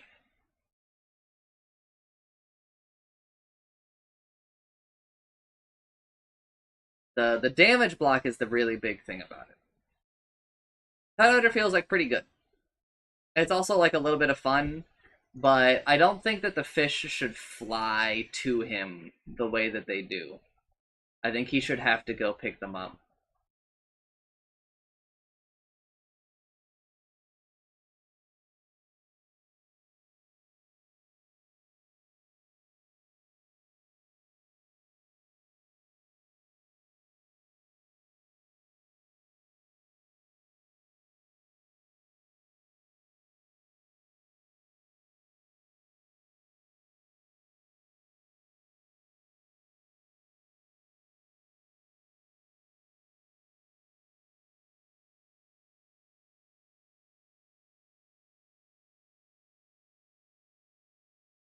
Uh,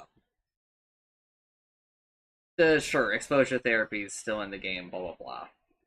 Tinker, base health regen increased from 0 to 0.5. Base movement speed decreased by 5. Remove defense matrix ability. Yippee! Everybody cheered. The crowd goes wild. Defense matrix was a blight on the game, so we're all happy to see it go. Timbersaw lost 2 faucets. One where they got like a little mini chakram, and one where trees exploded into weird splinters, but to be fair, his were pretty boring. Tinker lost 2 faucets. One where when Defense Matrix popped, it would hard dispel him and teleport him in the direction he's facing, like a random distance or whatever. Super broken. Versus one where March of the Machines heals. It was nowhere near as good. Laser, Aghanim Scepter no longer adds bounces, but still shrinks. No longer shrinks. March of the Machines now upgrade with eggs. Robots apply a non-stacking heal over time of 35 health per second to allies they come through. Heal duration 4 seconds. Wow. That's pretty good. Not worth 4,200 gold, but still pretty good. Deploy Turrets, new ability that replaces Defense Matrix. After a 0.5 second delay, air drops a group of 3 uncontrollable turrets at the target 250 radius area, dealing 40, 80, 120, 160 magical damage, destroying trees and pushing away enemies by 100 units, and Tinker by 350. Turrets seek enemy heroes within 650, 700, 750, 800 range, and shoot missiles in their direction every 1.5 seconds. The missiles deal 20, 40, 60, 80 magical damage to the enemy it hits, and 50% of the damage to other enemies within 200 radius. Each turret has 40, 80, 120, 160 health, and exists for 4.5 seconds. Each of 3 turrets activates with a small delay to the previous one, activating 0.1, 0.0, 0.6, and 1.1 seconds after deployment. The missile flies in a forward direction and can be dodged by moving out of its way. Turrets target heroes only, but missiles can hit creeps on their way. Turrets prioritize the same hero until they are out of reach. Splash damage is not dealt to the hit unit itself. Gold bounty 5, 10, 15, 20. XP bounty 5, 10, 15, 20. Turn rate 0.55. Missile speed 1200. Missile flight distance 650, 700, 750, 800. So it stops at its max range. Doesn't keep going. Pass range 600, mana cost 100, 200, 120, 140, 160. Cooldown 24, 22, 20, 18. Cash point 0.1. Upgraded with Aghanim Scepter.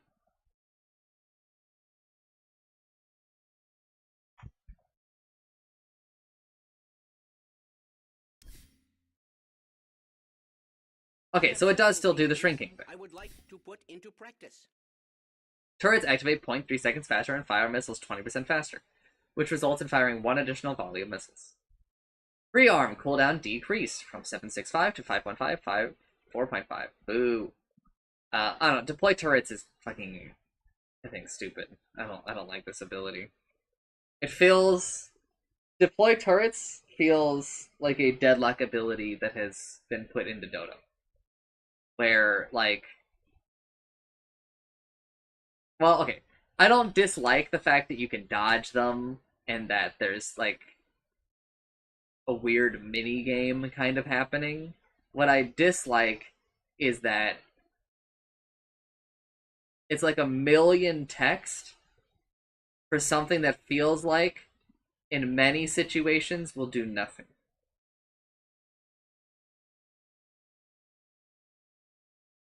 Tinker doesn't really have very much here to like play around this ability. It's just about like I think kind of making people miserable by rearming and then putting more of them out.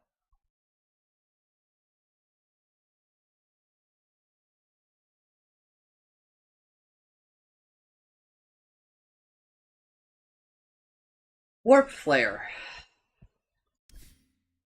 Also, the innate is unchanged. That is just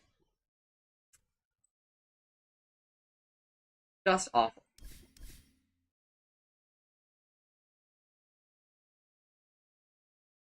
Warp Flare. Teleport distance now depends on Warp Flare cast range and scales with distance from Tinker so that nearby enemies are teleported further than far enemies. Wait, so that nearby enemies are teleported further than far. Okay, yeah. Max teleportation is 60% of Warp Flare's cast range, which decreases down to 0 at the max cast range, 7%. Level 15 talent, plus 60 defense matrix damage, okay, blah blah blah, to plus 100 deploy turrets, Tinker knockback. Okay. Level 20 talent, plus 10%. Okay, all three of these is worth X, because it's cool and fun.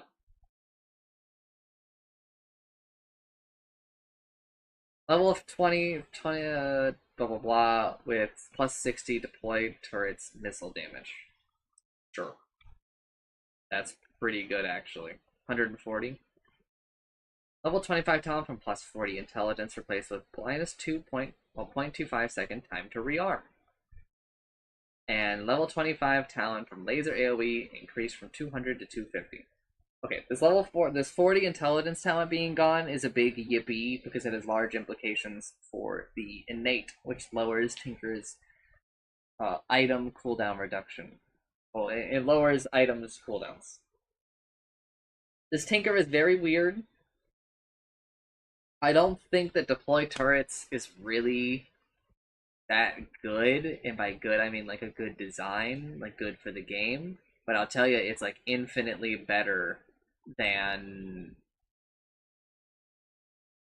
Defense Matrix. Defense Matrix was just horrible.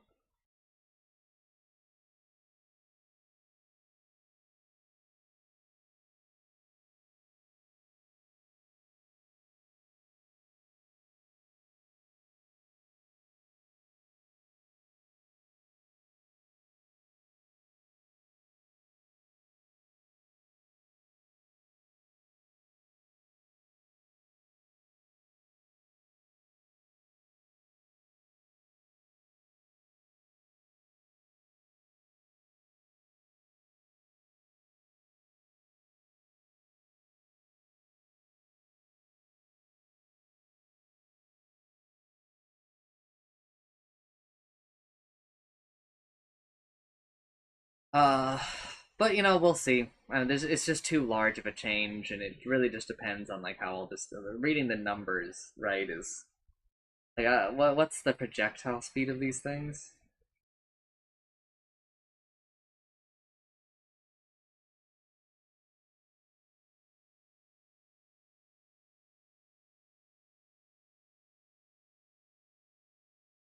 I don't even get to. I don't. It'll depend. I don't want to go into demo. We're trying to get through this.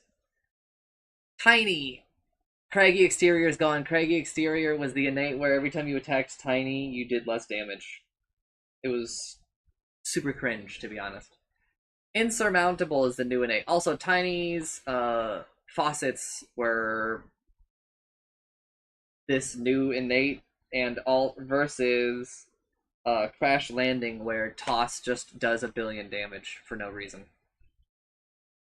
Slow resistance now also applies to attack speed slows. Tiny gains versus slow resistance equal to 20% of his strength, and status resistance equal to 10% of his strength. Yeah, okay. It's the same faucet, basically. Avalanche mana cost increased by 10, 10, 10, 10. Damage decreased by 10 at all levels. Okay. Cost, mana cost rescaled. It's just 125 flat. This is a revert. I'm almost 100% sure. So it's plus 15, plus 0, minus 15, minus 30. I think is fine. Free grab mana cost decreased from 40 to 40, 35, 30, 25, so it scales down now. So minus 0, minus 5, minus 10, minus 15. Cooldown decreased by 1, 3, 5, 7. Cast range increased by 35, so that he doesn't have to get closer than like melee range. It makes sense because it's like his range after he picks it up. Attacks rescale from 5 to 4, 5, 6, 7. So minus 1, minus 0, plus 1, plus 2. No longer up here with Aghanim Shard. No, there it is. There is the bonus building damage.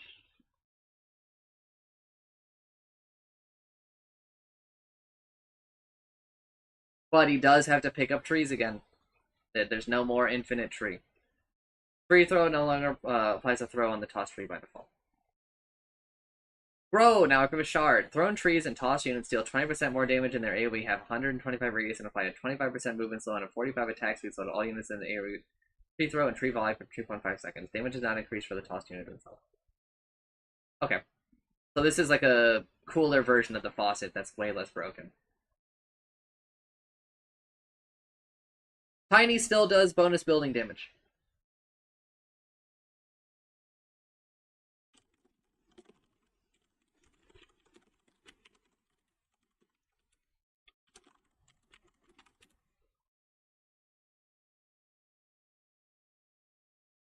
Free volley now uses the bonus damage from the shard. Yeah. Okay. Level 10 talent, avalanche cast range decreased by 50. Level 15 avalanche damage decreased by 10 because... Oh, no, it's double hit. Minus 20 total, I guess. Tiny's probably still a little bit broken, but probably significantly less broken than before. Because they have to actually buy this shard. They don't get it from 0-0, and they don't automatically win their lane just by spamming toss. They actually have to pick up trees every once in a while, which is good. It's a good change. The shard was super broken. New shard is cool and interesting. It does things. Love the tiny changes, except for insurmountable. I think insurmountable is super lame, and we should not do that. Trent Protector. Nature's Guise cooldown change from 35 seconds minus 1 second per level. Not changed at all. Living Armor. Mana cost increased by 15, 25, 25. No, by 25 at all levels. Max damage block decreased from 120 to 60, 80, 100, 120. So it's minus 60, minus 40, minus 20, minus 0. Damage block decrease improved from 35, 30, 25, 20 to 20. So they kind of swapped the scaling. I think that this is probably a lot healthier. Like, for the game. It's still good. It's still really good. But I think it probably scales a little bit smoother.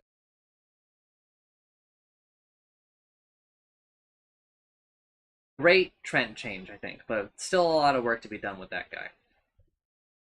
Troll Warlord. Battle Stance. Troll Warlord gains 1 armor per 30 bonus attack speed. Per 30 bonus attack speed? Okay, yeah, because they don't want to include his like 100 base, I guess. Sure.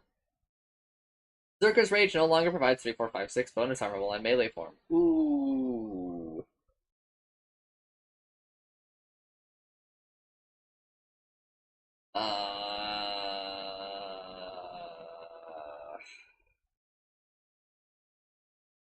That's a huge decrease.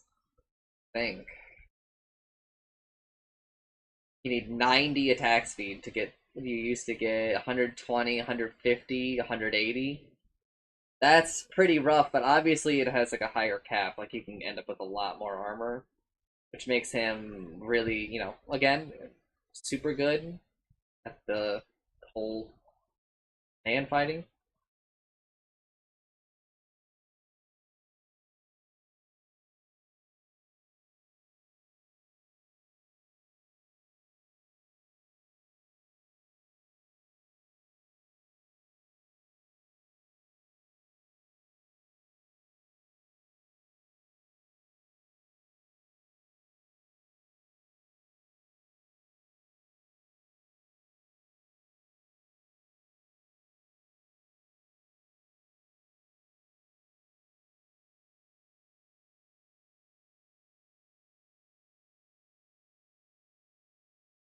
Level 15 talent, 115 whirling axes damage replaced with +1 second battle trance duration. That's very competitive. Level 20 talent from +10 Berserker's Rage armor replaced with 160 whirling axes damage. A lot less competitive. Level 20 talent from 1.5 second battle trance duration replaced with allies receive battle trance attack speed, which is the old faucet. You should take that one. Also, I think that this might have been part of one of the faucets where if you gained armor or something based on the thing. So I think Troll probably got both their faucets added onto the hero, sort of. So sure. This allies receive battle trance attack speed is really, really good. Take it every game. Take it every game. Take it every game. Tusk. Bitter Chill. I don't even know what part. Oh, okay. No longer levels with Wawash Punch. Get rescaled. It starts at the same values, and it blah blah blah. No, only affects enemy heroes. Doesn't work on creeps. Sure. Tag Team. Not always a basic ability for Tusk. Tag Team is not drinking buddies. You don't have the little mini geomagnetic grip. Have the insanely broken ability.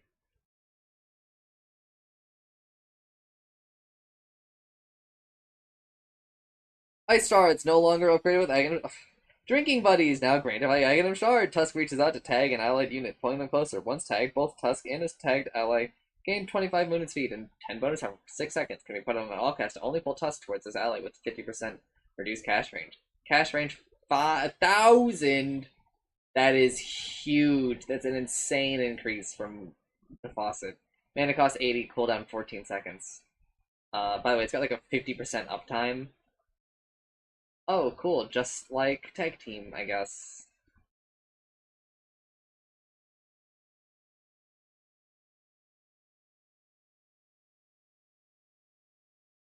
No longer provides 20, 50, 80, 110 bonus attack damage. Drinking Buddies is overpowered. You should buy it every game. Tag Team and Drinking Buddies not sharing a cooldown is abysmal. Tusk is really overpowered. Level 20 talent, -6 second Ice Shards cooldown replaced with -6 second Snowball cooldown. Uh-oh, we're doing this again. Level 25 talent, -8 second Snowball cooldown replaced with Ice Shards, slow by 50% and deal 100 Okay, so they put the shard, old shard, sort of on this. Tusk is super overpowered.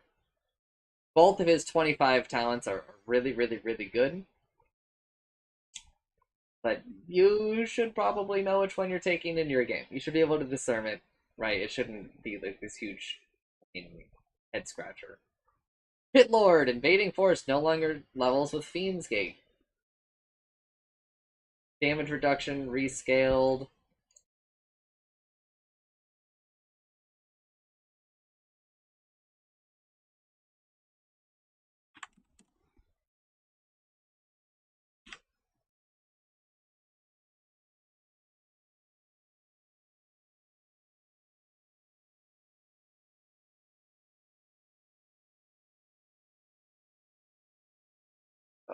Hold up a second.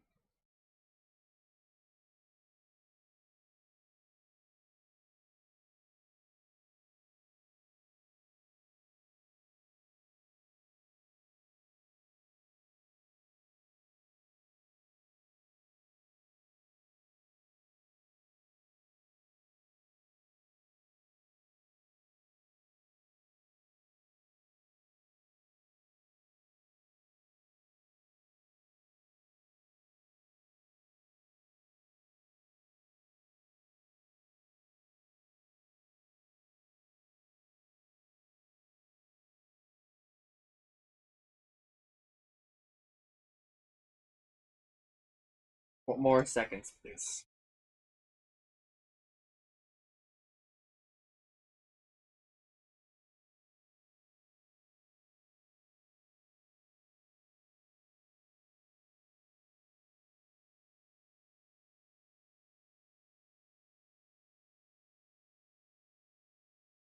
Okay. Rescaled, it starts at the same, scales differently, but probably very similar. Actually, seems a bit better, even. Uh, Rain of Fire, wave damage increased by 0, 5, 10, 15. Pit Lords faucets were Necro book units come out of the portal versus leave. It seems that he's just lost both of us. Atrophy Aura, damage reduction increased from 6 by 2 to 2. Level 15 talent for Rain of Fire cooldown reduction increased by 1. And level 25 Fiend's Gate DPS increased from 125 to 160.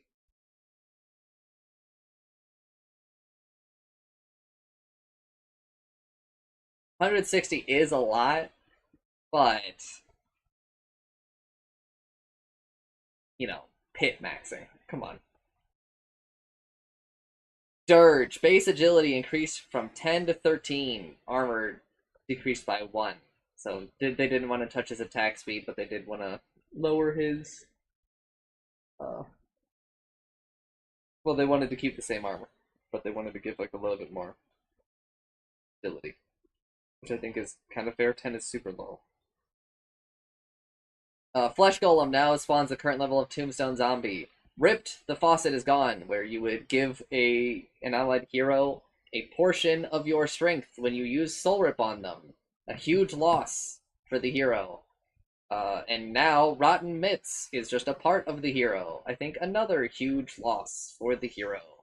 Because I think that Rotten Mitts was overstated in value. Not bad, but I think overvalued. And we have lost Rip, which I think was very much undervalued.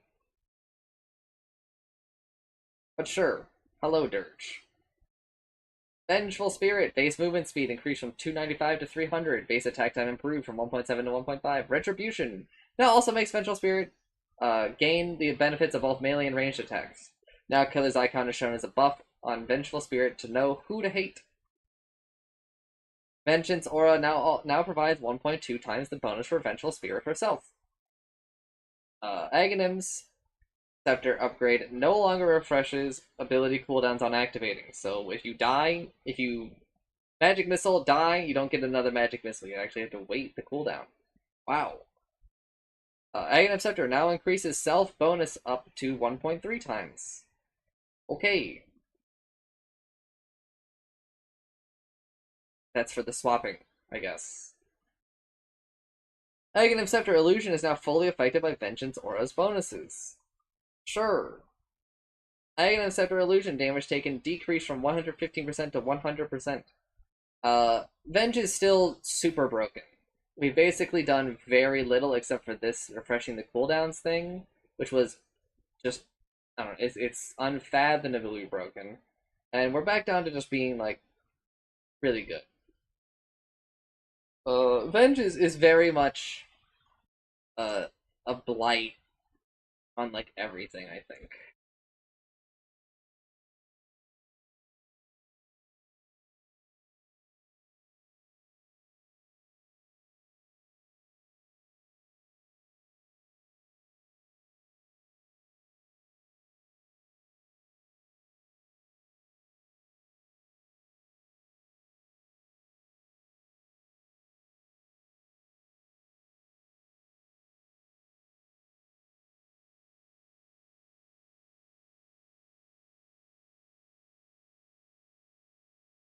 Venomancer.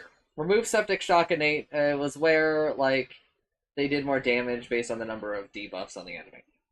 Venomancer's faucets were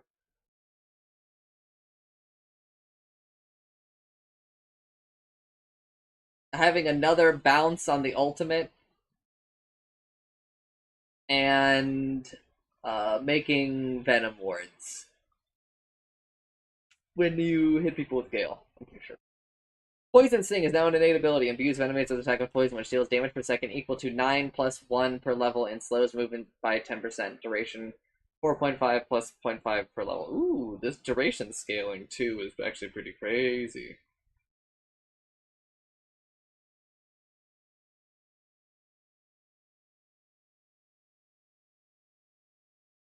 Venomous Gale Shard upgrade reworked. Increases cast range and projectile speed by 25%. Creates 2 plague wards around every enemy hero hit. There it is. There's the faucet, making its way to its shard. Snakebite, new basic ability. Venomate. This is to replace Poison Sting. Venomates responds to a spawn of Aktok to sink its fangs into an enemy, dealing 40, 60, 80, 100 magic damage and applying a deadly toxin, which does 20, 25, 30, 35 magical damage per second for 6 seconds. When the target attacks, they take the initial magic damage again. Cast range 600, mana cost 70, 80, 90, 100, cooldown 20, 18, 16, 14. It's pretty good. It's pretty good, guys.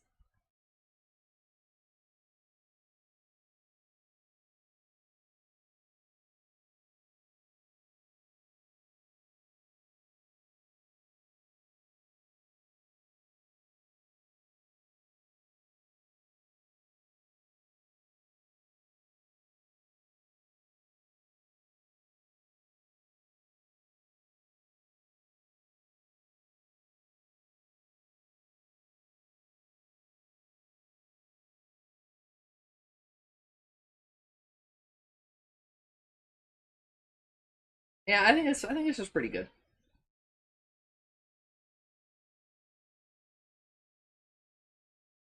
Noxious Plague reworked. No longer has AoE effect. Now only affects only the host. Now when the plague Okay, yeah. Now when the plague spreads, it also carries all debuffs placed by Venomancer. Doesn't stack. Applying plague to an already plague infected unit will deal projectile damage again, but won't affect the remaining buff duration. Duration of carried debuffs is fixed and cannot be altered with status or debuff amplification. Mana cost decreased by 0, 50, 100. Duration decreased by 1 second. Initial damage decreased by 50, 100, 150. Initial damage is now non-lethal. Now spreads a second time, but all spreads after the first one deal no initial damage. Spread radius decreased by 100.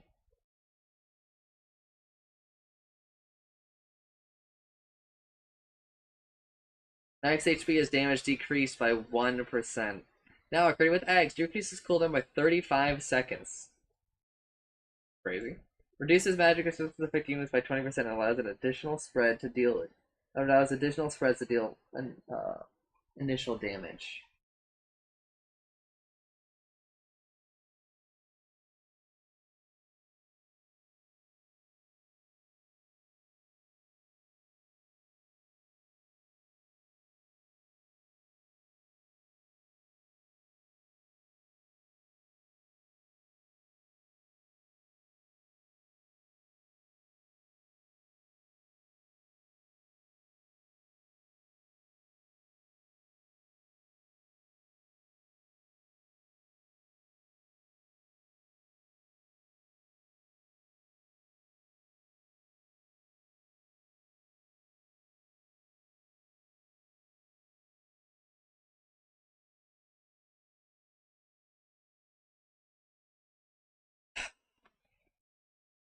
Okay, so you can... I don't know. This needs work. Chancellor misled me when he told me that it spreads the debuffs. What he should have said is it spreads Venomancer's debuffs.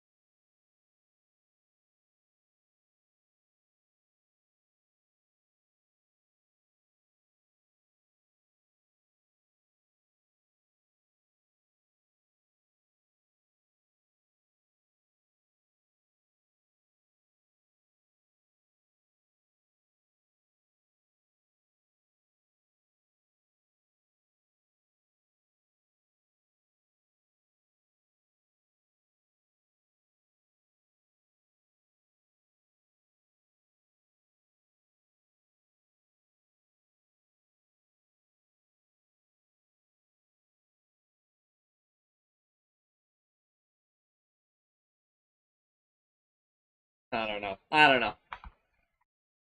Needs work, I think. Level 15 talent from Poison Sting increased by 2%, sure. Level 50 talent from -1 plague word cooldown replaced with 75 toxic, noxious plague spread radius.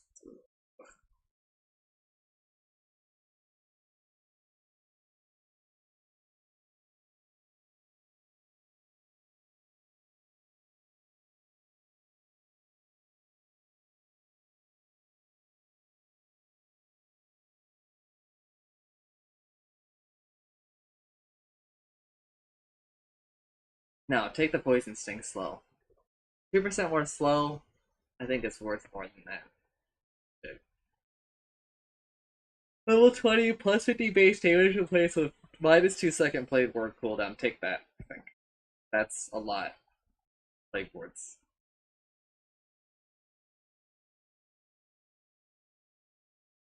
Plus 40% snake bite damage is also a lot, though.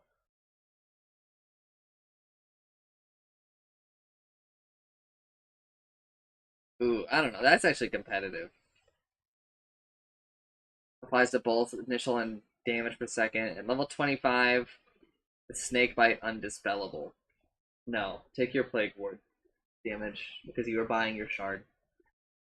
Venomancer's weird.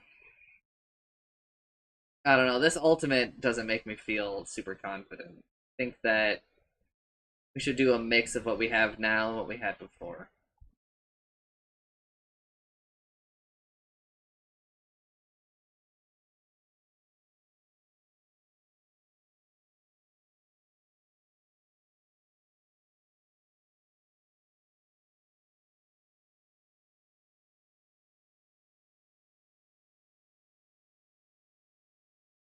Viper!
Uh, Attack agility gain increased by 0.2, base attack speed decreased by 10.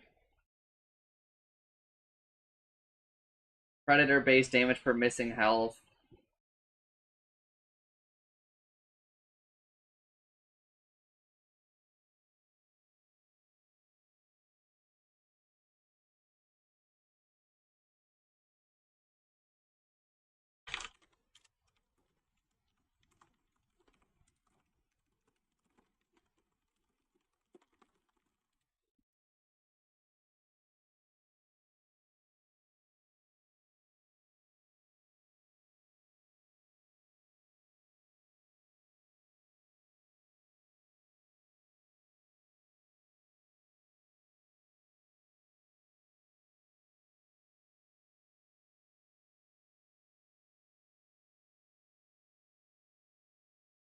Uh, Predator base damage per missing health percentage increased from 0.15 to 0.25.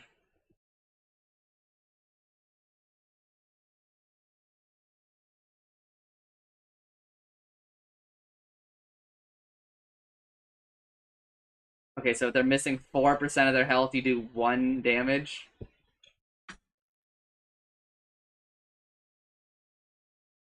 Thanks, bro. Hope she sees this.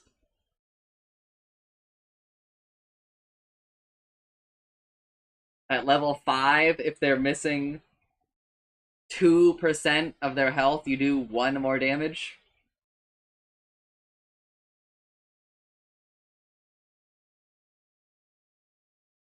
Like, I hope I'm making it clear that this is not very good.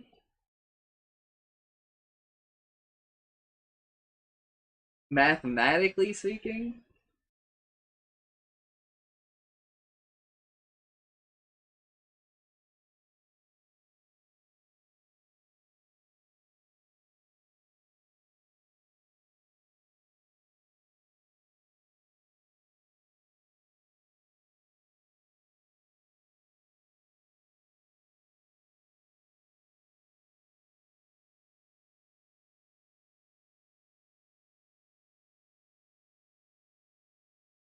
Corrosive Skin. Aghanim Scepter now also gradually increases Corrosive Skin's magic resistance and damage per second while he is in Nether Toxin up to 50%. Okay, so we got that faucet. The other faucet where like poison attack explodes is just gone.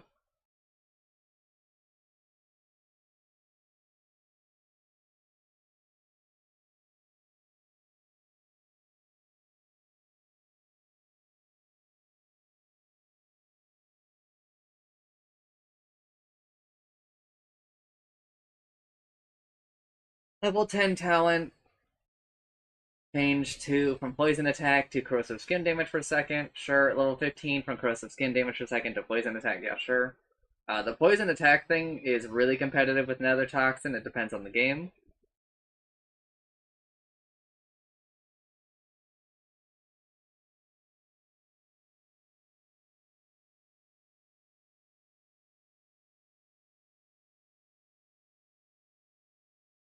They've also changed this level 15 talent so that it scales differently.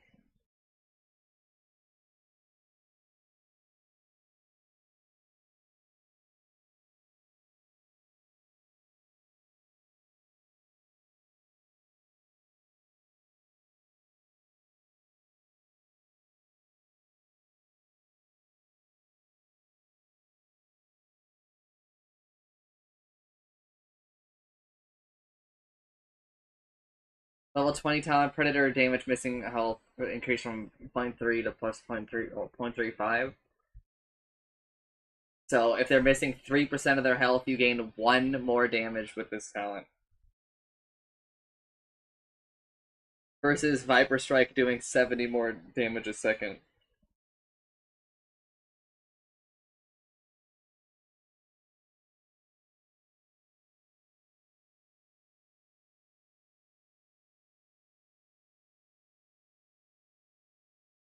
I don't know. It just feels like a whole lot of work you gotta do when you could just take the other one and like more reliable.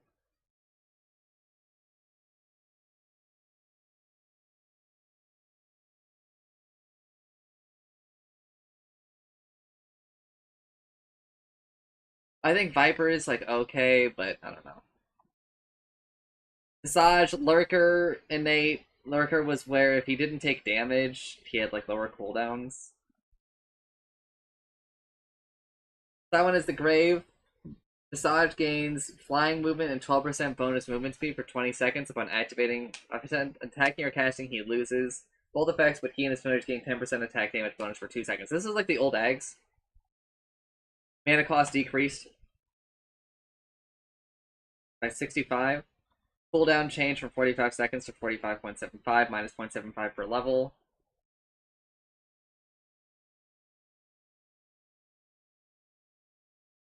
Increase it, upgrade with eggs, increase the bonus speed by 12%. Bonus damage by 10%. Bonus damage duration by 2 seconds and flight duration by 10 seconds.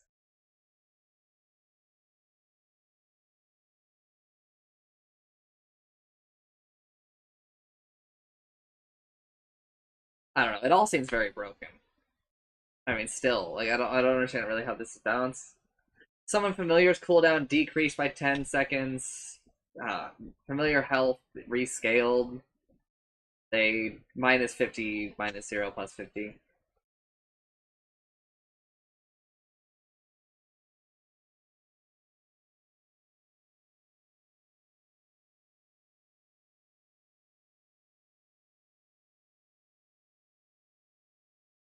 Level 10 talent from plus 6 Visage and Familiar's attack damage plays with plus 6 Visage and Familiar's base damage.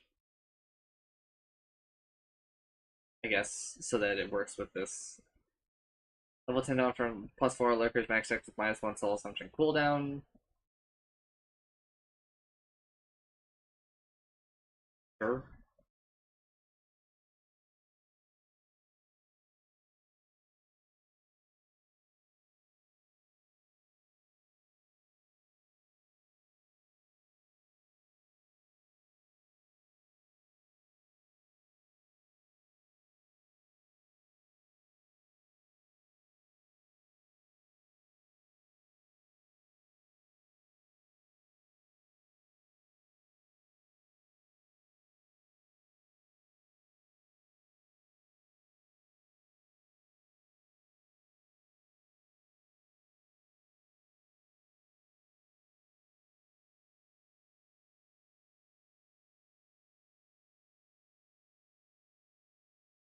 Level 20, and soul assumption damage per charge increased from +25 to +30. I don't know. I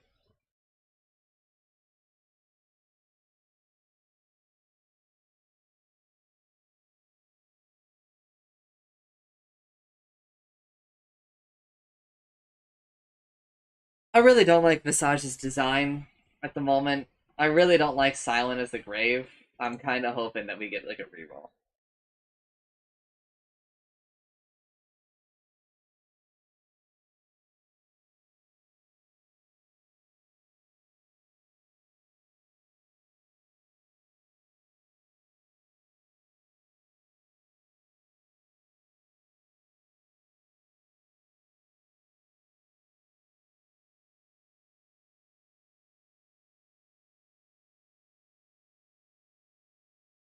But sure, I don't. I think that this is probably really strong, and I don't. I'm not a huge fan because I wish that it felt like the familiars did more for the hero. I feel like the familiars have kind of taken like a little bit of a backseat.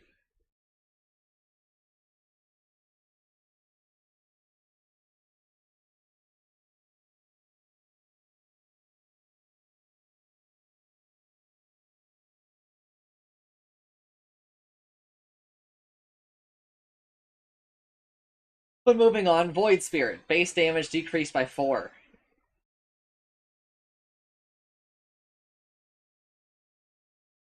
Okay. Level 1 unchanged due to innate. Okay. Intrinsic Edge. Now also increases Void Spirit's attack damage per point of attributes by 15%. Ah, here we go.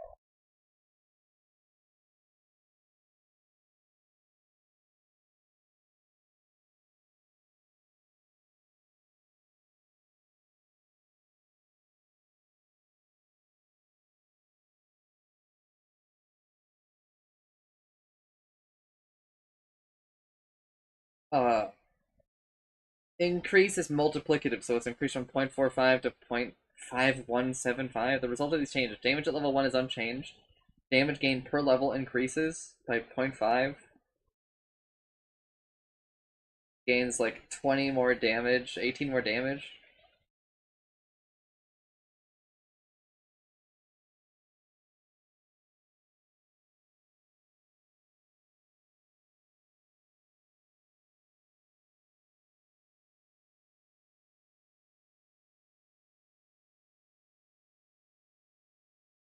Secondary bonuses increase from 25% to 30%. No longer provides increased armor or magic resistance. Now provides increased attack speed per point of agility.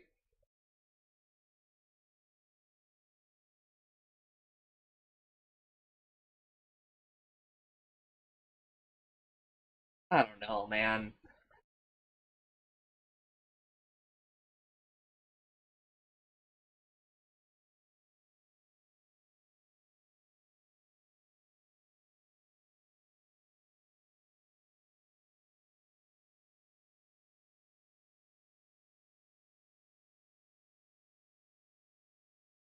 This is dumb, I think.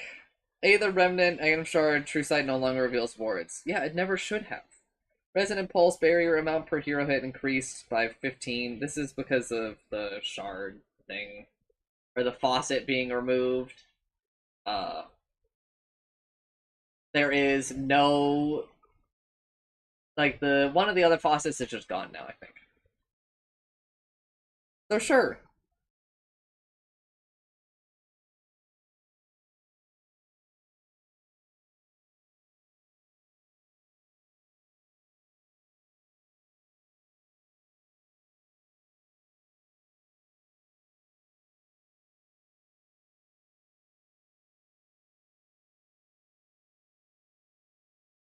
Sure.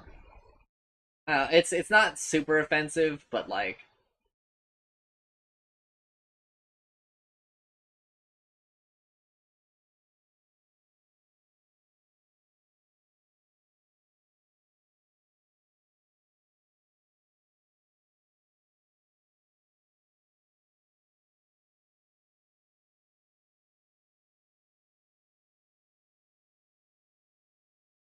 I don't know.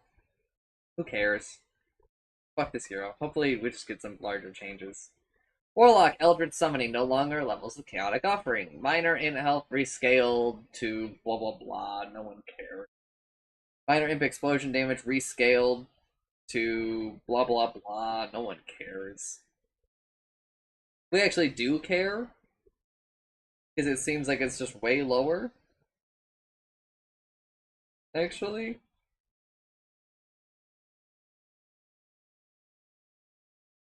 oh, per 3 hero levels. Okay, sure. I guess crazy late game scaling. Minor imp movement speed rescaled. Sure. Minor imp attack damage rescaled. So like a middle of the road thing. It's just still pretty good. Negative Shard now increases health of minor imps by 80 and explosion damage by 45. Same values as more explicitly stated now. Okay, sure. Thanks for showing up, Warlock, only to have your imps touched? I don't know.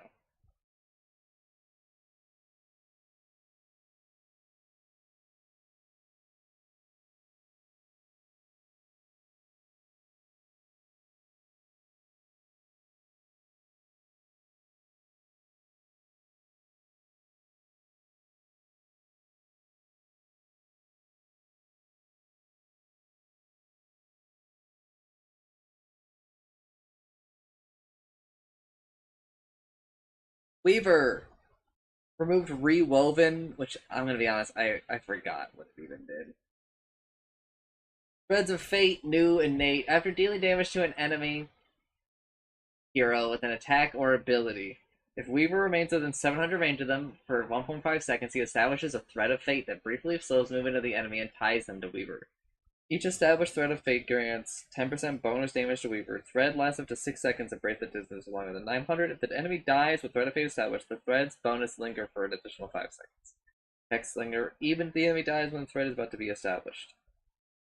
Movement slow is 100% for 22 seconds.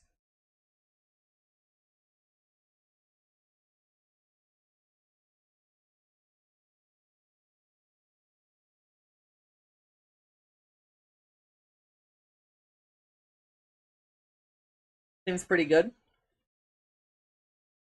Level 10 talent, plus 60 Shikuchi damage replaces plus 50 Shikuchi movement speed. That's from the faucet. Oh, also, Warlock faucets. Uh, Golem is just kind of gone. The Golem one, and also the Grimoire is just gone. So, here we are. Uh, level 10, level 15 talent mana break replaced with 90 Shikuchi damage. No more mana break in the hero. Yippee. Level 20 talent bonus damage on Germinate decreased from 70 to 60.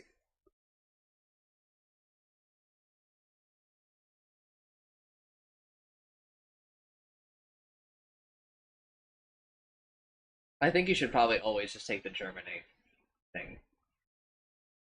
Weaver seems to be really broken based on everything I've seen in my games, but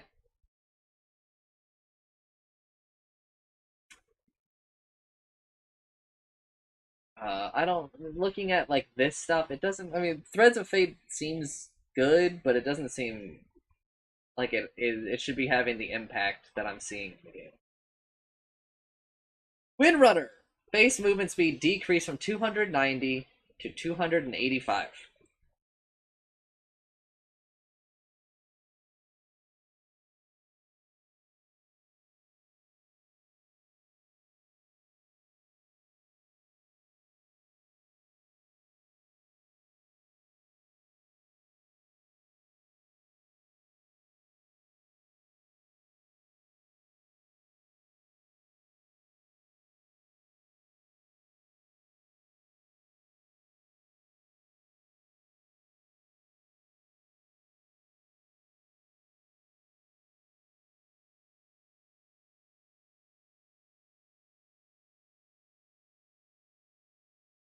Removed easy breezy, which is where like Windrunner couldn't be slowed a certain amount or past like a certain movement speed. Tailwind. Using an ability conjures a stacking tailwind that gives Windrunner a brief burst of movement speed. Movement speed bonus starts gradually fading halfway through Tailwind's duration. Movement speed bonus per stack 35%, duration 2 seconds. Passively increases Windrunner's maximum movement speed to 600. Upgraded with Aghanim Scepter. All attacks also grant Tailwind effect, increases Tailwind duration to 3 seconds, and makes it undispellable. Oh, the eggs is gone.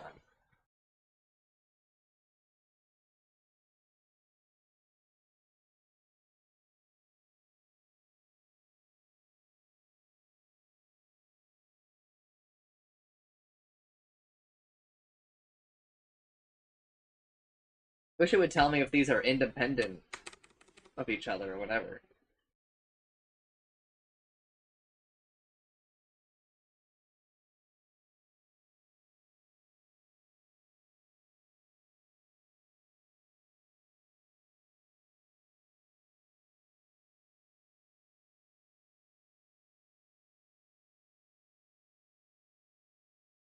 Uh,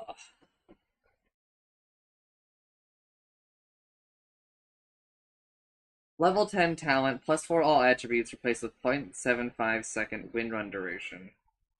Oh no, wind run. Movement speed bonus decreased from 60% to 50%. Cooldown decreased by 1 second. No longer upgrade with Ags. Good. The wind run Ags was just terrible. Terrible for the game. Super unfun. Level 10 talent plus 4 all attributes replaced with 0.75 second wind run duration. Level 15 talent minus 2 second wind run cooldown replaced with plus 40 tailwind max move speed. Level 25 talent wind run cannot be dispelled replaced with power shot, executes enemy heroes under 50% max HP. Okay, so that's the faucet.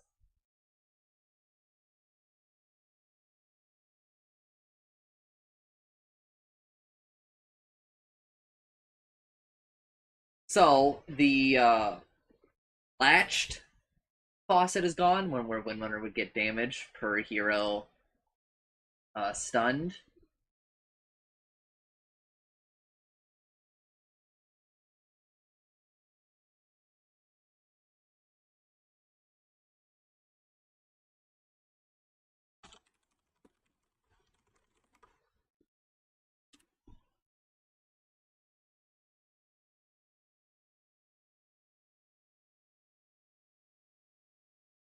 The executing thing is now level 25. But honestly, I don't think anybody's gonna take it. I mean, I don't know. It's pretty competitive. Like because later on in the game, being able to shave off like 300, 400 health from a hero by instantly killing them is as value. But at the same time, right? Like this focus fire kills advanced cooldown by 18 seconds is really impactful for like a general game of Dota. Windrunner is pretty weird, but I think is in a significantly better spot than before. But I also get the feeling like everyone's just gonna buy this Ags because it gives you 1,000,000 movement speed.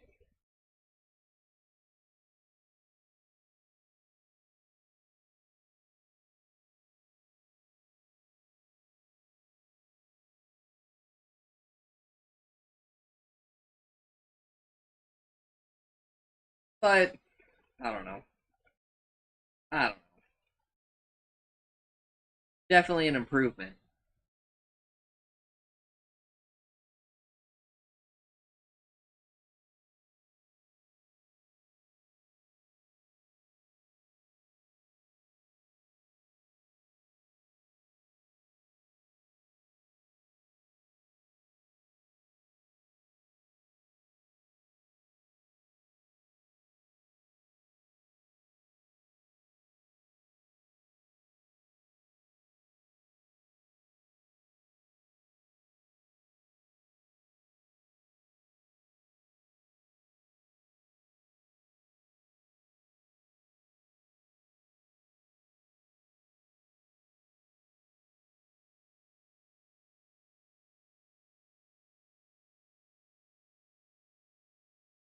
Uh, Winter Wyvern lost Eldworm Scholar, which is where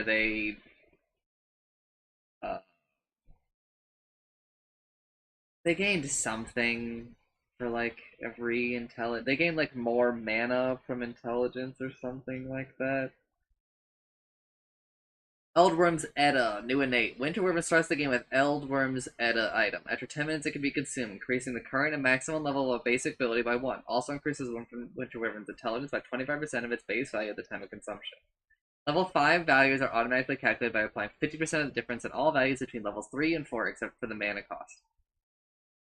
Mana cost is kept the same as level 4. Arctic Burn no longer has a 1 debuff for cast restriction on enemy heroes. Burn duration decreased from 5 seconds to 3 seconds. Movement slow decreased from 16 by 1, 4, wow, 1, 4, 7, 10.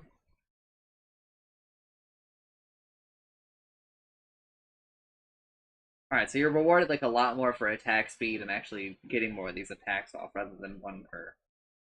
Cold Embrace. Shard rework. Decreases cooldown by 4 seconds. Allied units gain 60% bonus attack damage for 6 seconds when emerging from the icy cocoon. This is the faucet, basically, except for the cooldown. The cooldown, but we've lost the creep wave destroying nonsense. This is like way different.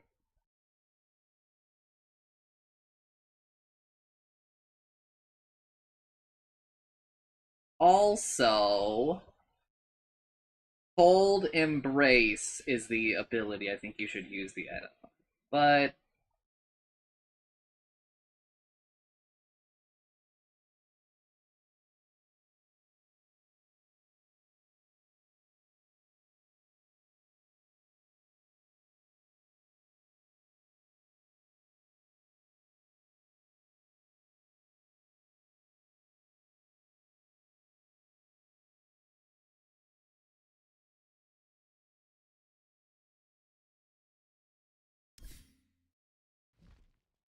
You've called winter down upon you.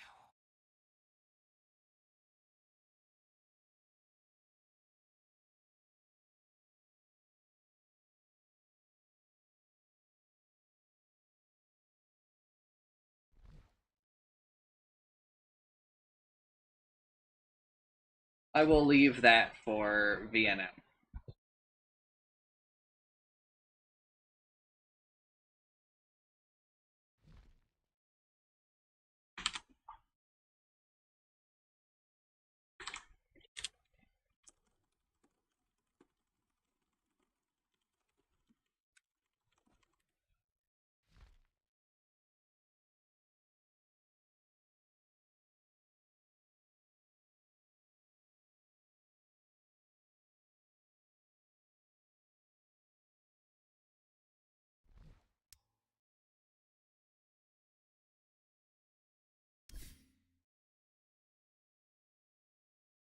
Winter's Curse, attack speed rescaled from 65 to 50, 65 to 80, so minus 15, minus 0, plus 15. Maximum duration rescale from 5.57 to 6, so plus 2, plus 0.5, minus 1. Bonus duration per hero decreased from 2 seconds to 1.5 seconds. Bonus duration per hero can now be applied after the cast if an enemy hero becomes effective. Okay, so if someone walks into it, then it will apply the buff even after it started, which is good. So this rewards you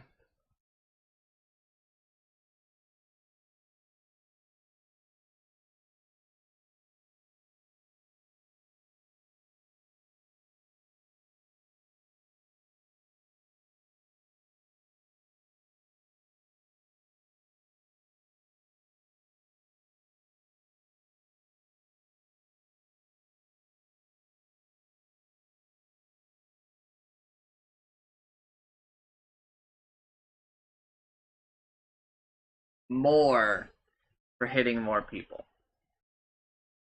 Before, you didn't really have to hit more, right? Now it feels like they're like, you've gotta hit something else with this.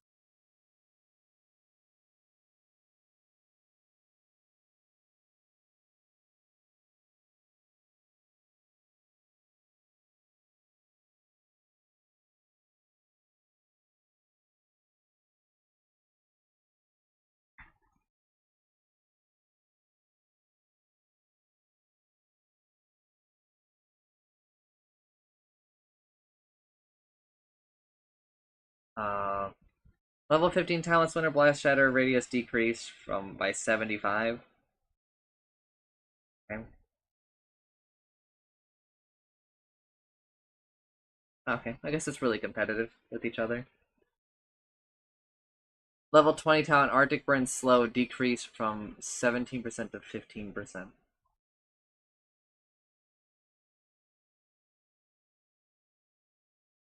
Arctic Burn taking a lot of hits here, feels like.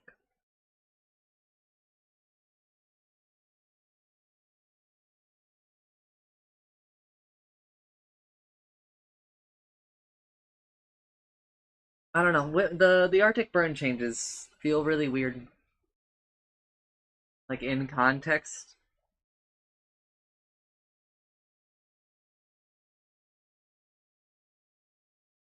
Because uh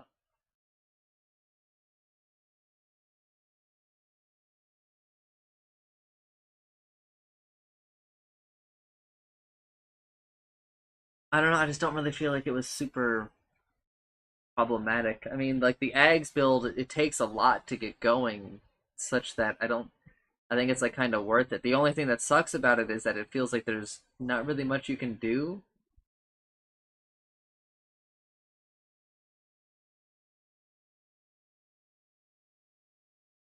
But none of this really solves that. I guess the slow decrease does, but I don't know. Don't feel like this is the way to go about it. Witch Doctor. Death Ward attack range increased by 0.2550 somehow. Somehow, bro. Also, Death Ward is not sourced to Witch Doctor. Somehow. Level 15 talent, plus 2 paralyzing cast bounce with a minus 3-second paralyzing cast cooldown. That's really, really good. But so is Maledict duration increase. They're both stupid, stupid good. I'm gonna say you know which one you should take in which game. Level 20 talent, plus 75 Death Ward attacker with the Maledict Burst deals 75% damage and 800 AoE. Each burst sends projectiles that deal 75% of its damage at all enemies within 800 range. This is the faucet, basically. But this is the faucet, but done better. This is very good, but I don't think it's anywhere near as good as the Voodoo Restoration.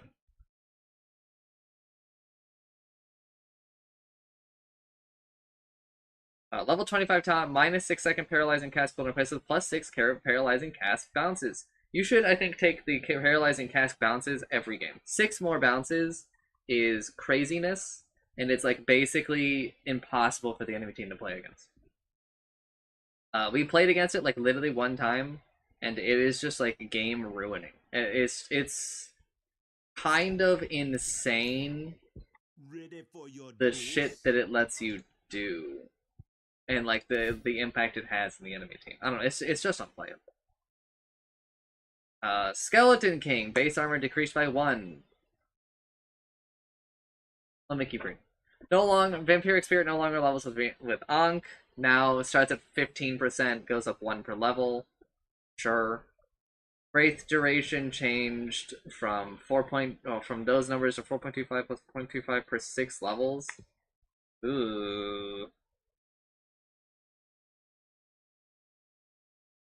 Ends like a little bit higher at level 30, but I don't know. Bonus attack speed rescaled. Like,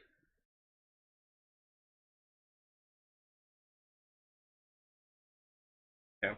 He gets more. It flattens it out a little bit for when he's a ghost.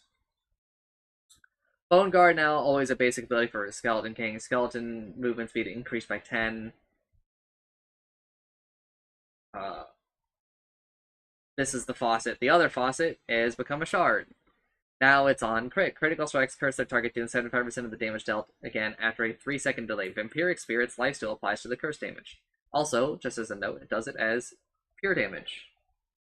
It's pretty good. It's great as a shard. I think it was awful as a faucet because it came at the cost of Bone Guard, and Bone Guard is just unacceptable to skip out on. Bone Guard is just so good. And Ankh of Reincarnation. Mana cost decreased from 225 to 220, 110, 0. So now instead of the shard giving you no mana cost, you have to level it up through, leveling up Ankh. Now spawns 2, 3, 4 skeletons per enemy hero within the slow radius. I don't know why it says 2, 3, 4 per enemy. No longer upgraded with Aghanim Shard. It's pretty good. I think Skeleton King is feeling great about a lot in this update. Skeletons are just really good, which is I think why he got nerfed on that. And I think a lot of these changes have to do. I know I'm skipping ahead, but I think a lot of these changes kind of have to do with those things. One thing I really don't like is that I don't like that it goes down to 0.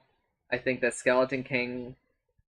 I liked the aspect of buying Shard to cover up that weakness if it was going to even be in the game at all. I don't like just kind of leveling out of that weakness.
Uh,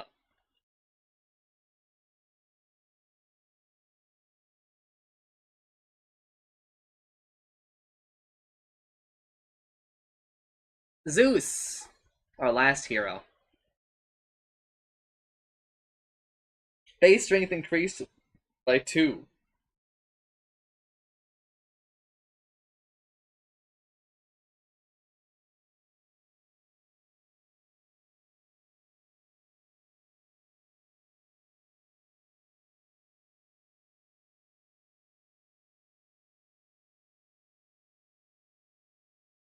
Base damage increased by 1 to 3. The damage fed increased.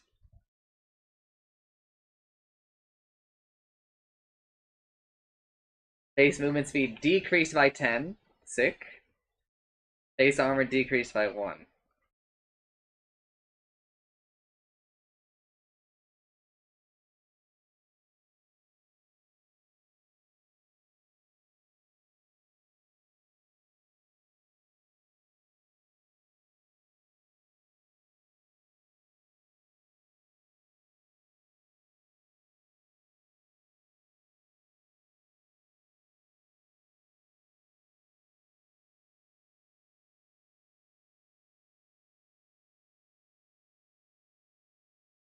Okay, I think that these are fine changes. Static field no longer levels as Thunder God's Wrath. Damage change from blah blah blah to that. So it starts way better. Like, insanely.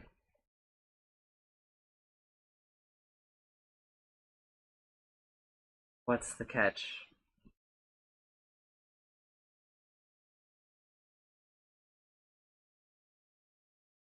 Like, does Zeus just do a billion more damage now? Arc Lightning, mana cost rescaled, plus 10, plus 5, plus 0, minus 5. Okay.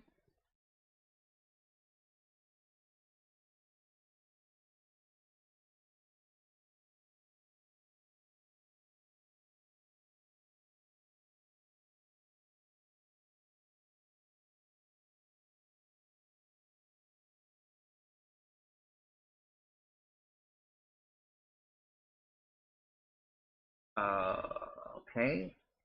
Base damage increased by 15, 10, 5, 0. Lightning Bolt vision and true sight radius increased by 100. Thunder God's Wrath now applies the true sight before the damage and strikes even on target when still invisible. Used to simply reveal without doing it. Now it will work simulated Lightning Bolt, dealing damage even to units affected by Smoke and Deceit. Dark Bliss, Shadow, Manifestance Blur, Shadow. First of all, it did damage to some of those. Oh, Thunder God's Wrath, not Lightning Bolt. Okay. I don't like that it does damage to Smoke and Deceit, though. I think that's kind of lame.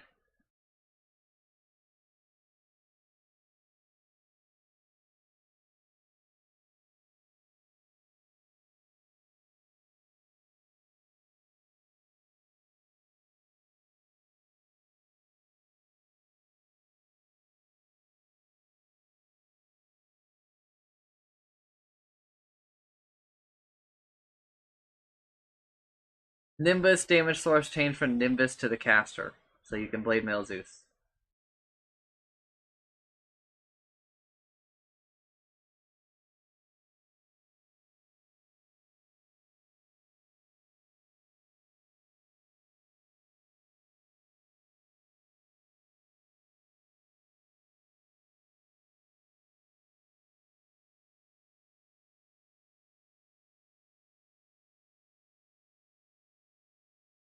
Level 15 talent, minus 0.4 second arc lightning cooldown, faces minus 20% arc lightning mana cost and cooldown.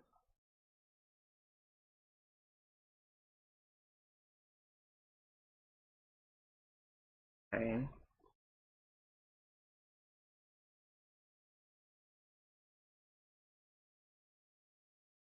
Versus Thunder Gods. Okay, take that one.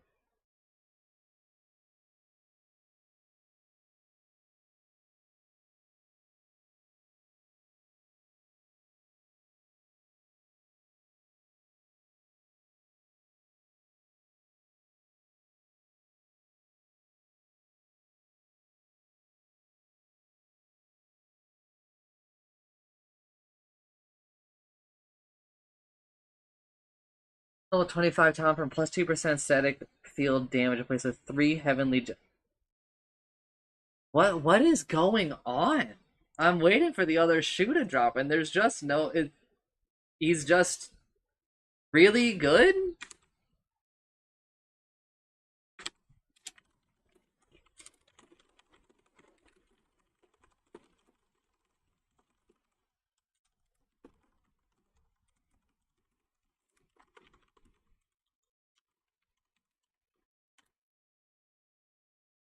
I don't know. It just feels like they love Zeus. They just love him.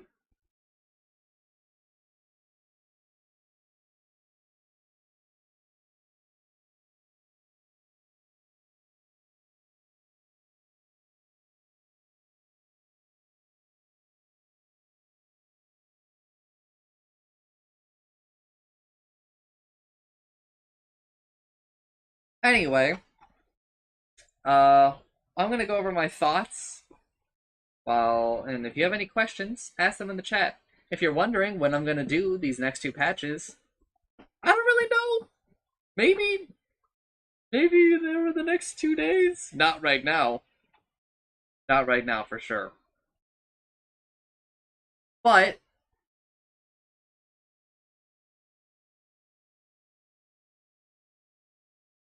uh I think the patch is good. I think that there are obviously problems, but I think that a lot more is fixed than is broken. I have a lot of VNM thoughts, stuff that I won't talk about on stream. But I think a lot of heroes are in a way better spot, like design wise and like the game being fun than before.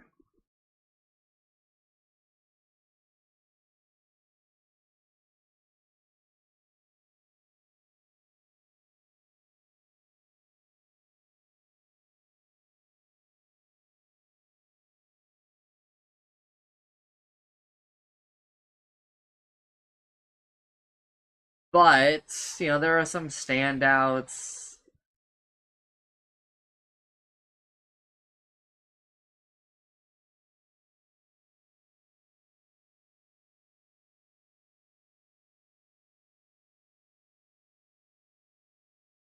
Right?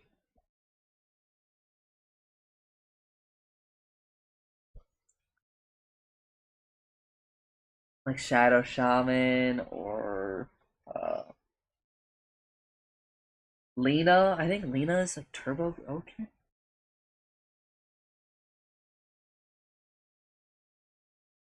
But also, I mean, I've played, you know, many games at this point on the patch, and it's really good. It's just really good.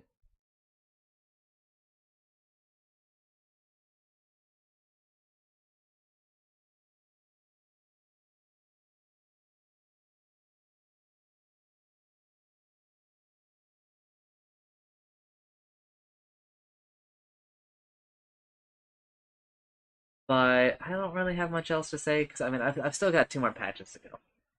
We'll see how I feel after those, right? It's hard to really dive. I mean, I think a lot of the new items are super broken. I think a lot of things are really broken because that just kind of happens.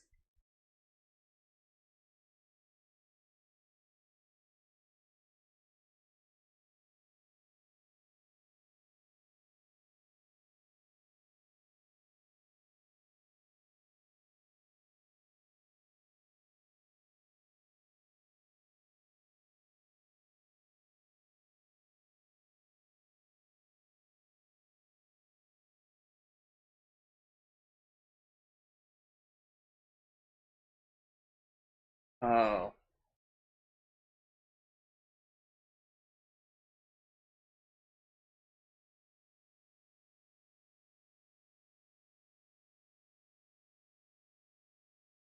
but I don't see any questions though.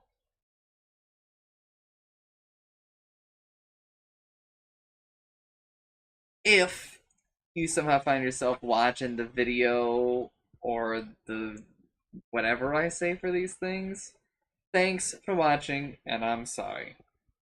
Bye!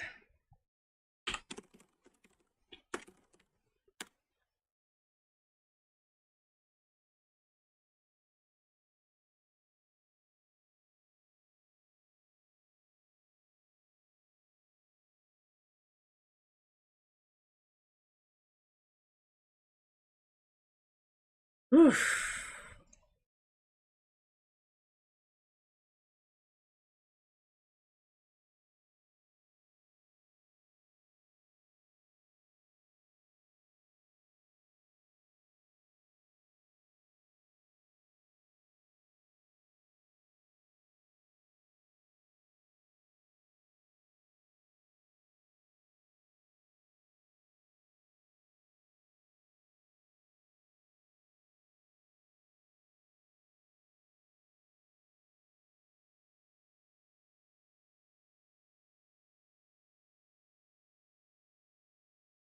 Oh,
Alright, I'm gonna take another break.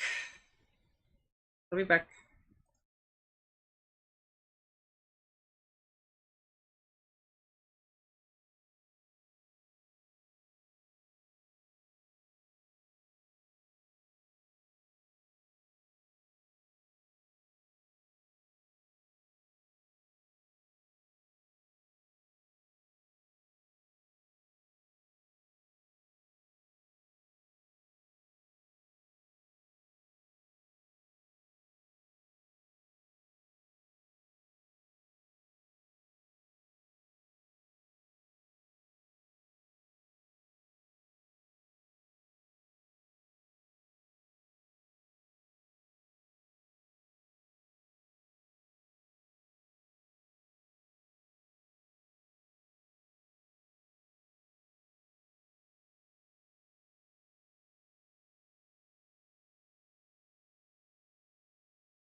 Hello.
I think I will take a pause on doing daily Dota.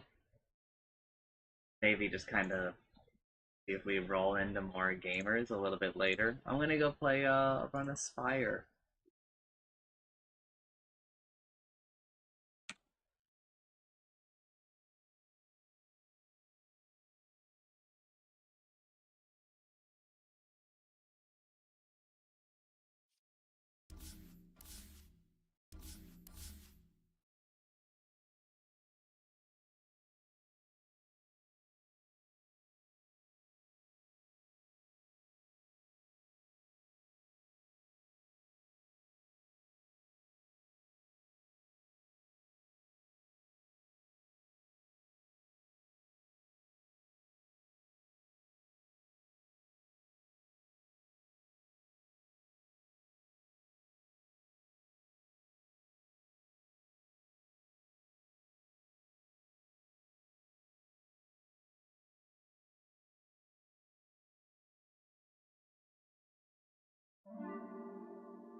Mmm.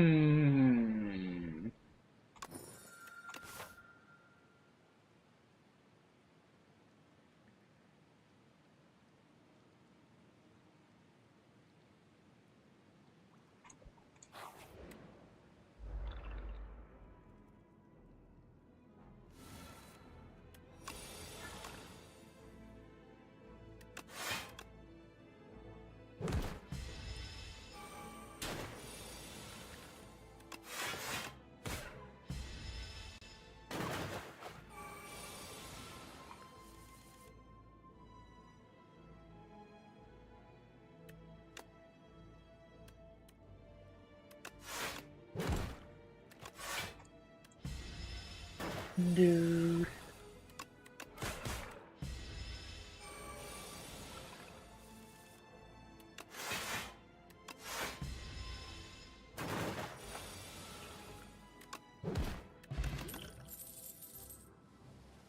Do, do, do, do, do. Let me get another combat. Right? Yeah. Give me another combat before the question mark. Hey. One of you is supposed to... There we go.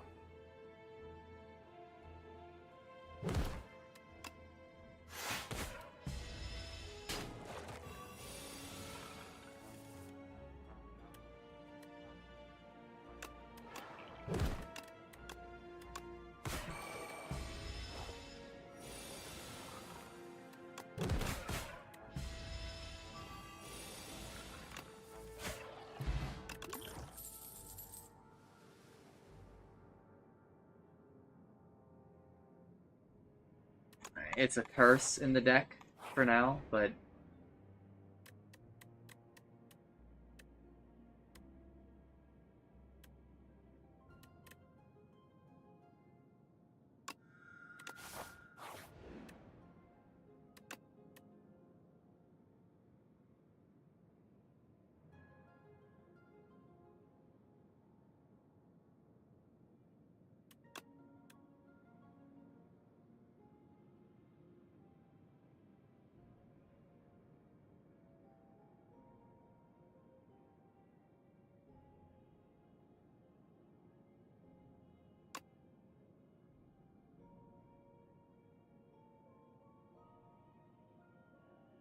I can't add another curse to the deck.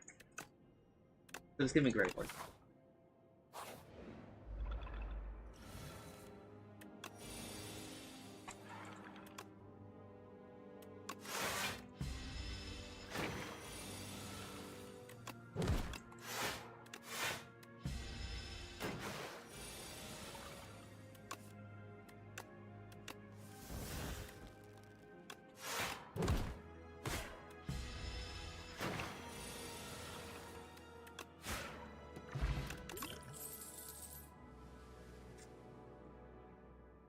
That's really bad.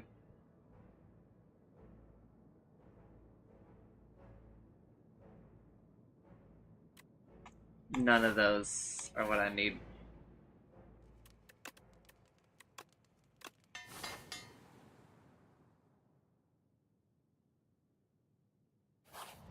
This is like really dangerous.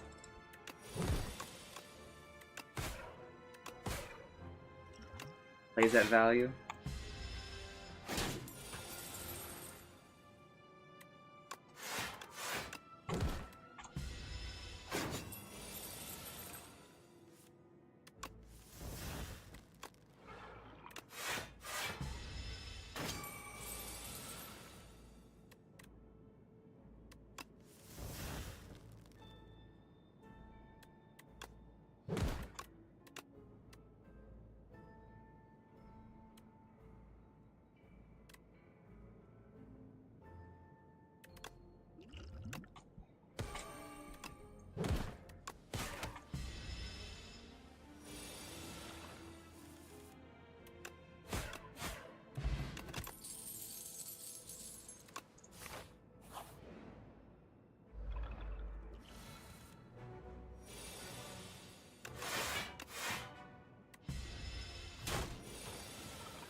feel like we're cooking a little bit.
We love Necromastery.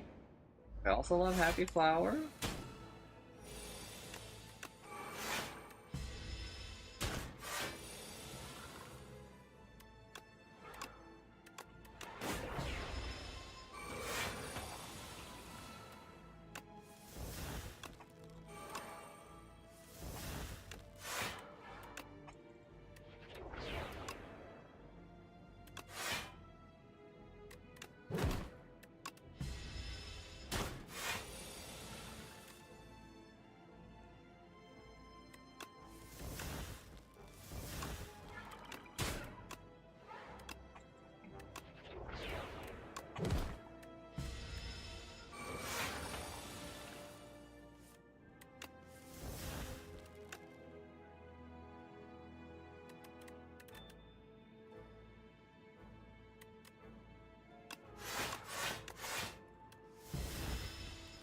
Guaranteed lethal this turn. Easy draw Unleash.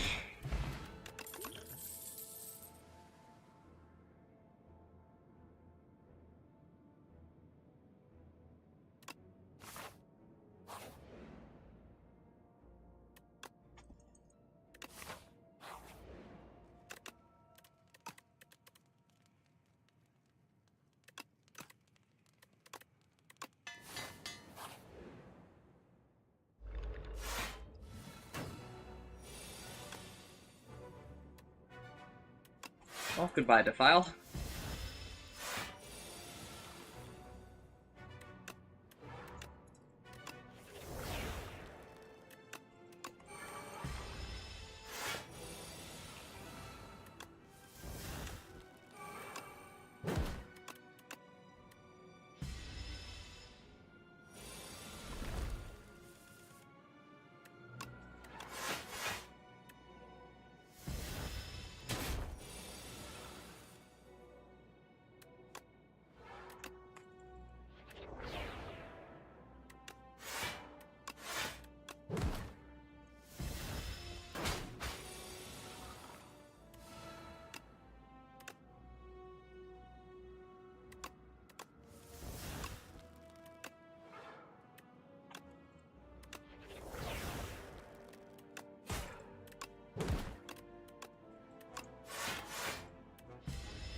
Oh, I should change my category.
I go like this.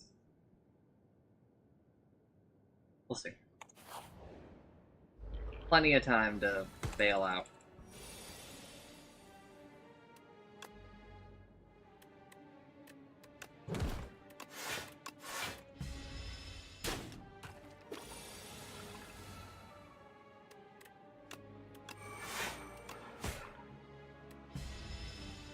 Do-do-do.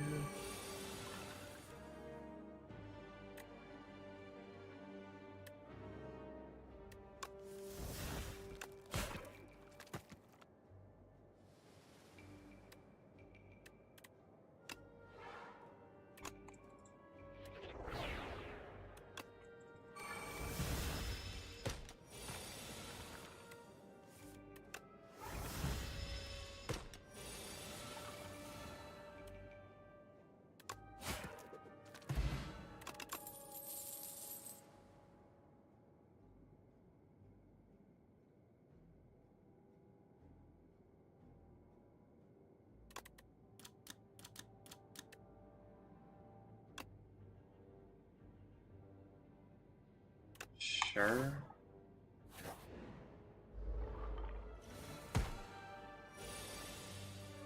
It's a little upsetting that I haven't gotten So offered. I feel like So is a sort of vital card.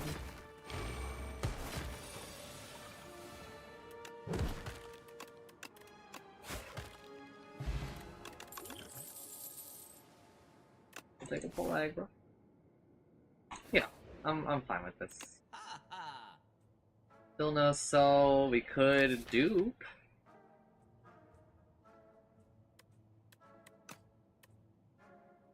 Aren't exactly sure what we would dupe.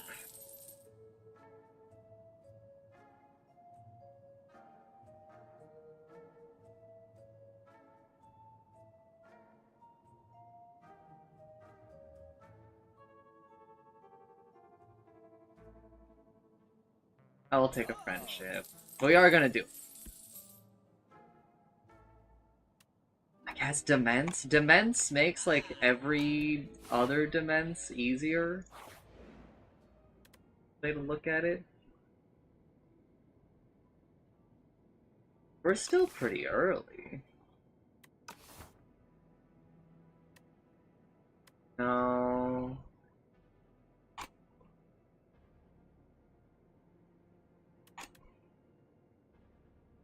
I think this was the right choice.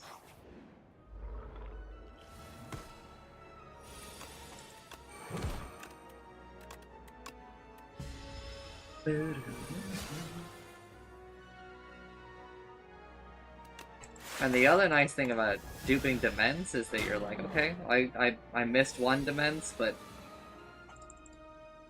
there's a second one in the deck, so you don't feel like you have to play it the first time around.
That's a lot of incoming damage, bros.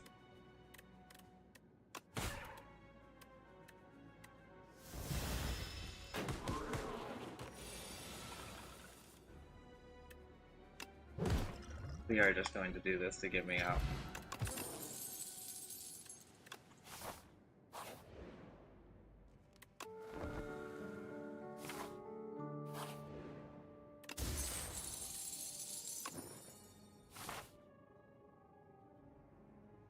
Yeah, we're fine with this. We might even do the elite.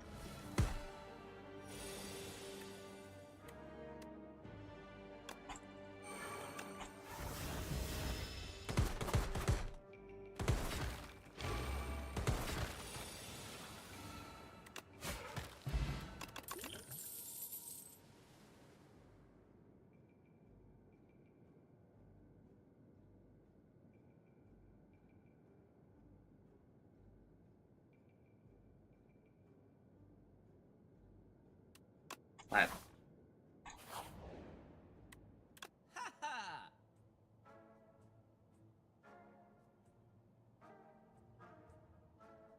Ah!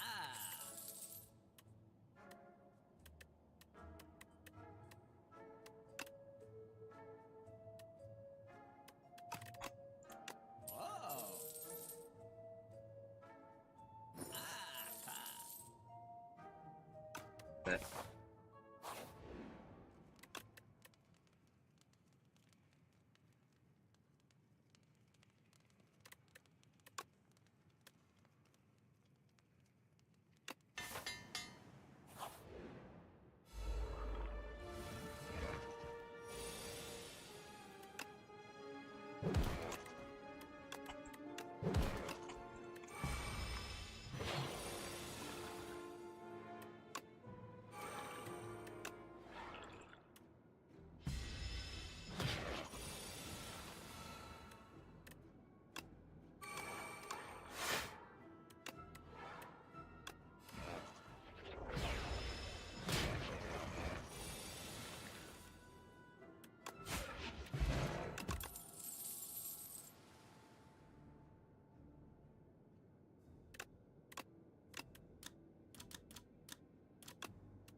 yeah, I've got a ton of health.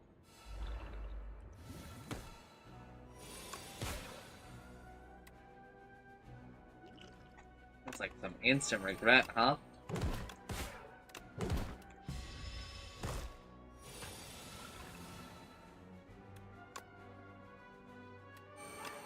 Okay.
We could probably get away with an upgrade here, but let's just...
attacking here is like the same as blocking for 7.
Ah, it doesn't matter. Just keep buffing them up, bro.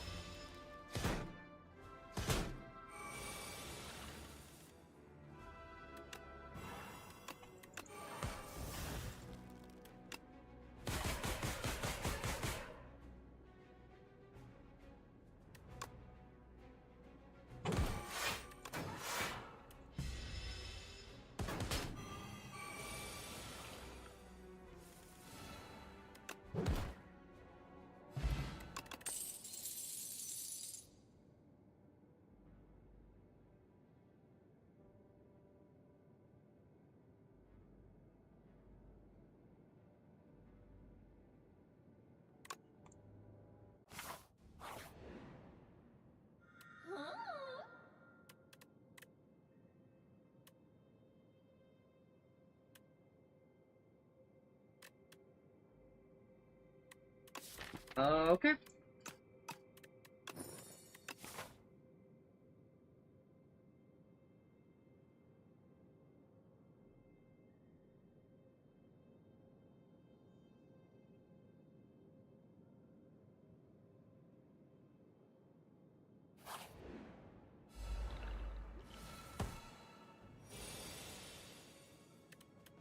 Here's the crazy thing, there's nothing that says you have to play Apotheosis.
This is not a fight that I'm winning right now.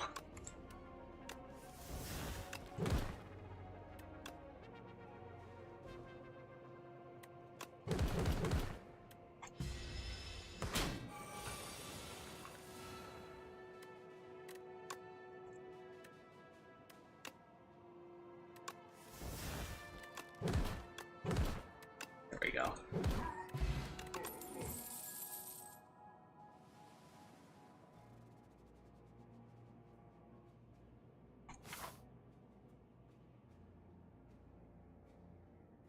Yeah.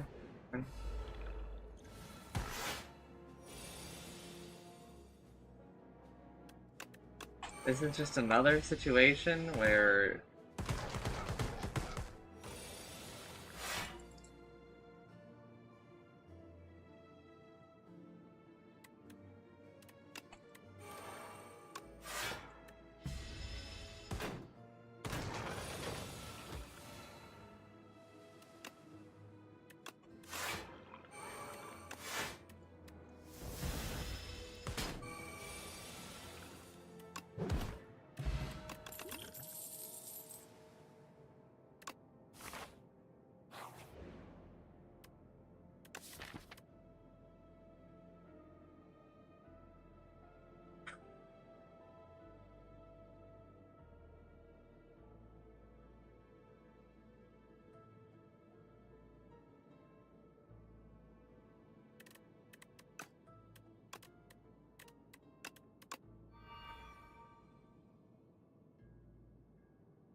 haven't played Apotheosis once.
Upgrade Apotheosis, so I will actually play it on turn 1.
Yikes.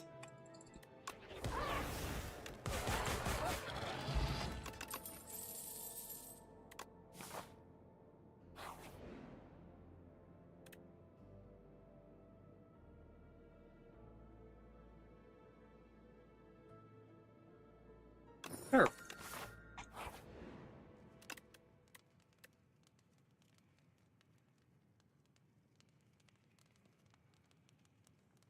Should have taken it, huh? I have Apotheosis. No, I think that one through. We'll just make this innate. Didn't really think that one through now, did I?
Oh,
ladies and gentlemen, my wife, Utsumi, Ohio Utsumi, I love you.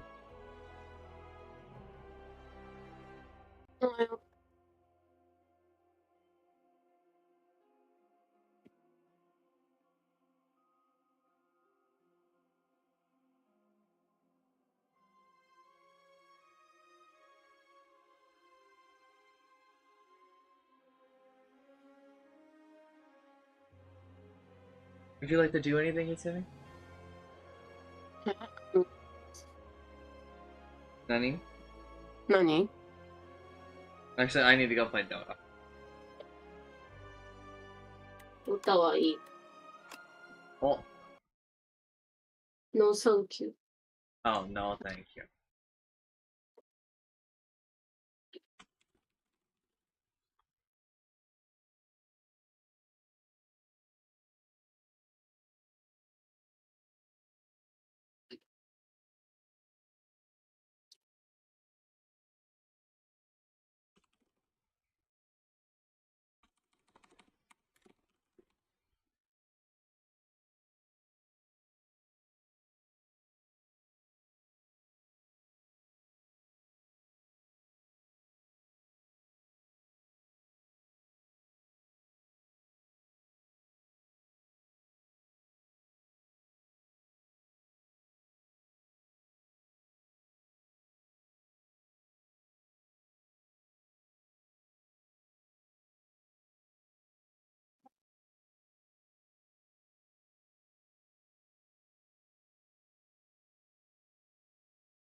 How did your meeting with your friend go, Utsumi?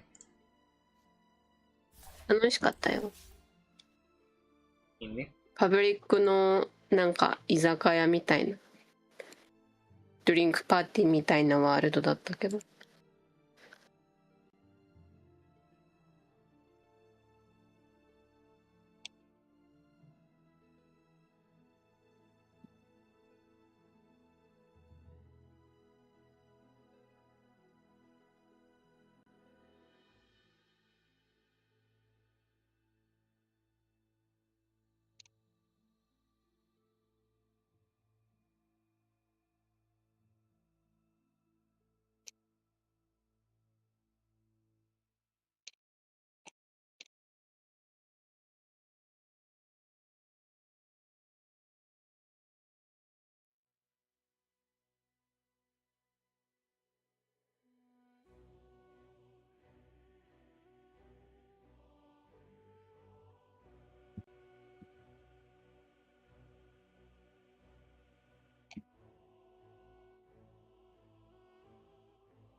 10 seconds remaining.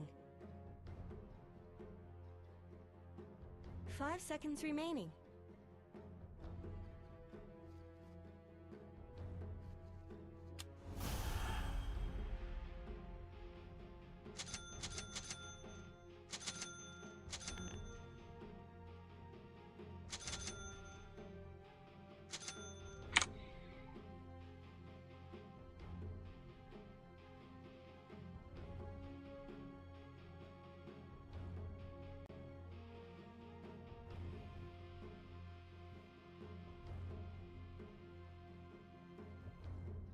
Nani? これ、ウィークリーフライデーナイトドリンクパーティー。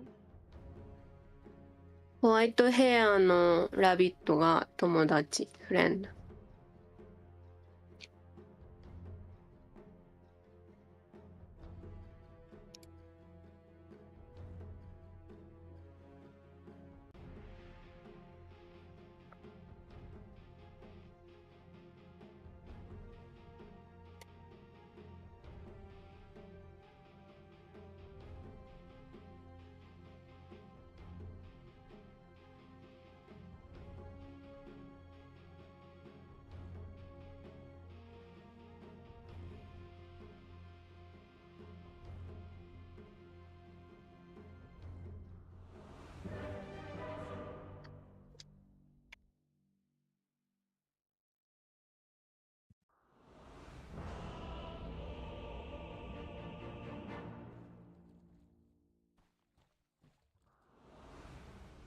Your nightmare is here. The tide of night advances. Prepare for battle.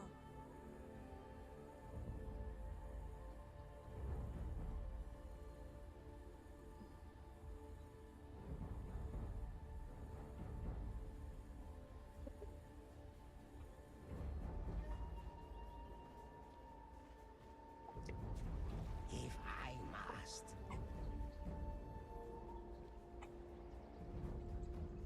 Evil dreams await.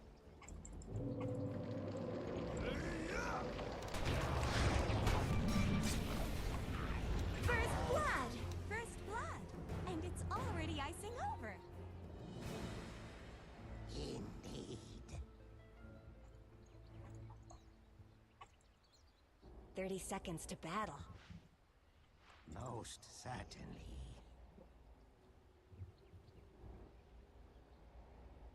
Forward.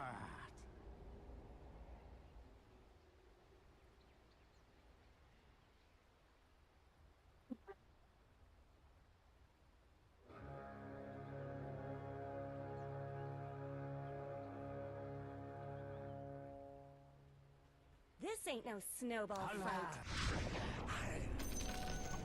A battle? I must be dreaming. Yes.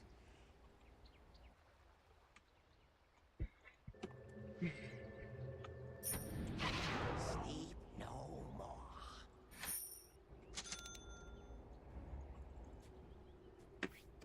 Very good. Just take you.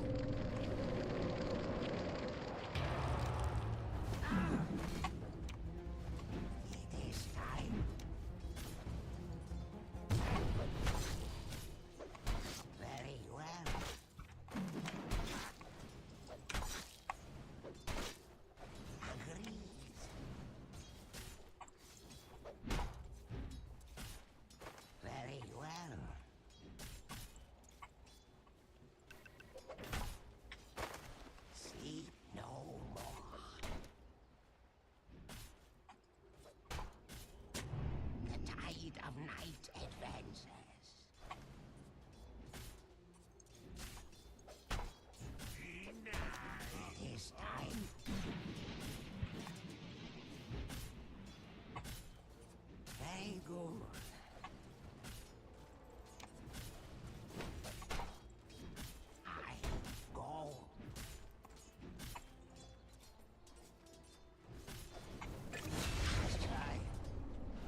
Most certainly.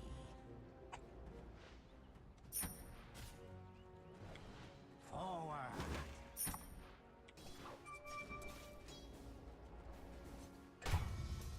Indeed.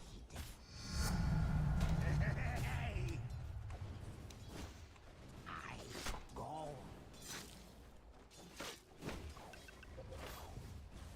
Face off here.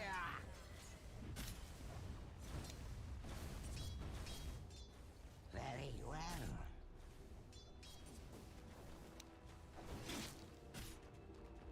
Onward.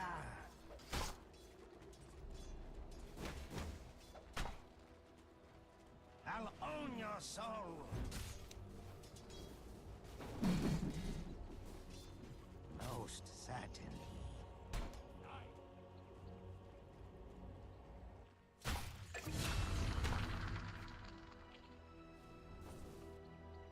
Sleep no more.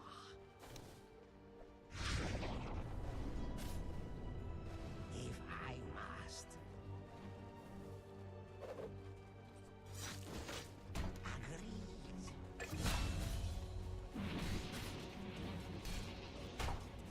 The tide of night advances.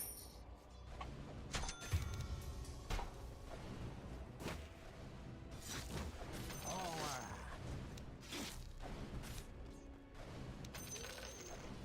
Evil dreams await.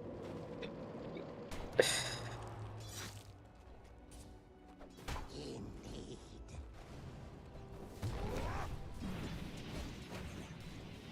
Very good.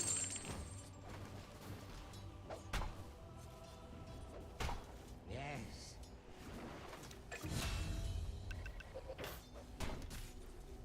It is time. My power waxes. Evil dreams await.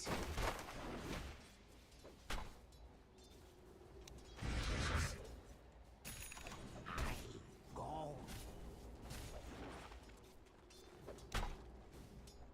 Forward. I'm under attack.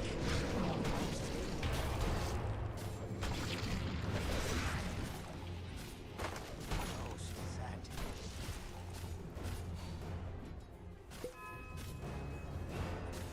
Sleep no more.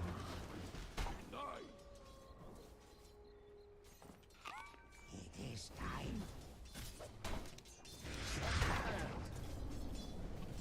Very well.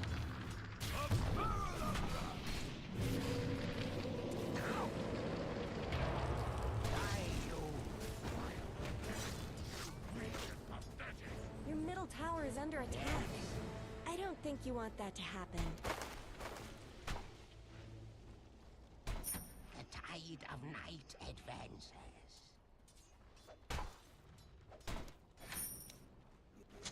Indeed. Try something. If I must. Very good.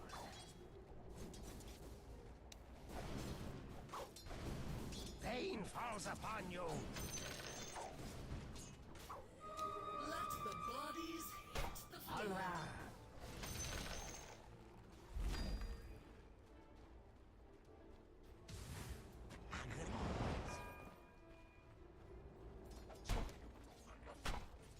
Sleep no more.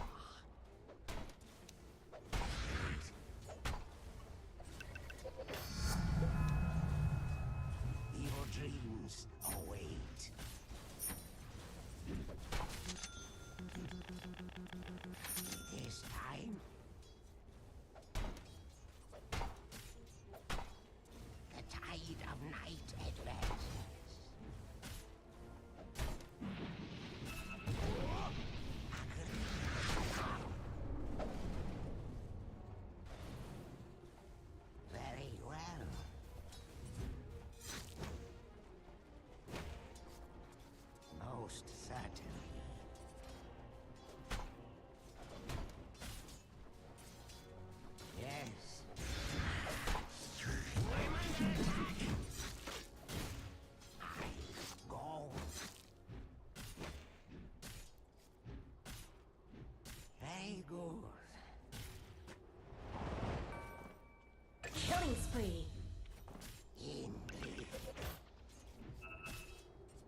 snow fortified their structures.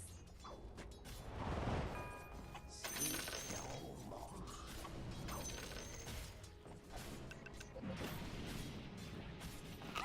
Most certain.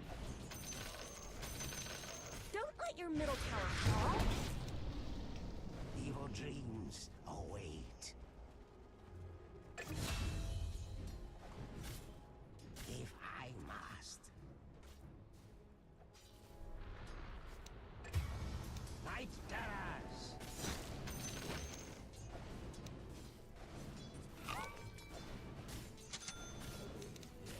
Yes. The enemy's top tower had to go. It is time.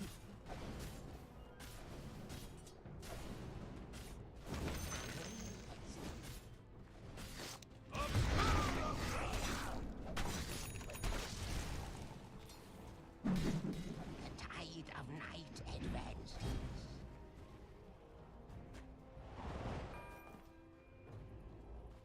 Onward! Your middle tower is under Shatter attack. the waking. Why is this happening? Dark dreams. If I must.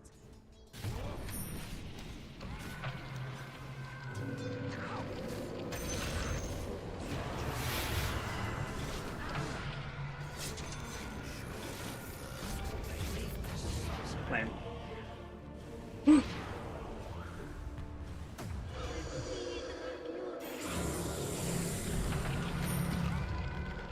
Mega kill!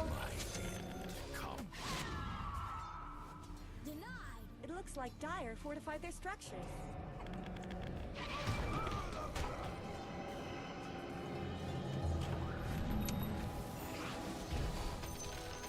Add another to the tally. It is time.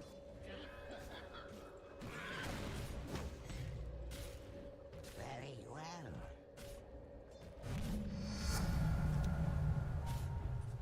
The tide of night advances.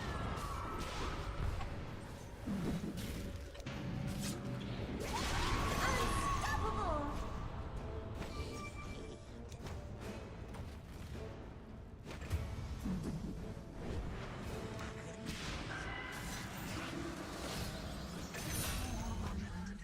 Don't let your middle tower fall. Sleep no more.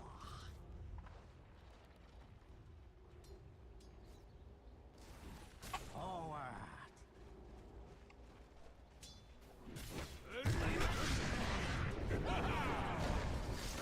Onward.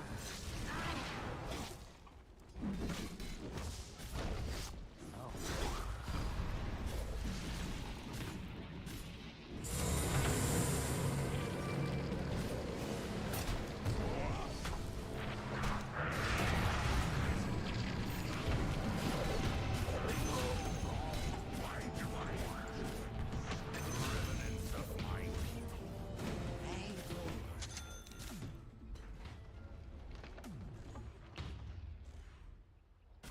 Three. The enemy's bottom tower has fallen. You did it! Yes. Knees and blood run cold.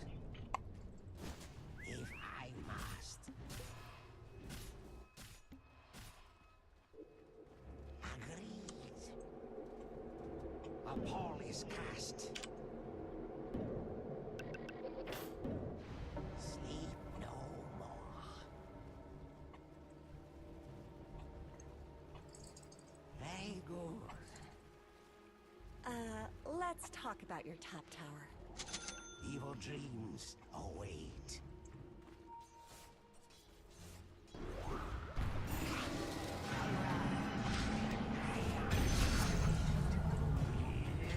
Yes! I go. Forward.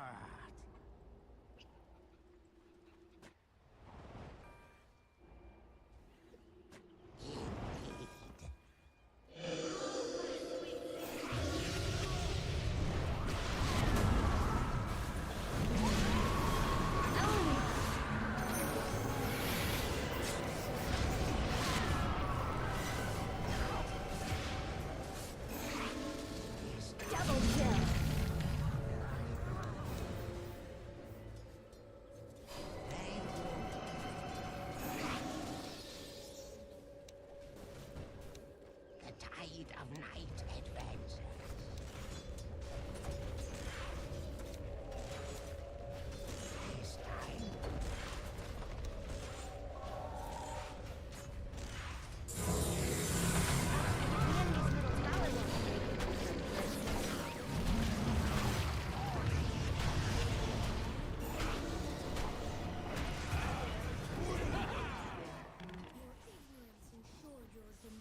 Killing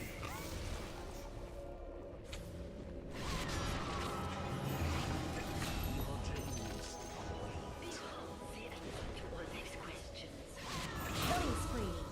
Double kill. Say goodnight. Forward.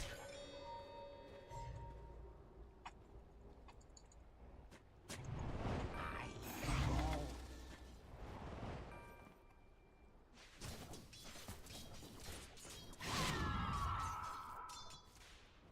Indeed.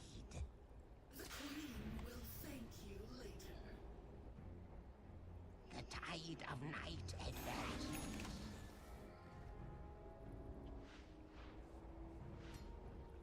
Very good.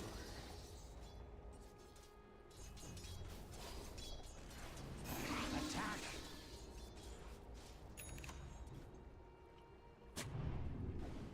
Darkling slumbers.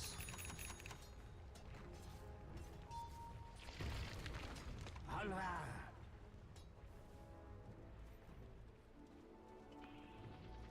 Very well. I'm not ready. Agreed. It is time.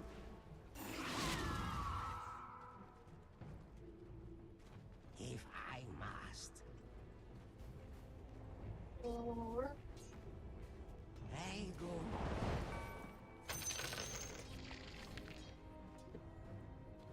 Most certainly.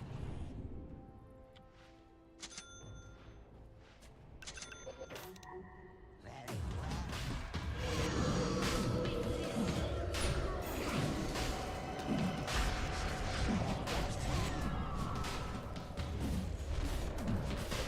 Feel your friend.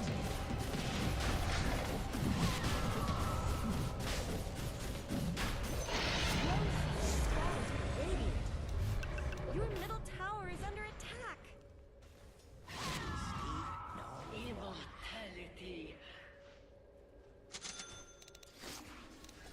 Painful visions. Dominating. Indeed.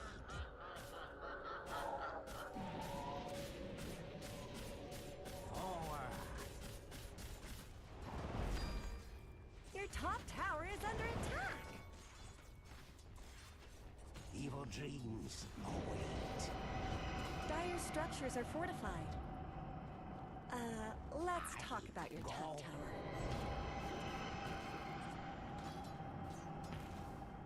Your bottom tower is under attack. Yes.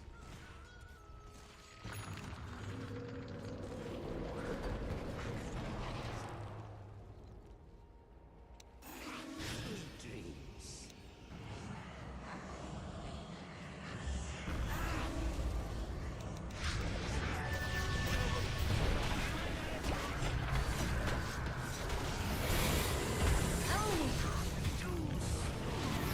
Double kill. Pull down. Killing spree. Triple kill.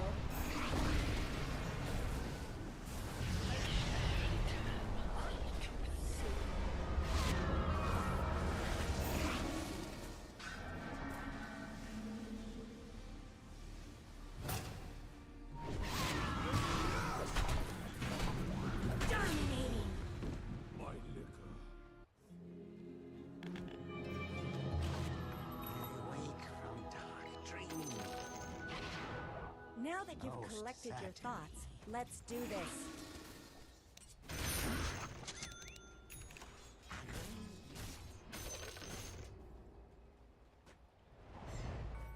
The tide of night advances. The enemy's middle tower didn't know what hit it.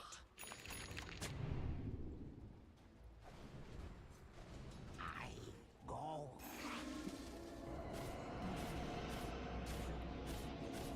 This time.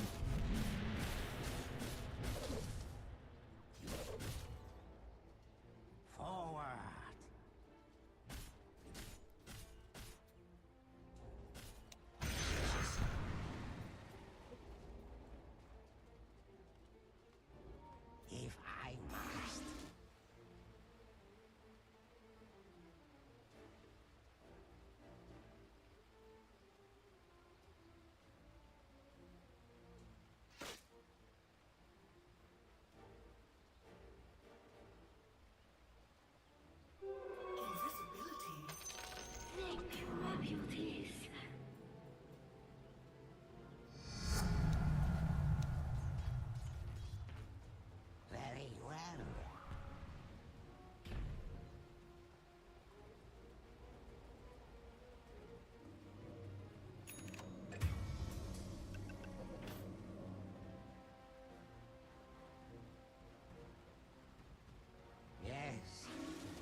Evil dreams await.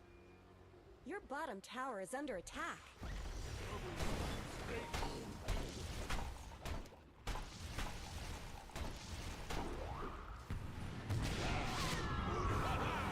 middle tower is under attack.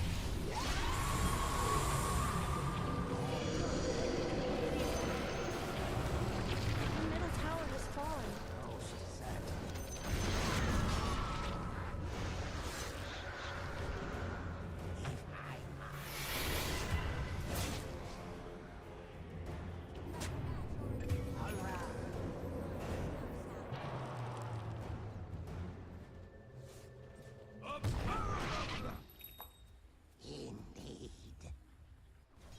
Eventually, our troll has to like start showing up to shit.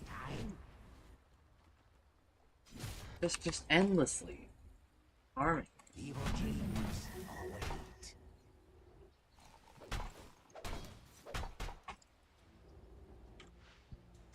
Hey, go. Your top tower is under attack. Top tower has fallen. Is this going to be a pattern? Very well. Worthy tribute. Darkness take you. Pain without consequence.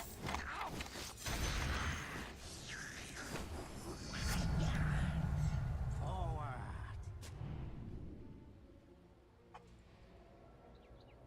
The tide of night advances.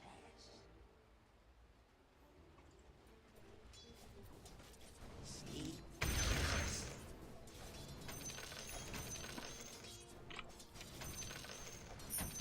I go.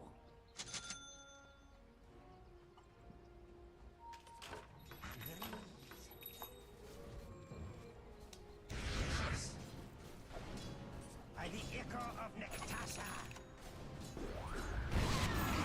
Not yet.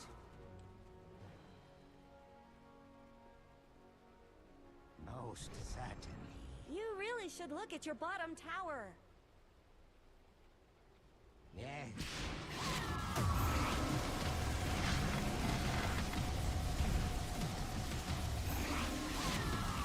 Hear me.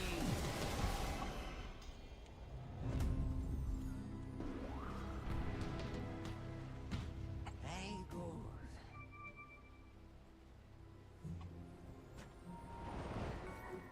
Forward.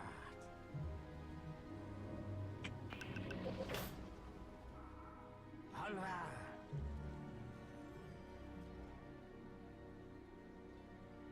It is time.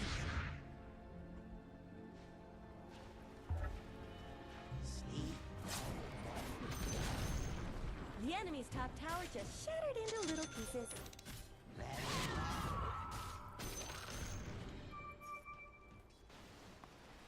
Evil Your dreams bottom tower is under await. attack.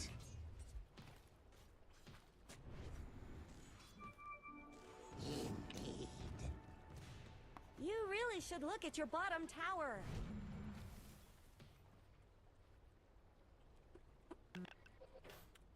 The tide of night advances.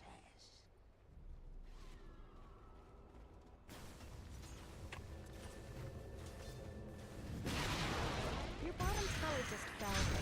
Maybe you shouldn't look. If I must. I'm under attack!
dreams await.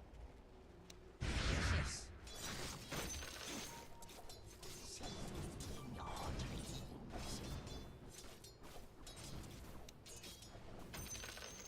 I go. Go for my armor. Killing spree. For nightmares.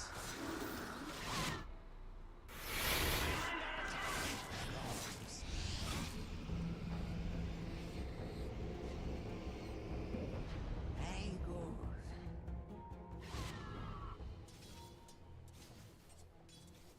The tide of night advances.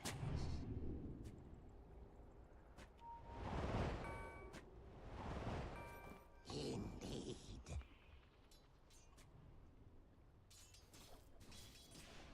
Most certainly.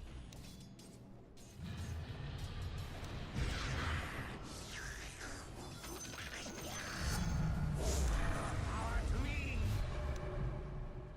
Very well.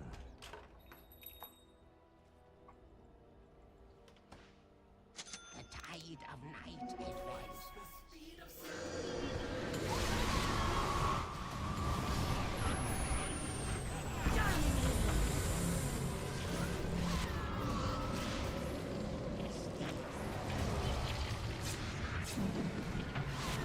Mega kill.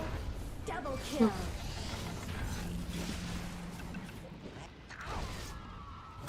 Unstoppable. Triple kill.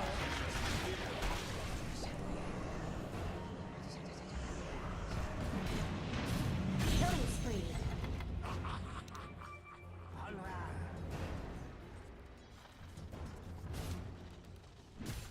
Most certainly.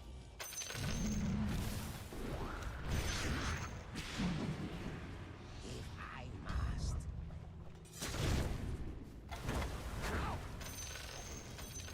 Your dreams await.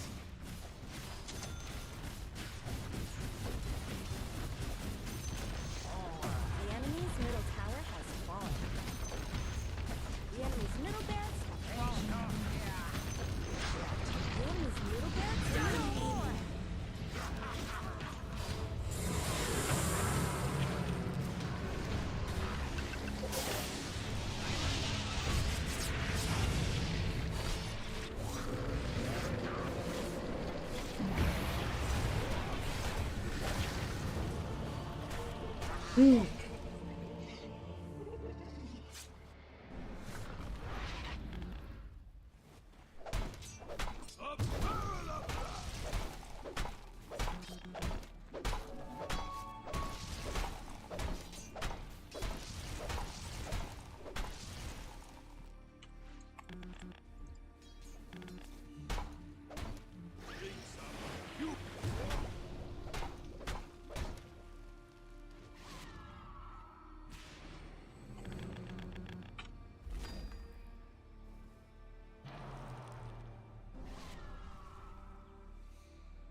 to the tally.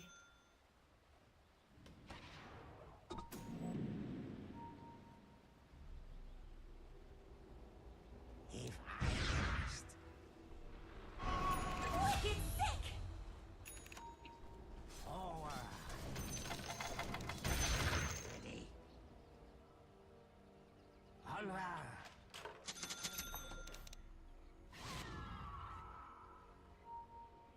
It is time.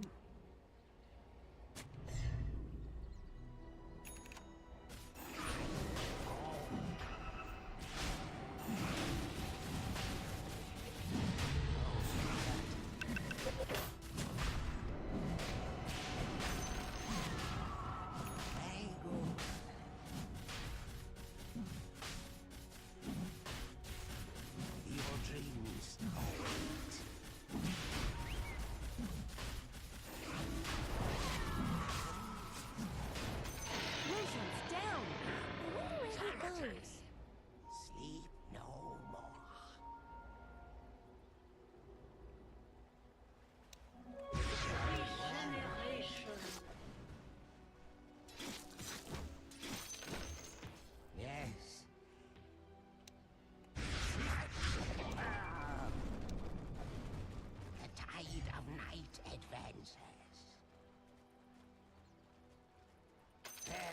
Your bottom tower is under attack. Stop them. Indeed.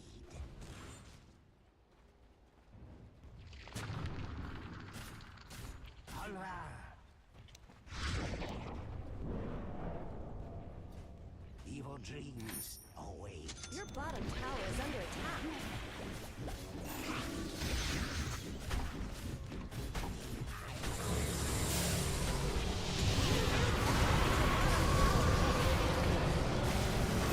Monster kill!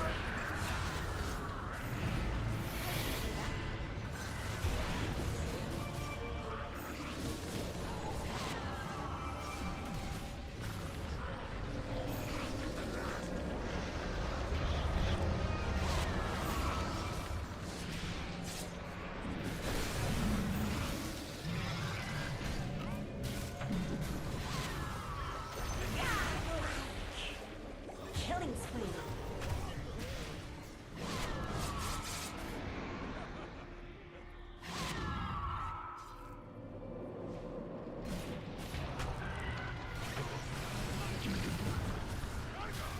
Killing spree. Double kill.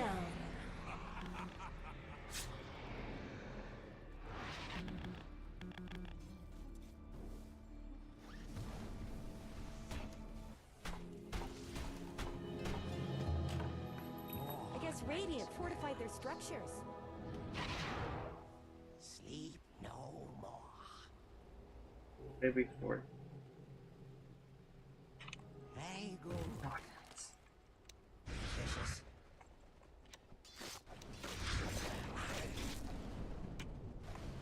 Forward. Tribute.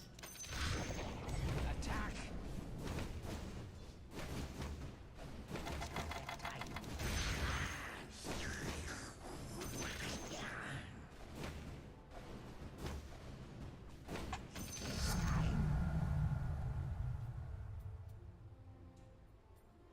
Yes.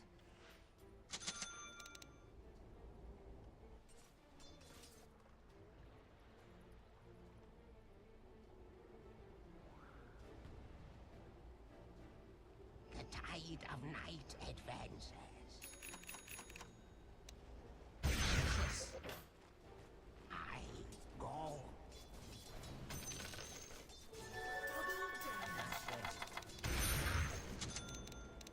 Very well. What are you buying? Agreed.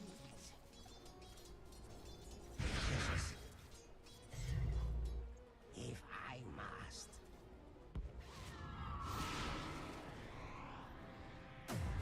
Onward.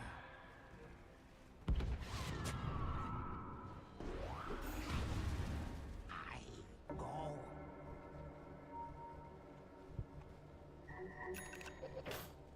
Evil dreams. I'm under attack. Tide of night advance.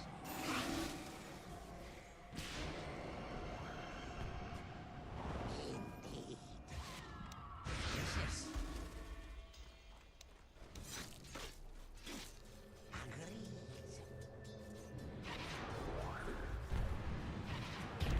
Very good.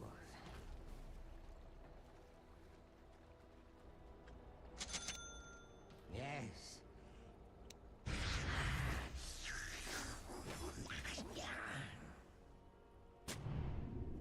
Sleep no more.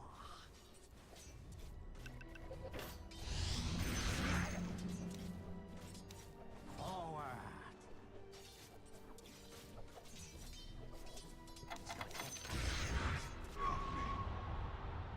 Very well.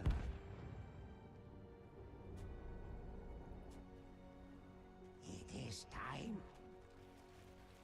Invisibility. Most certain.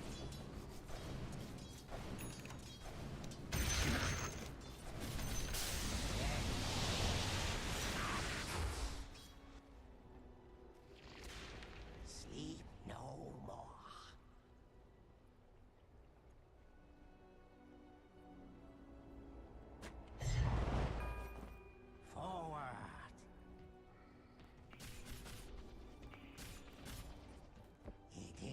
time.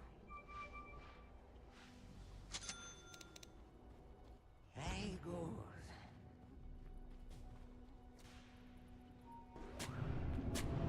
Onward. I'm not ready. If I must. Fuck it, I'm gonna reveal. Evil dreams await.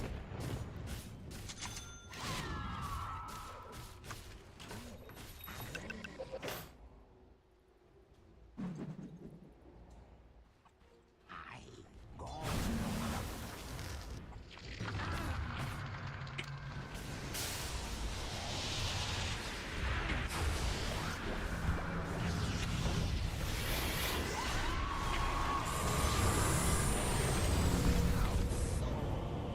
You're insignificant as that.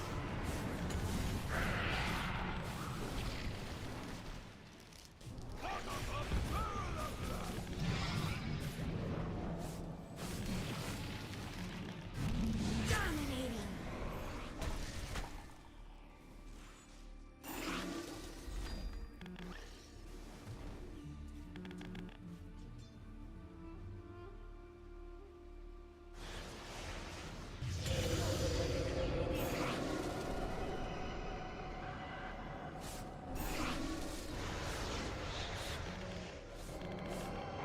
Mega kill. Add another to the tally. Your top tower is under attack.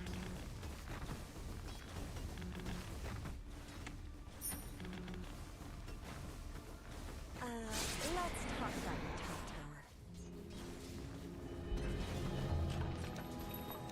Wait for it. Your bottom tower is under attack. Say good night. Darkness take you. You really should look at your bottom tower. The tide of night advance. Bottom tower is gone forever. Indeed.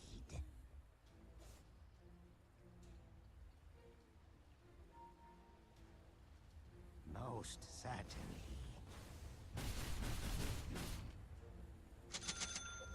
Evil dreams await.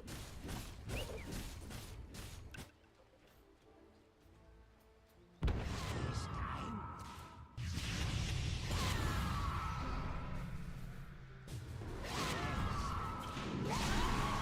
Holy shit! More! Dyer's courier Show has me been more. killed. Your dreams.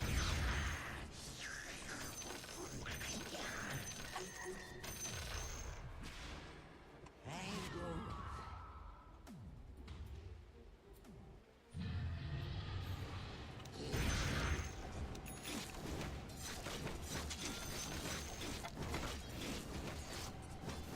Dark dreams.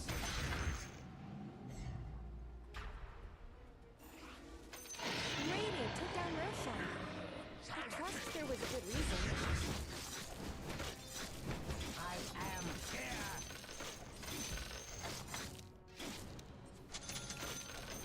Very well.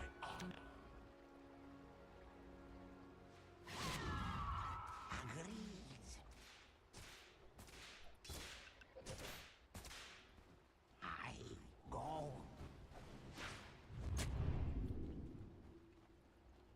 If I must. Dyer's smoke fortified their structures. Your bottom tower is under attack.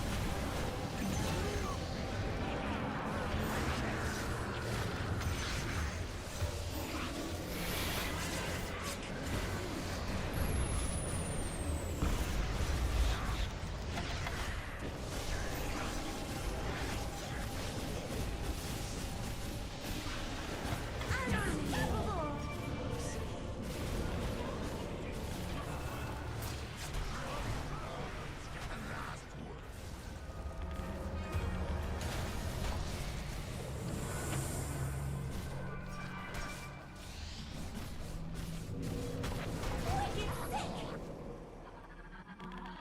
Get me out, man. Game's over. Well, there's only so much you can do.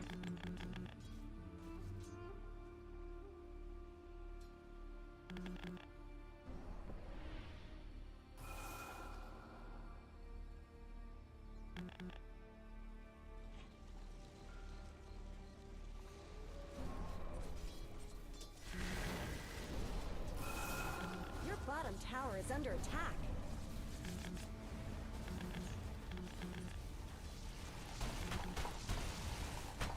Your middle tower is under attack.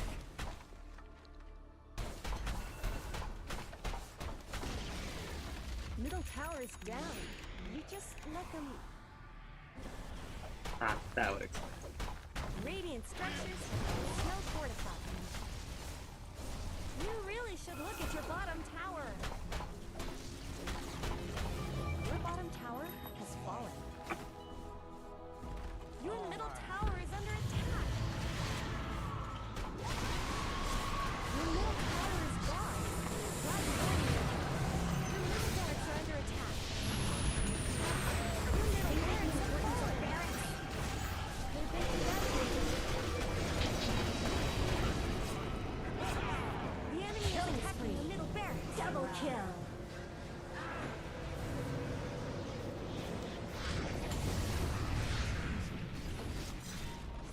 There's no more top tower. I thought this might happen.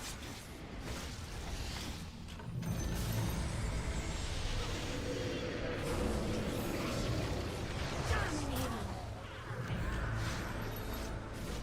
Your bottom barracks are under attack. Once those barracks fall...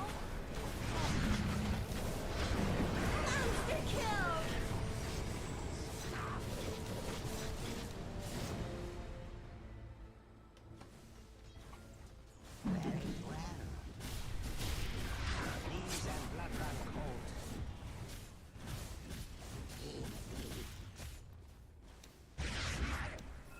Your top tower is under attack.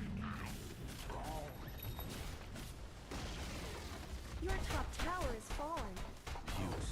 You do know what you're doing, right? Failure lives You on. wish you took better care of those barracks. Fallen.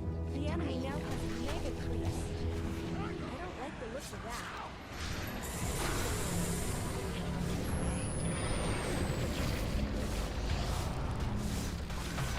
Don't let the middle fall. Mega kill. Your middle tower is under attack. Your middle tower has fallen.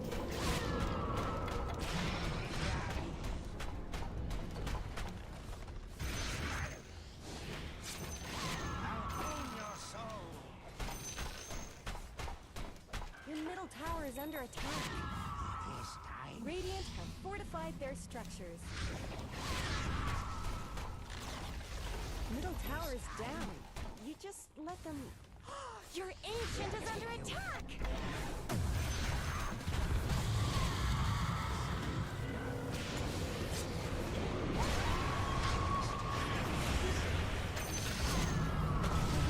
Watching your ancient.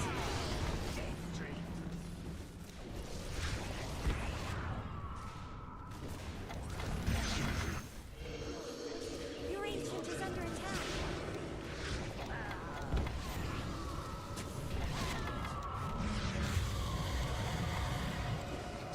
Defend your ancient. Mega kill.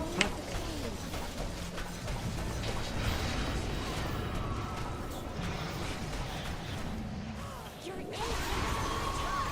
Double kill.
dreams await.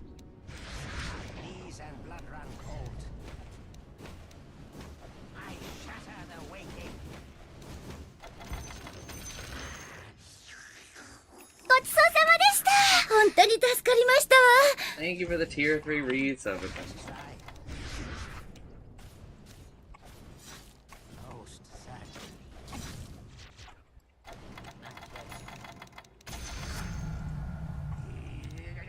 Yes! Agreed.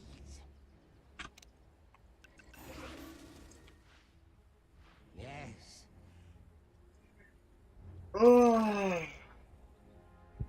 I go.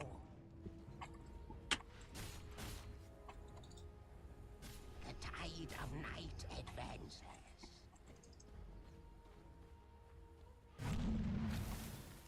Indeed.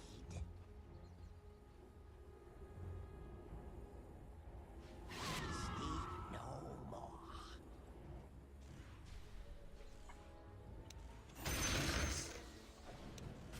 Most certain.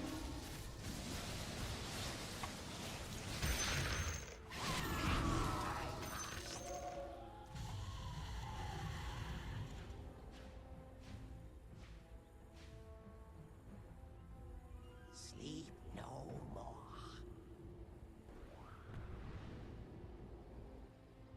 Yes.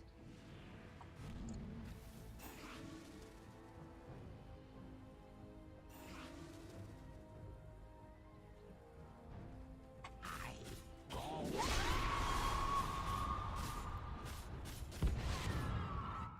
The tide of night advances.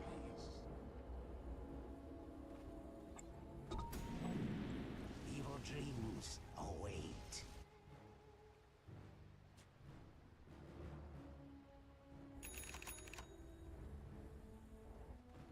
Very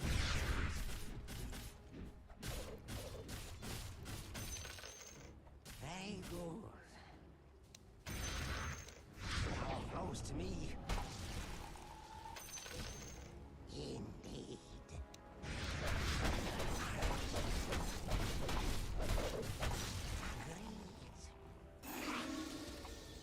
Yes.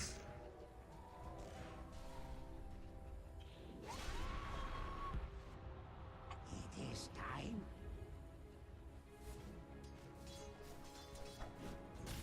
Alva.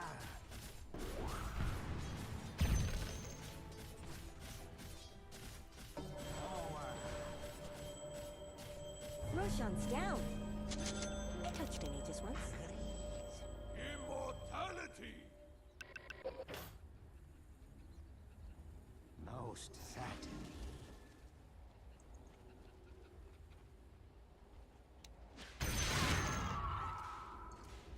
The tide of night advances.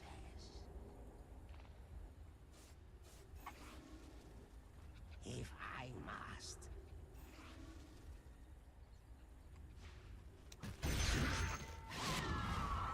Yes. Are you even watching your ancient? Cool. Killing spree.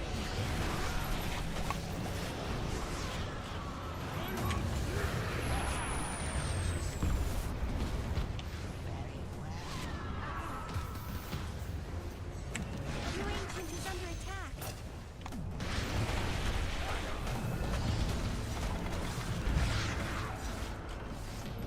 Defend your ancient. It's the name of the game. There's radiant fortified with structure.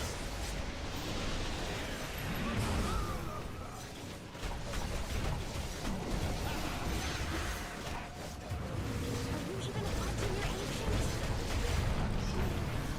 Fuck. Your ancient is under attack. Dire victory!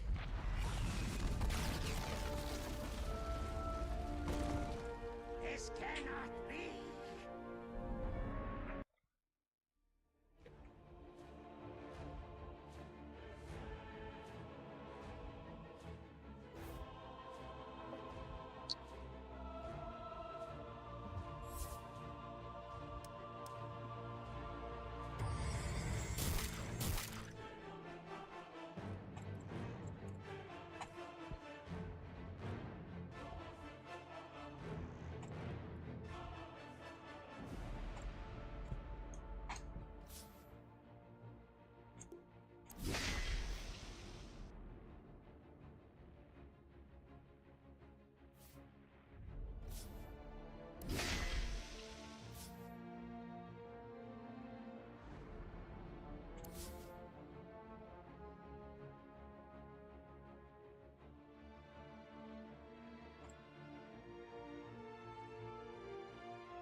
Oh, I finished the patch.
Uh,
Where isn't Roche supposed to be on this graph?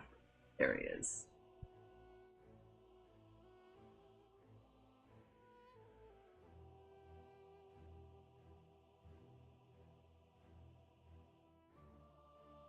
Right? Look at all this shit, man. Look at how this graph dips towards them when we do shit like Tormentor.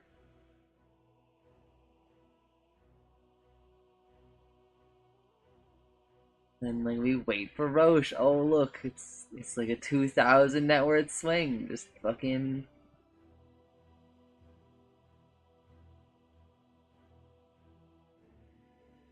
Jesus.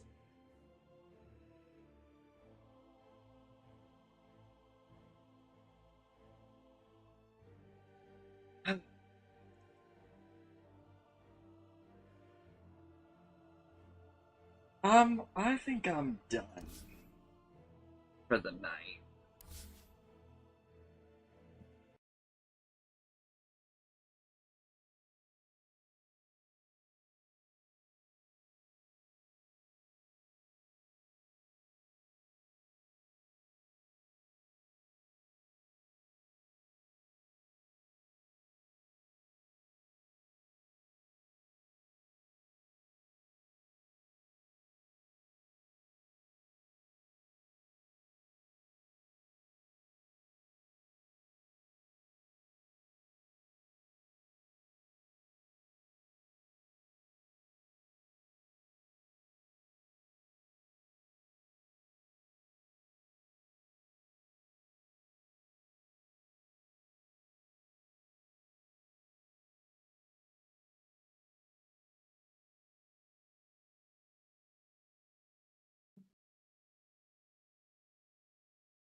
Alright, I'm gonna answer my paper. Gamers, I'm ending stream because I'm tired and I want to do.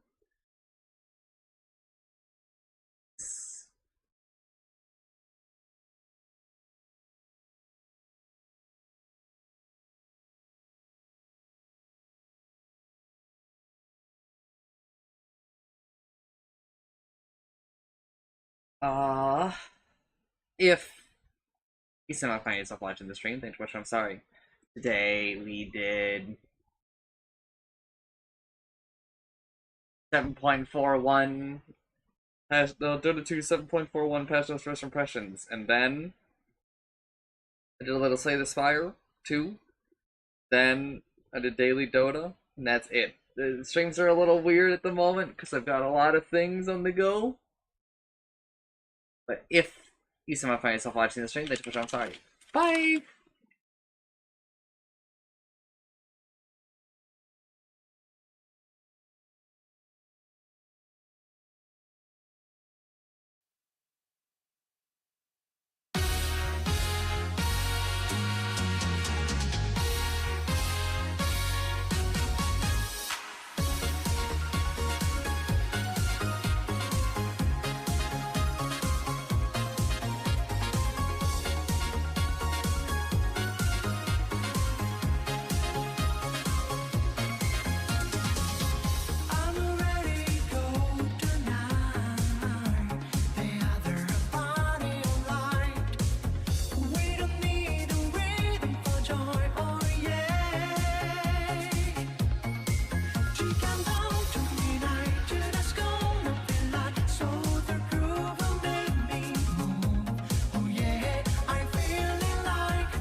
はい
Question. What is sundress?